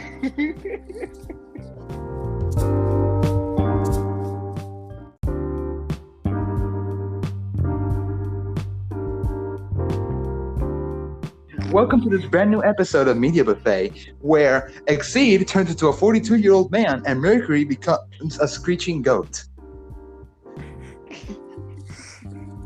Like Pancakes said, this is a brand new episode of Media Buffet, and this is definitely normal. Definitely normal for people This too. is definitely normal, just like us. Please, we're normal. Are you sure about that? Approved by Stinky Pan. We're definitely normal. Anyways, today we're talking about E3 again. After what was it? A week? Almost a week? About a week ago. Can you shut the fuck up? Maybe a week. I don't know. Since Saturday, pretty much. Since the little switch, I still have to release the incomplete version. I haven't gotten on that. Anyways, this is our full thoughts on E3. I hope you guys enjoyed the Media Buffet Presents that premiered yesterday around the time of this recording. Yeah, it's gonna be it's gonna be one Media Buffet Presents every 2 months, and it's gonna focus on the projects that us Media Buffet members have from now until 2 months from now. So in August, we will be making another Media Buffet Presents with more of our projects and future episodes coming up. I mean, I already set my project for December, so that's that. Anyways, he also wondering I have not posted the Messenger stuff, and it's probably not gonna come out today. Whoops. Anyways, E3. So our full thoughts on E3 now that it has ended, and what were our favorite game announcements or general announcements from it. So don't ask what happened to E2 and E. You're not funny. You're not funny. You're not funny. Best part is E actually exists. E4 it's a better joke than that. The best part is that E actually exists. Yes, and it's Markiplier. E. Anyways, you want to start with your E3? Speaking of the letter E, Exceed is nowhere to be found. I guess he is stroking his dick. Do you want to start? And he has returned. Oh, okay, who wants to start with their E3 opinions? Who has the shortest? Hang on, Exceed, I think you have a tradition to fulfill. What do you mean? You know what I mean. What tradition? It appears you have Alzheimer's. Okay, let's keep going. Okay, will someone start or do I start? Like with my three opinions. I got them. Okay, I may start because I probably have the longest opinion. Probably have the longest one. All right, you better grab some popcorn. Yeah. 2 bowls actually, because it's gonna get hella big. It's about to become a 2-hour movie. Go. Okay, so I watched every single of the 36 presentations connected to the Electronic Entertainment Expo that took place completely virtually this year because someone 2 years ago decided to eat a bat. So, I'm not going to give my opinion on every single one because some presentations may be small, others may be by big companies, but they only release announce one game, and honestly, I'm gonna give my opinions on the noticeable ones. Let me just read my notes real quick.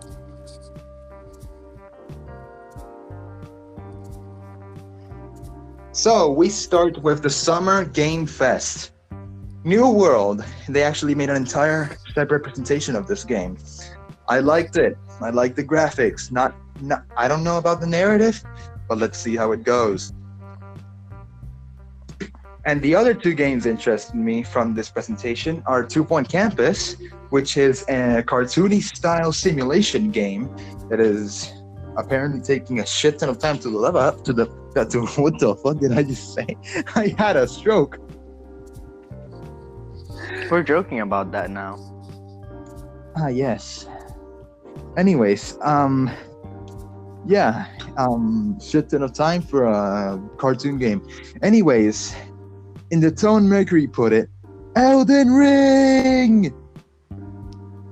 It looks interesting, but I'm not a medieval games kind of guy. I'm just here for the graphics, so Hey, fuck you. let's- Fuck you. let's just check that out later. Alright, I forgot. There's 2 more games that interest me from this thing. Sky Children of the Light, which we spoke about in our first E3 episode as a game containing the first season based on Le Petit Prince, or as the kids cartoon I watched called it, El Principito, puñeta. It's a fucking legendary cartoon. I'm gonna play that game as soon as it comes out. It's the game is actually available On for console. free on. Oh. Wow. I was like, yeah, it's free on mobile. And it's like, nah, on console. Okay. Pay money. Lol. Anyway, so we got the Tribeca Games Showcase. Never mind, the wrong presentation. Day of the Devs. Wow, so not even like Kenna. Like Kenna didn't even interest you. That was in Tribeca. No. I didn't mean Tribeca. I meant Day of the Devs. There's Oh, only okay. one game that interested me in this presentation, and it's Road 96. It's this game where you drive. Oh, yeah. And things get scarier as you keep driving. You're supposed to, like, reach the border of, like, something. I don't know. It's probably Mexico. Let's not joke about that. Lol. Yeah. Are you done? No, bro, I'm not done. There's like 36 presentations. I barely touched the second. Holy shit. Okay, so there's the third Tribeca Spotlight. There's only one game that interested me in this presentation, and it's 12 minutes, mainly because it's about mystery and because Daisy Ridley voices the female character. And like I said, it's the villain from Captain Marvel 2, defending his wife Ray from a Green Goblin. Ah, yes. A Skrull married to Rey from Star Wars trying to defeat the Green Goblin. How it perfectly makes sense. And how Yes. all three of those are owned by Disney. Produced by Disney. Disney, copyrighted by Disney, 2021. Yes. We must say that because if not, we're gonna get turned into a theme park. Cool, continue. Time for the IGN Expo. Survival Machine. 3D Minecraft. I know Minecraft is already 3D, but Oh, man. are you yawning? Yes. Go take a shit or something. I don't know. And basically, this is No, part of no. Real quick. How the fuck can taking a shit make me stop yawning? because when the shit comes out, you get woke. Continue. Just continue. Yeah. Speaking of shit, we have Death's Gambit Afterlife. This game interested me, but I'm worried about the story. So, graphics again. Okay, so next we have the Forgotten City. I have no idea why I put this in my interested games list because I don't remember it, but it's probably going to be interesting if I did, based on the title. So I'm excited to check it out. Next up is Skatebird. A bird on a skateboard. That's all I have to say. Exceed, any comments on that one? Bird on skateboard. I forgot how it was. Picado!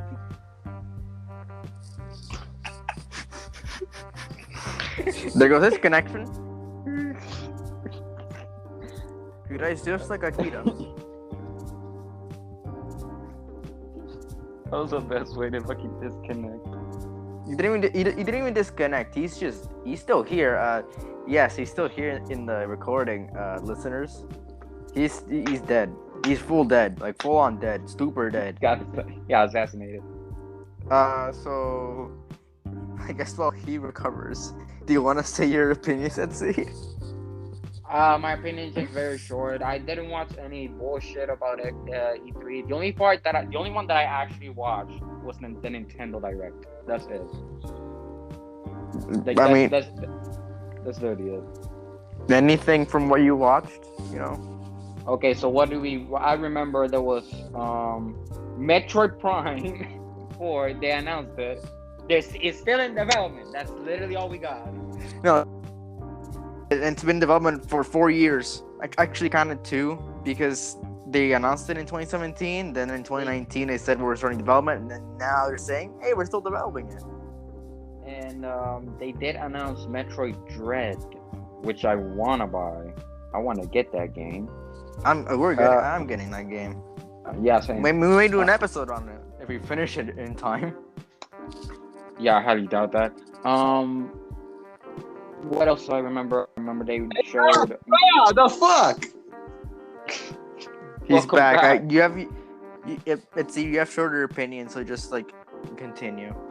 Pancakes. Let Etsy finish his opinions and then you continue. It appears the recording device came upon the hearing of Skatebird and turned off. Okay. So what else do I remember from Nintendo? I don't remember much. I remember that they showed Mario plus Rabbids again. What else was there? Oh yeah, fuck, how could I forget this? The new Smash DLC. Yeah. Yeah, the new Smash DLC. We can discuss that whenever I get to it, Lamau. And the final part that I remember, and the one that I'm most excited about, Legend of Zelda Breath of the Wild 2. I want that game. No. That's not what the Nintendo official title is. It's sequel to the Legend of Zelda Breath of the Wild. They haven't revealed it yet. Yes, Yeah, everything else sounds stupid.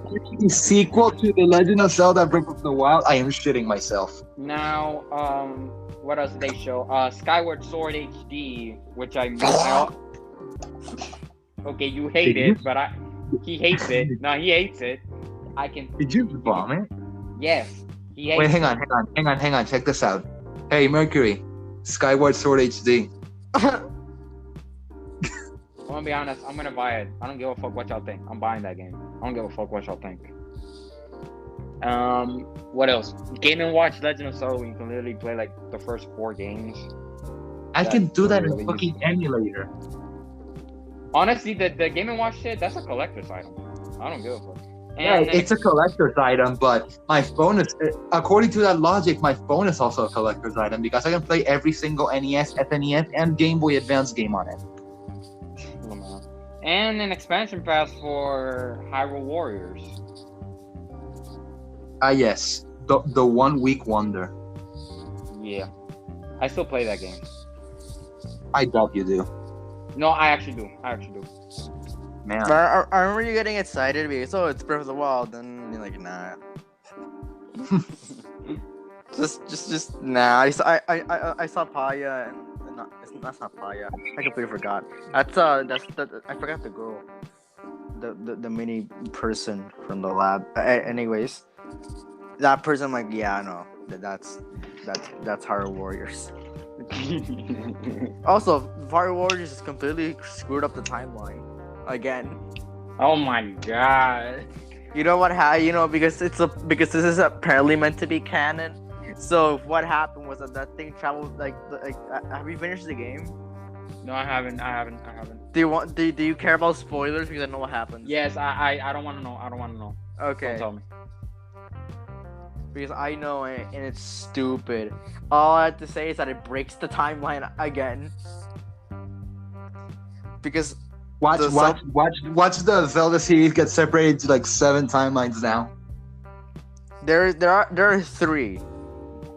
4 if you count Hyrule Warriors timeline, like the actual Hyrule Warriors.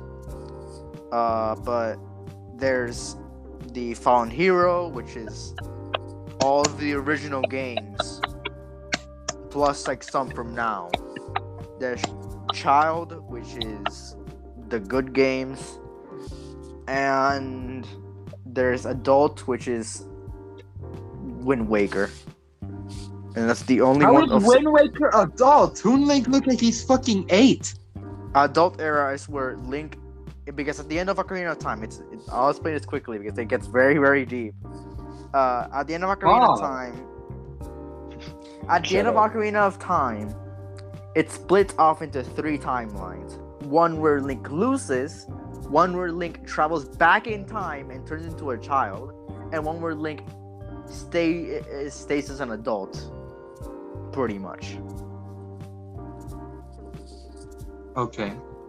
And the one that the one that Wind Waker follows is the one that turns into adult, or like stays as an adult. That's the best way I can describe it, and that's it. Yeah, definitely. A fucking 8-year-old Link is an adult, definitely. No, it's a different Link. Yeah, but he looks like he's fucking 8. Yes, it's a different Link than the one that died in Ocarina, because in all timelines the Ocarina one died. Cool. I'm not gonna go into that because it goes really deep. Oh shit! Oh god, it goes so deep. Even I remember what the fuck you're talking about. It's probably about that Ben Drown shit. No, Ben Drown is not canon. Cool. But I can go deep dive right now, but I don't want to. That is something you can say during very, very different contexts. Yes. I can probably post like a deep dive on Mirufe Archive, but I don't want to. So, continue. Yes, please.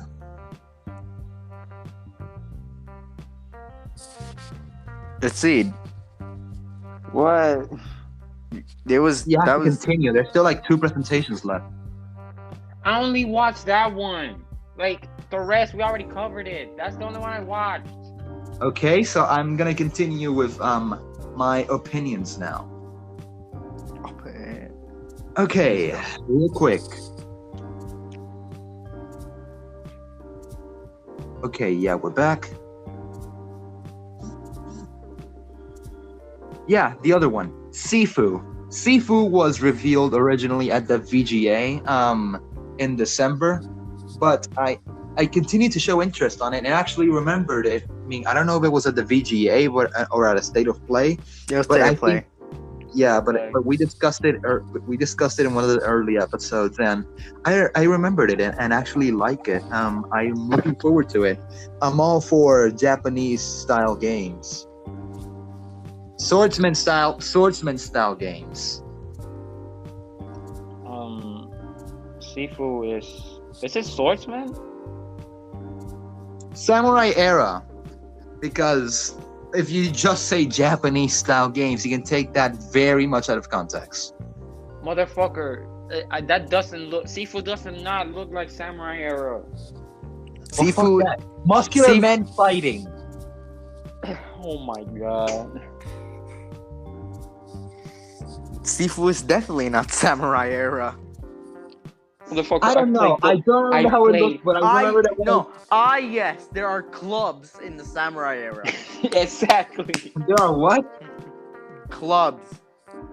Party clubs. The one you see at like the ones that like big glass. Like They the walls were. are all, They just look the walls like are they all just glass. look. You can see out of it, and people can see in it like big lights. You know, the one that rich people have in the movies. That definitely happened. Okay, yeah, in the samurai era, sure. We have invented LEDs. Imagine an Imperial Japanese era salesman going, Hajiku, get your Stardust LEDs today. They are very good for your room. Let's see, did you play Ghost of Japanese? What? Did you play Ghost of Tsushima with Japanese like voice acting and English subtitles? No. Hey, okay, because hey, I was gonna Amazon, ask. if you're I was watching, gonna ask you if that slightly offended you. Hey Amazon, Why? if you're watching this, I ordered a $60 PlayStation card, and a couple of hours ago, and I want to buy Ghost of Tsushima with it. Where the fuck is my code? Didn't you already buy the game? No, I bought the card to get the game. Wow. I'm pretty sure you can't get $60 gift cards. Well, there was on Amazon listed as an official choice. There was $10, $50, $60, and $100. I am certain. I am very much sure you can't get one. Well, it was listed as an official option, and it was a bestseller. I'm pretty sure it's 10, 25, 50. I don't know, man. It said digital code, so they better give me my digital code, or else I'm suing them. Okay, continue with Sifu. Sifu, and I don't remember how the fuck it looked, but I remember it looked interesting when I first saw it, and I want to get it, period. Okay, continue. Okay, next up is Origami 2. We're now moving on to Gorilla Part 2.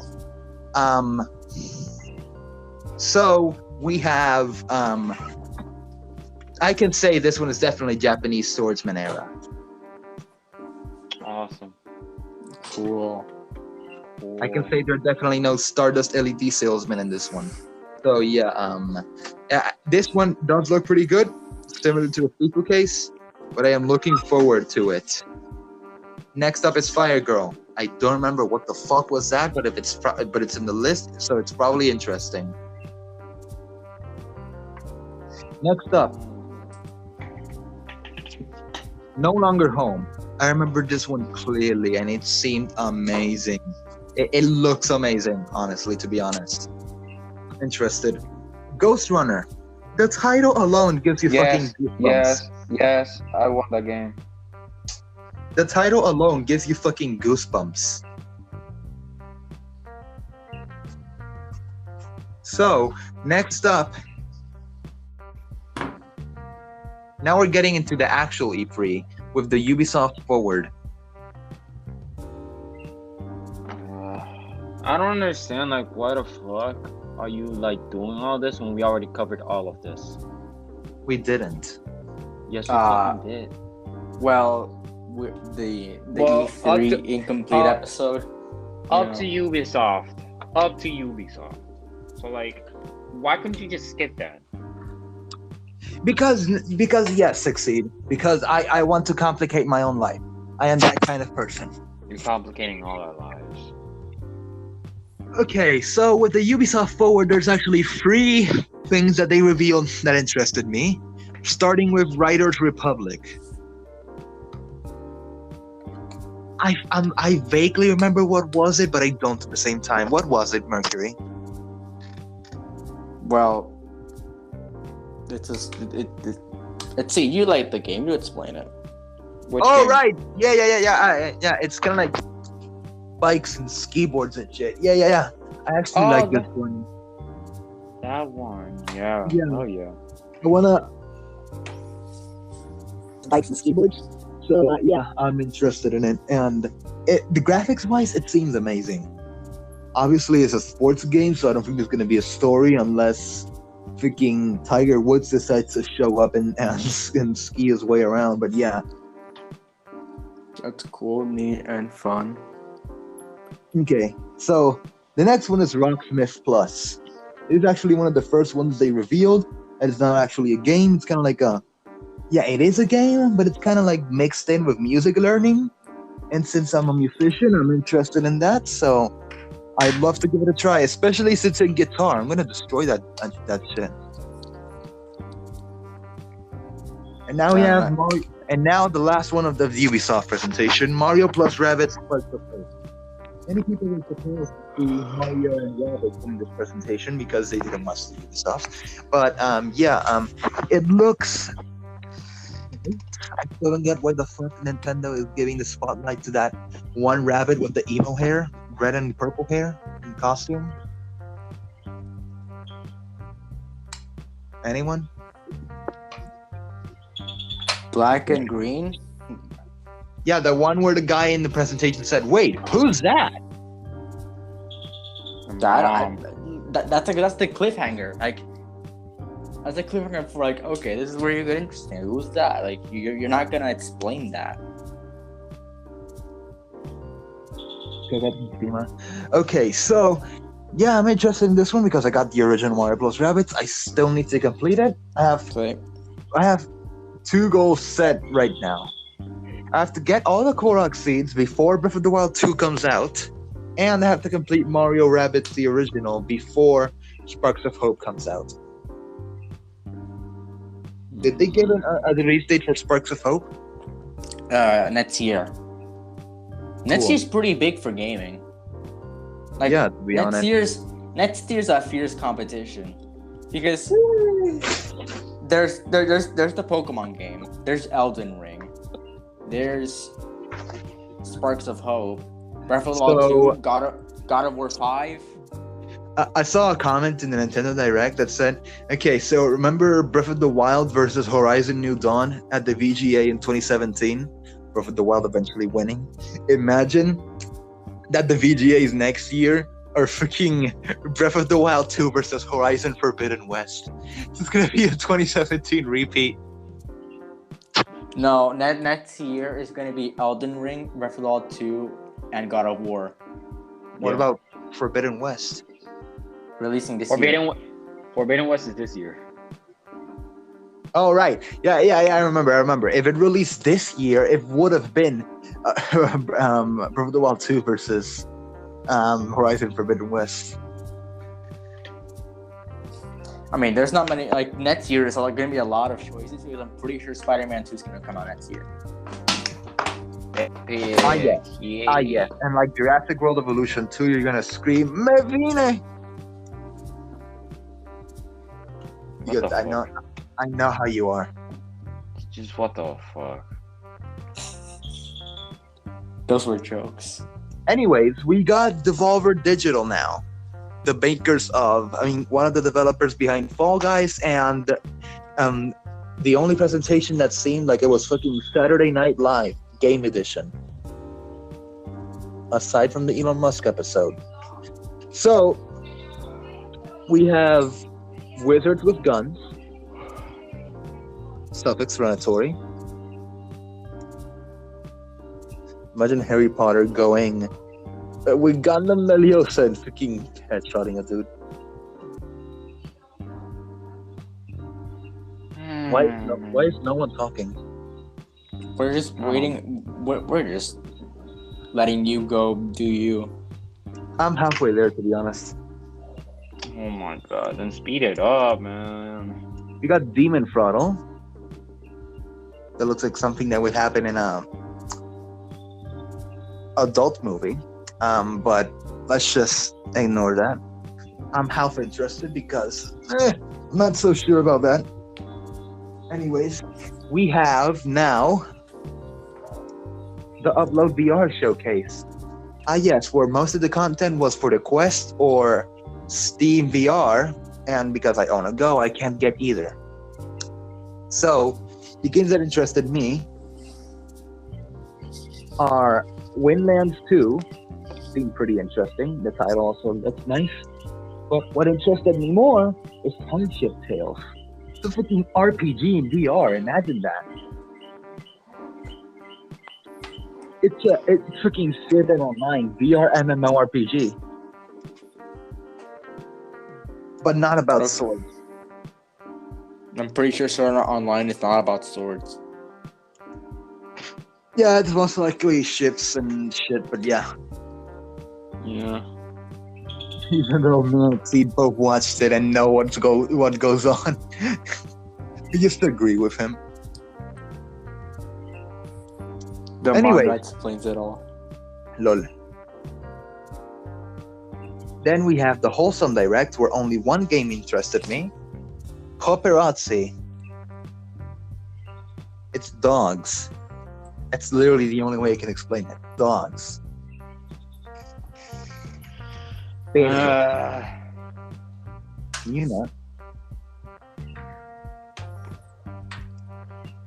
Oh shit! Never mind. There's 2 more games. Wudo, which is about sculpting and shit. I'm looking forward to that one. And then there's Hot Pot for 1, cooking in VR. Very interesting, if you ask me. So you can finally simulate how to do good cooking. Can you shut the fuck up? I am no longer allowed in my kitchen because of those pancakes I made. You're no longer allowed in the kitchen because of every mistake you made in the kitchen, like microwaving chocolate. Hey, I didn't microwave chocolate. I microwaved kisses. Those are chocolate. Fuck, good point. But hey, I didn't know that. Instead, I got freaking Arizona brownies. Just you got dirt. You got dirt. That's all you got. Dirt. Yeah, I got dirt. That's it. Maybe that's what you got for the breakfast. Continue. And now we're getting to the big boys. The small boys were enough. Now we're getting to the big ones. And I gotta charge my phone before my recording goes. Now we're going to Xbox Bethesda. Xbox Bethesda. Yeah, it's two companies now into one. And we have Party Animals, which is Fall Guys but Gang Beasts. It's Gang Beasts. No, it's Gang Beasts but Fall Guys. To be honest, I'm looking forward to getting it because I like both Fall Guys and Gang Beasts. I'm all for that freaking cartoon characters fighting bullshit. Smash, no. Fall Guys can suck my dick. You just thought you'd never won a match, lol. Shut the fuck up. Okay. Next we have Grounded, not because of the game, but because of the comedy that was shown in the movie. It's very funny. I mean, the movie. The game. It's very funny. The game is just shrunk. Like Honey, I Shrunk the Kids. Honey, I Shrunk the Kids. Lol. And next, we have the myth, the man, the myth, the legend, the one, the only, Amogus for Game Pass. That's technically not for Xbox, because you can just play it anywhere you want. So. Actually, this is the part where you say Amogus. Fuck you. Just do it. Your mom. So yeah, I'm not looking forward to it, but it's Amogus, so I put it in my highlights. Among Us goes immediately into your high. Okay. Next we have Age of Empires 4. I'm not gonna lie, the trailer looked like any Rise of Kingdoms or Lords Mobile game ad. I was gonna say that, like, this is Rise of Kingdoms. Yeah, it's just Rise of Kingdoms. Like every fucking ad of that is, oh man, I can't beat Rome with Siberia. Maybe if I grow strong enough, I can gain power and shit. And half the time it's a fucking peasant growing to power because he did one thing. Rise of Kingdoms, download now. Don't make this an ad for like Rise of Kingdoms. What? Don't make this into an ad for Rise of Kingdoms. I can make that voice really well. Don't mess with me, or else I'll cut you to pieces. My will to live is gone.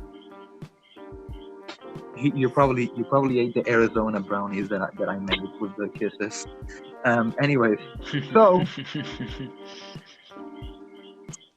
next one was pretty interesting, but has been slept on. The Outer Worlds 2.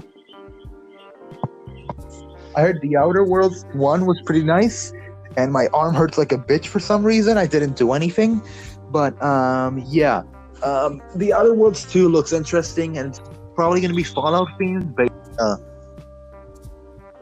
okay. Wait, how the fuck? I just unplugged my phone from 7%. Now I have 8%. How? The thing just gave me a percent without the charger. Hello? Keep going. Cool. Now we have arguably the highlight of the stream, Forza Horizon 5. The game looks fucking the game looks fucking amazing for a racing game, to be honest. There's fucking cars in Mexico, and don't blame me for that. It actually takes place in Mexico. So yeah, it looks interesting, but then again, I don't have an Xbox. and my PC is an HP Pavilion, which the maximum it can run is 15 FPS. So let's go. So that looks nice. Redfall also interested me, but meh, more or less.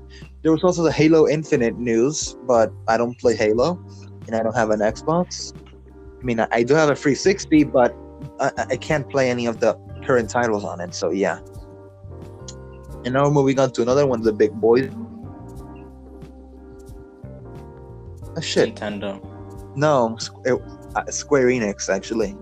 Square Enix can actually not be counted. No, there was one game that interested me in this presentation, and I'm counting it as Square Enix because it was initially revealed at this presentation. Marvel's Guardians of the Galaxy. Why are you freaking... Why? All of the games that Crystal Dynamic made. Okay, so let me educate you on something. Do you know what happened to Marvel's Avengers? Yeah, people said it was garbage. That's gonna happen here. It's the same team. Well, shit. Anyways, I'm not much of a Square Enix fan because the only times I've heard of the company are Geno and the Final Fantasy series. So yeah. And Hero too, the Dragon Quest. So yeah. Looking forward to the game and to the people that's gonna say it's absolutely garbage like day one. Like the day that the minute it comes out at midnight, people are gonna say garbage game, 0 out of 10. I don't trust the Square those develop Crystal Dynamics to make that game good. Before we get to the final ones, including Eureka Game Studios and PC Gaming, I forgot to add one to the Microsoft Bethesda presentation, and it's the man! Not the man, it's actually a thing. The thing! The myth! The legend! The Xbox Mini Fridge! That wasn't shown. That was shown, bruh. No, it was never shown. Yes, it was. They showed at the end, like the fridge opening with the cans and shit. I never saw it. Yo, who the fuck is that racing in the background? Racing, huh? I heard a fucking car. It sounded like a race car. They shooting Fast and Furious scene in somebody's front yard. I hear more explosions and car sounds. Damn. I hear more vibrations than explosions. You live in Iraq? What the fuck? Y'all live in Iraq? Let's not joke about that. You spelled Israel wrong, but okay. Let's not joke about this. This is actually cancelable. Alright, my bad. Anyway, so we got PC gaming show. This one I can actually relate to because it's PC, but probably gonna run like a toaster or some shit. So let's go through them. Real quick because there's a shit ton of games. Wait, but first, dude, toasters are like tanning beds for bread. What thing? Toasters are like tanning beds for bread. That's arguably the same for lava lamps. Whatever. And Nintendo Switches. I'm not even gonna ask how. The first game that interested me, it was already at one other presentation. I don't remember which one, but I do remember that I saw it before, but I didn't remember it until this one, and it did interest me. So I'm gonna pronounce it with the most sus pronunciation ever: ramen, or ramen as it's called. I agree. The title, the fucking title, ramen. What the fuck? What was the dev team thinking? You couldn't separate the two with a dash. No, you had to put it ramen. What the fuck?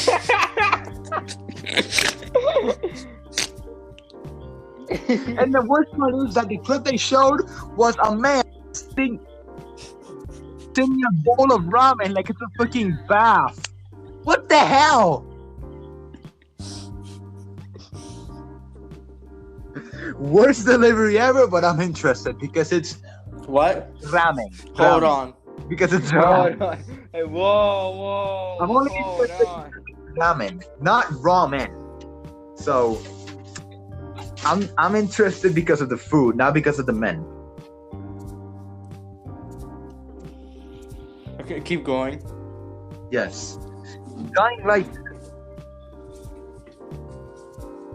Arguably the most overhyped game because it seems nice, but hey, we just heard of this franchise. Like, what the hell? Dying Light? Yeah, Yeah, Dying Light. it's too overhyped of a Okay. game. Huh, you're saying that because you didn't want to watch the presentation. Huh? You're only saying that because you didn't want to watch the presentation. No, this one I actually wanted to watch because it's PC gaming. I have a laptop. No, like the presentation for Dying Light. Oh, yeah, no, that shit was garbage. I watched it. It was garbage. So, Okay. we have Ixion.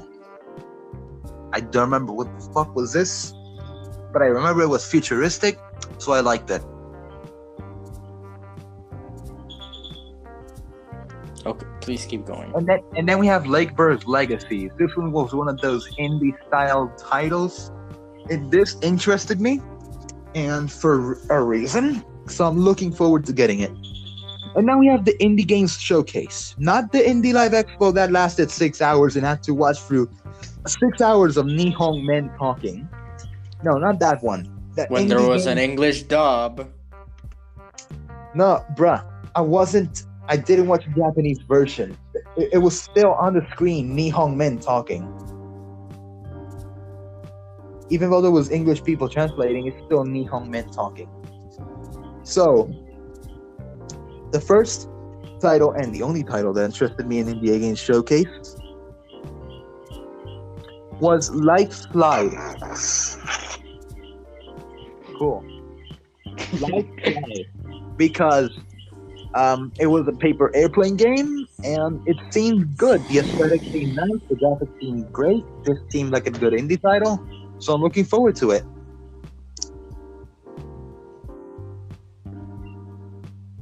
We have Mythical Games. They only showed like 2 games, but the one I liked was Blanco's Block Party. It seemed nice. Good project. It's only gonna last like 2 weeks. So yeah. Okay, this is the most perfect. This is the most perfect episode to put someone to sleep. Do not put that in the title. So No. Put that in the title. Mercury, put that in the no, title. Put that on. no. Description. It goes in the description to make us both happy. Yeah, much better. No. So now we're going to the big guns. This is borderline ASMR. Me cago en mi teléfono. Okay, so now we have the Nintendo Direct at E3 2021. So the first one we got, the first announcement we actually got from the entirety of the presentation, like in Nintendo fashion, these past few presentations they've made. Kazuya Mishima from Tekken gets into Super Smash Bros. As the second to last DLC fighters. Now, Exceed and Mercury, let's have a discussion on your opinions of this inclusion. I like Tekken. Yes, I like Tekken. Yes, Tekken is among us. Yeah. I like Tekken, and I like the character. So I'm indifferent. I don't care about Smash Bros. I never heard of Tekken until I played Pokken tournament. I mean, I've heard about the game, but like, I don't know what the fuck it is about. It never caught my eye. Like The fighting game. Okay, maybe I can see that because of the fucking DLC, but like, meh, what the fuck? So Tekken, I never played it. Thought it was gonna be Ryu, Hayabusa, or Heihachi. But apparently it was Kazuya because Heihachi was in PlayStation All Stars. And apparently, fuck. When they showed the character, they already started making memes about it. I fucking went on Twitter and the first thing I see was a fucking meme about the DLC. Oh yeah, because in the cutscene, he starts throwing half the roster off the cliff. No, when he drops Kirby. Yeah, he just flies. Now. When he drops Kirby, he doesn't just like go up. He just meh. Yeah. But yeah, he starts throwing like half the roster off the cliff, and I could just see the memes. Geno's chances, wee! Sora's chances, wee! Freaking Crash's chances in Smash, wee! Come out. Next one. So many titles interested me. In fact, starting with the exact lines of, and now we are going to update you. Metroid Prime 4. It's still a thing. And that's all we got of the game. That's all we got of update on the game. Yeah. So now, Metroid game called Metroid Dread. Metroid Prime 4 has been in development for so long that they made an entire Metroid game before making it. Epic. And this honestly looks like 2D Portal, to be honest. Without the portals. Yeah. Because of the fucking robot thing. Yeah, we know. And surprisingly, Don't over-explain things, please. And it comes out this October, and that's even more surprising. Hopefully it's not a freaking rushed, horrible game. And then this one in particular interested me because I've owned 4 of the past titles. We have Mario Party Superstars, which is a compilation of previous Mario Party minigames as well as boards, specifically from the N64 games, including Peach's birthday cake. I had no idea it fucking existed, but the remaster looks fucking amazing. And I'm looking forward to it.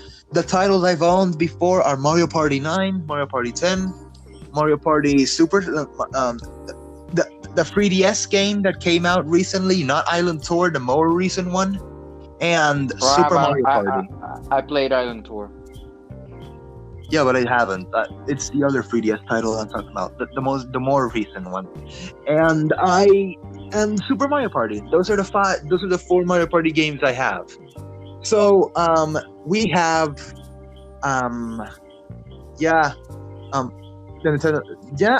then there was information on Mario Golf, and the boards look nice, the features look nice. But freaking Waluigi in another sports game, bro. Like, what the fuck? It's time to move him up the ranks and get him into Smash. Oh, wait, shit, the hockey game is today. What the fuck? Okay, so... finish. Yeah, I'm gonna finish.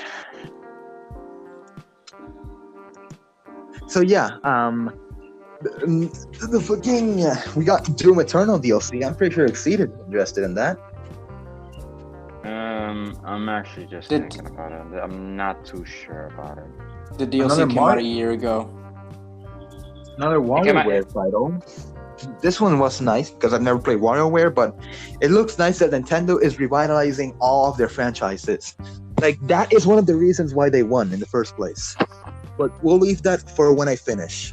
So, we have the last thing that I'm interested on. I'm not interested for Skyward Sword HD or the Zelda game and watch. Breath of the Wild 2, or as Nintendo called it, sequel to The Legend of Zelda Breath of the Wild, or as speculation is calling it, The Legend of Zelda Breath of the Darkness. That sounds so dumb. That actually sounds that's stupid. That sounds stupid. Yeah, but it makes sense considering what we got from the reveal. It makes sense, but it's so stupid. It sounds stupid. It's honestly it didn't really because it's a spoiler. The title's a spoiler because the title's probably gonna be something like End of Ganon or something. It's probably gonna be Legend of Zelda: Breath of Ganon. Like that sounds better. That's even worse. That's even worse. That's Breath worse. of Ganon sounds better. What do you mean? No, it's worse. That's even worse. Like I don't like something like the automatic money adding. okay, we gotta stop with that. We gotta stop with that. What was that? Something like a title is better. Like I don't know, the rejuvenation of Ganon. The Legend of Zelda: Ganon becomes woke. I see the title memes already. So yeah, that's it for the Nintendo Direct presentation, and we have 2 left.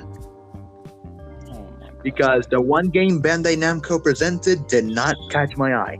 The one game they presented, the one game. Rick Astley, the video game. Like, for fuck's sake, Just man. continue. Yeah, like for fuck's sake, man. Eureka Studios. Extremely Realistic Siege Warfare Simulator SWS. Total Accurate Battle Simulator ripoff. But it looks like a sequel, so I'm looking forward to it. More ragdoll fighting, yay, let's go. So, the Swordman X Survival. Again, I'm into Japanese swordsman games, so let's see how that turns out. And the other one, Reshaping Mars. This is basically Elon Musk, the game. You know what I mean by that. So I'm interested in that. And for the last one, of the last presentation, Steam Next Fest. Grapple Hoops, which is a game where you run with a grapple hook around buildings, and at the end try and score a dunk or a shoot as a basketball. And it turns out to be like a really nice concept. I'm looking forward for it. The last title, They Always Run.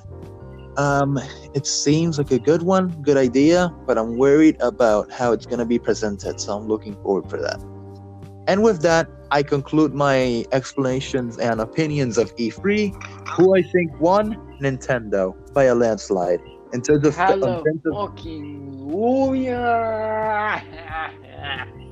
it's only been 30 minutes. Relax. What the fuck? I was about to fall asleep. You've actually been saying this for like 90% of the episode. Well, we still have to hear your opinions. Yeah, but I'm actually gonna go through lightning speed of the games that I found interesting. Well, then do that.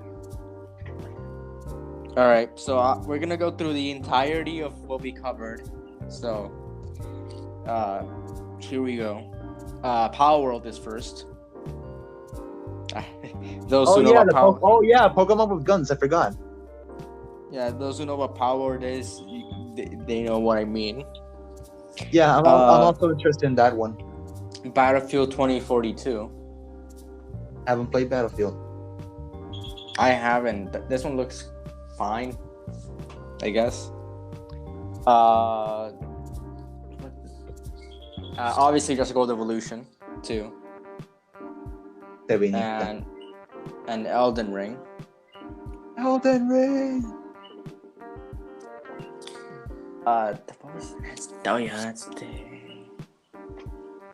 I've completely forgotten what we covered on Friday. Oh yeah, IGN Expo. I don't remember much, honestly. Anyways, that's a blank. Oh, Canna, whatever. I'm interested in Canna. For Ubisoft and all those things. I'm interested to see that one game that they showed on Koch Primetime.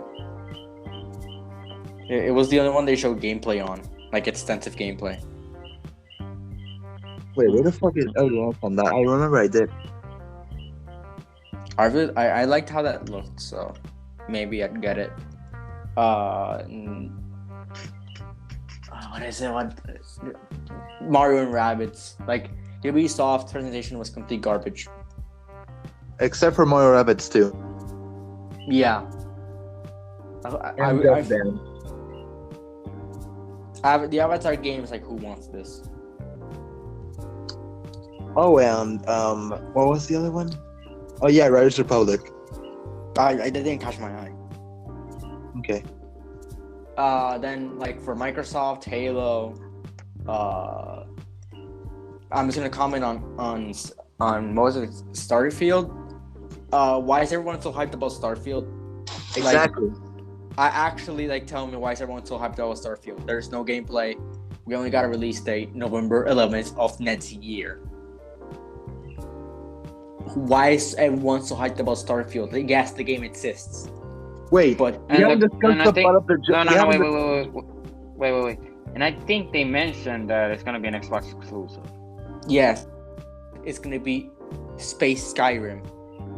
Space Skyrim. Oh, boy. Why is everyone just so excited? I don't get it. I mean, it is Space Skyrim. Do Yeah, you know Skyrim how is good. you know how good Skyrim is? Skyrim is good. Skyrim was good 10 years ago. Well, now.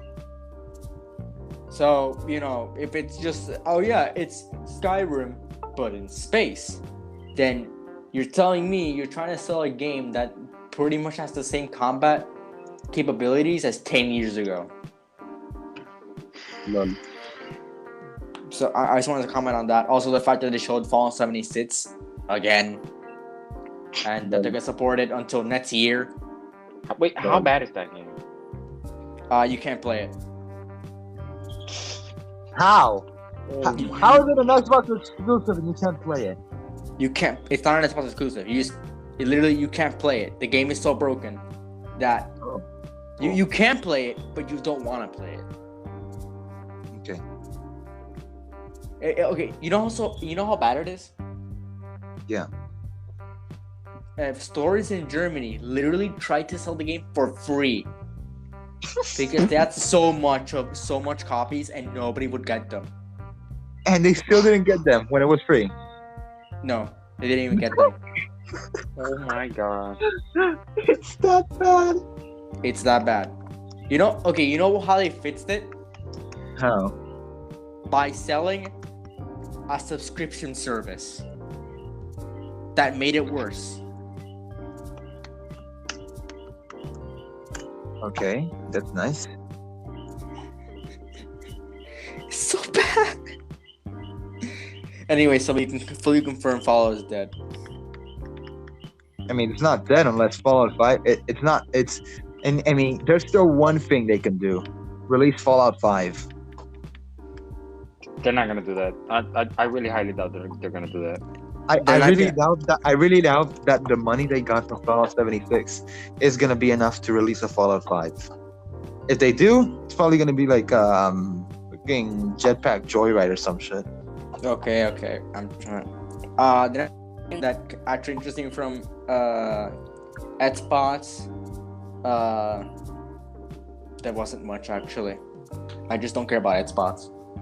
The only major things that we got from the Xbox stream are Halo, Forza Horizon, and probably Starfield. No, Starfield is big, but people make it like seem like, oh, it's the biggest announcement of the day. It's not. If it's okay, you know how a game is bad. I can tell from a mile away. You know how it's bad. I know it's gonna be bad because How? Todd Howard presented it. Oh damn! And you know who Todd Howard is? No. He is the guy that said Fallout 76 will be the best game you ever play. That aged well. So, literally, this might be so Starfield is probably gonna be bad. Okay, that's nice. So we forgot about the best game of the entire E3, of course, the MVP, the man, the myth, the legend, Avatar, whatever the title was. No, the movie's hot garbage and can't make a game out of the movie. I'm sorry, you can only make a documentary out of the movie. Bro, what you mean? The game is goated. There's literally one cinematic. There's nothing I can say of this game. Bro, it's amazing. What you talking about? You know how a game is bad? You know how a game is not going to turn out the way you think it is? When they own... No, that and Ubisoft shows a cinematic, and that's it. The game is so bad they can't show gameplay. unless it's like Outer Worlds when they kind of like, or Outer Wilds when they kind of like joke about it. Okay, we have nothing planned. Here's the title.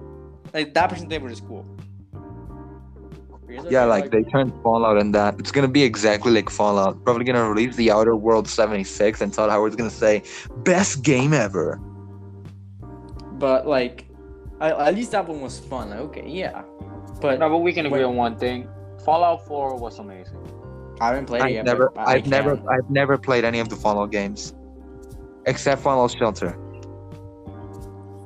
Honestly, that doesn't count. Fallout Shelter is hot. Fallout Shelter is also hot garbage. That game sucks. But you should play Fallout 4. Trust me, it's good. It's fucking good.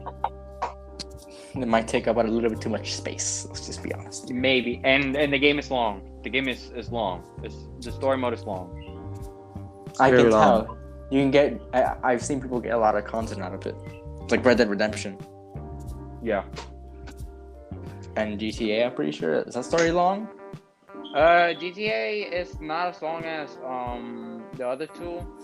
Fallout and Red Dead Redemption, But still pretty long. If you didn't say GTA, I would have taken that very much out of context. Just okay.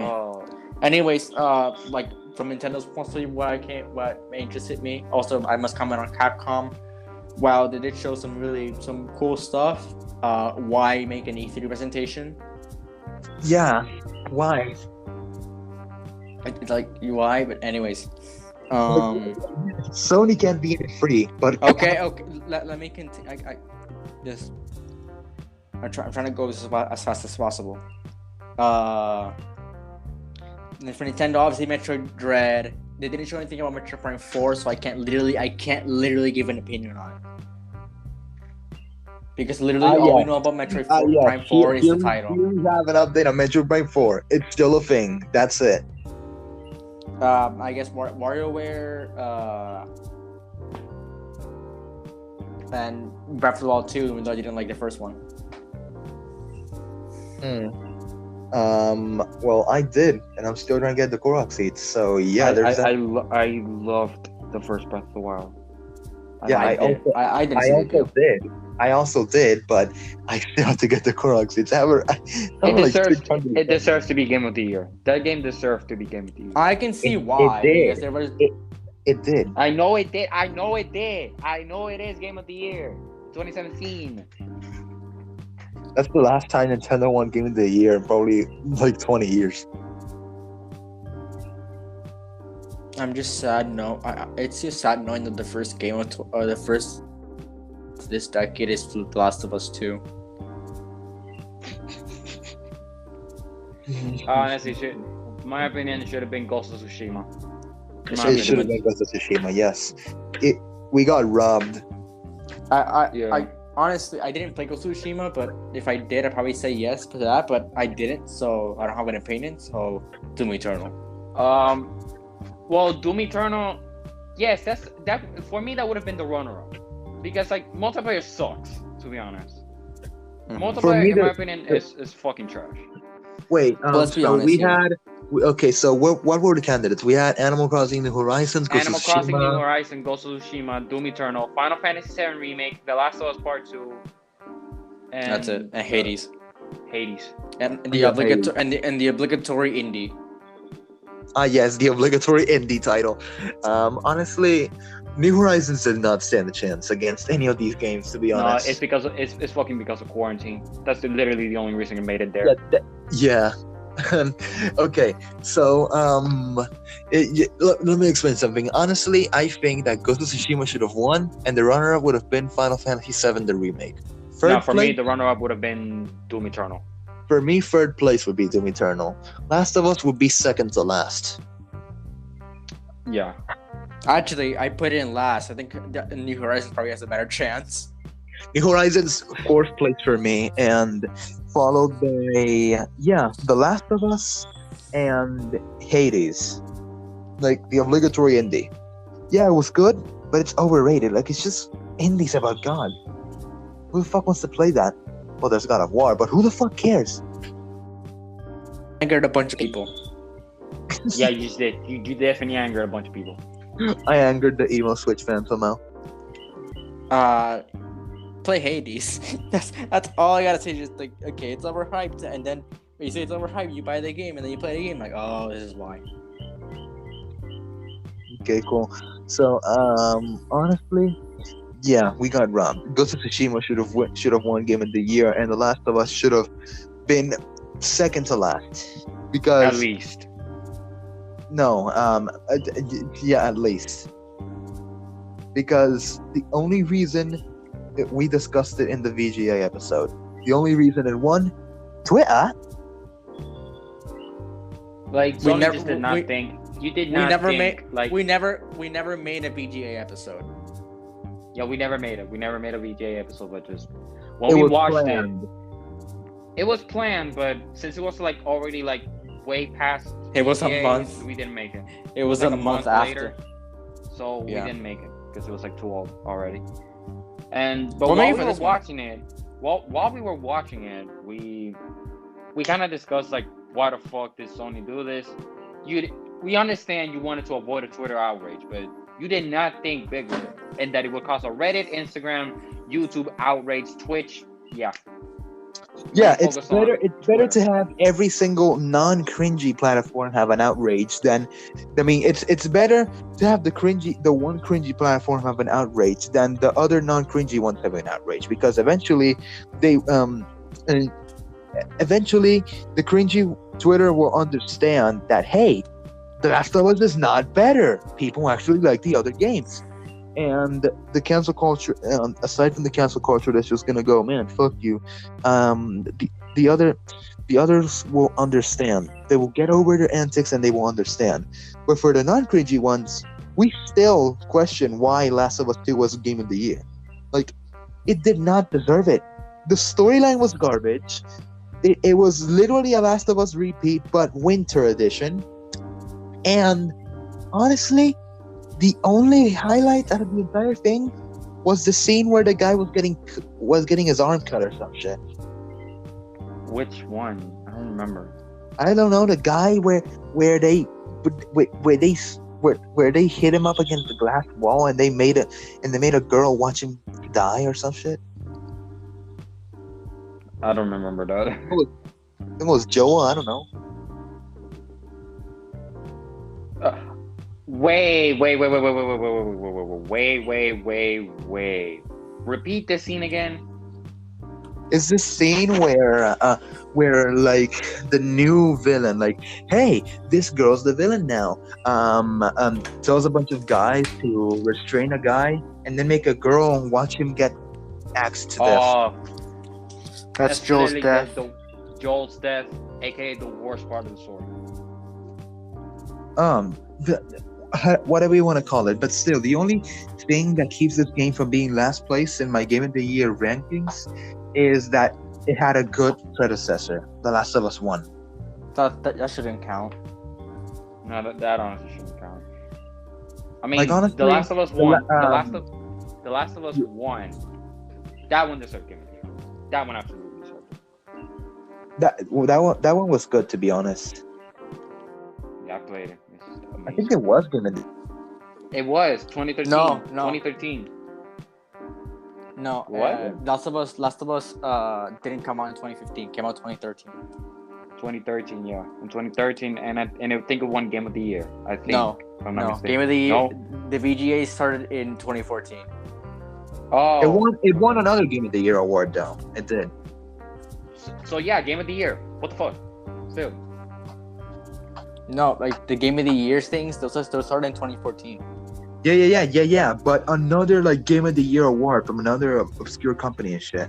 Exactly. So yeah, it does. But count. it's not It does count. the Game of the Years. It's not the Let's just keep VGAs. going. Let's just keep going. You were at Capcom. No, like, I'm done. I don't care. I never watched anything else. Capcom is trash. And Steam Next Fest? No? No, never watched it. Bruh. Steam is like the platform for PC gaming. Yeah, but if they don't show like T Fortress 3, I'm not gonna watch it. Team Fortress 3 level.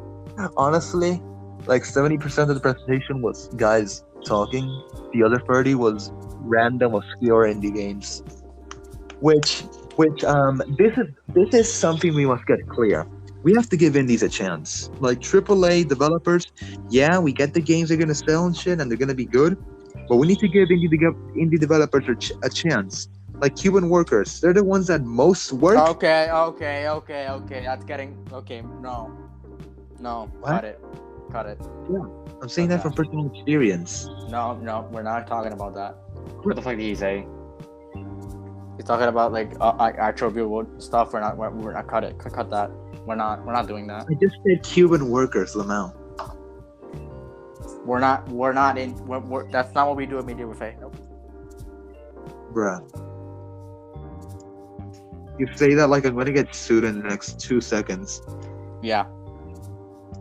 Don't do that. Let's just keep going. Anyways, I'm done. I don't care. This Okay. This E3 was only saved by Nintendo because Xbox. Honestly, it was momentarily saved when we got info on Elden Ring and Forza Horizon 5. But Nintendo's Summer Game Fest isn't E3.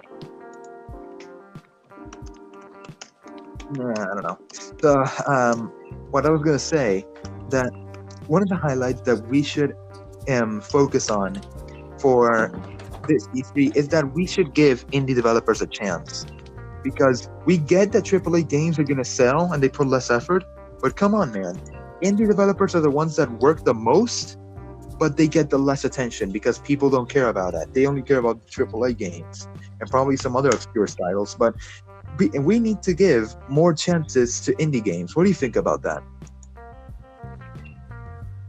Your mom? No, duh. Yeah, because obviously, man, like indies, indies have been on the rise in recent years, such as Hello Neighbor, Undertale, Deltarune. We get it. We have to give these a chance. Yeah, we This gotta episode get is going on for like too long. We still need to discuss one thing, however. It's probably gonna be like 2 minutes. No. Just no. Exceed. Who do you think won E3? Nintendo. Yeah.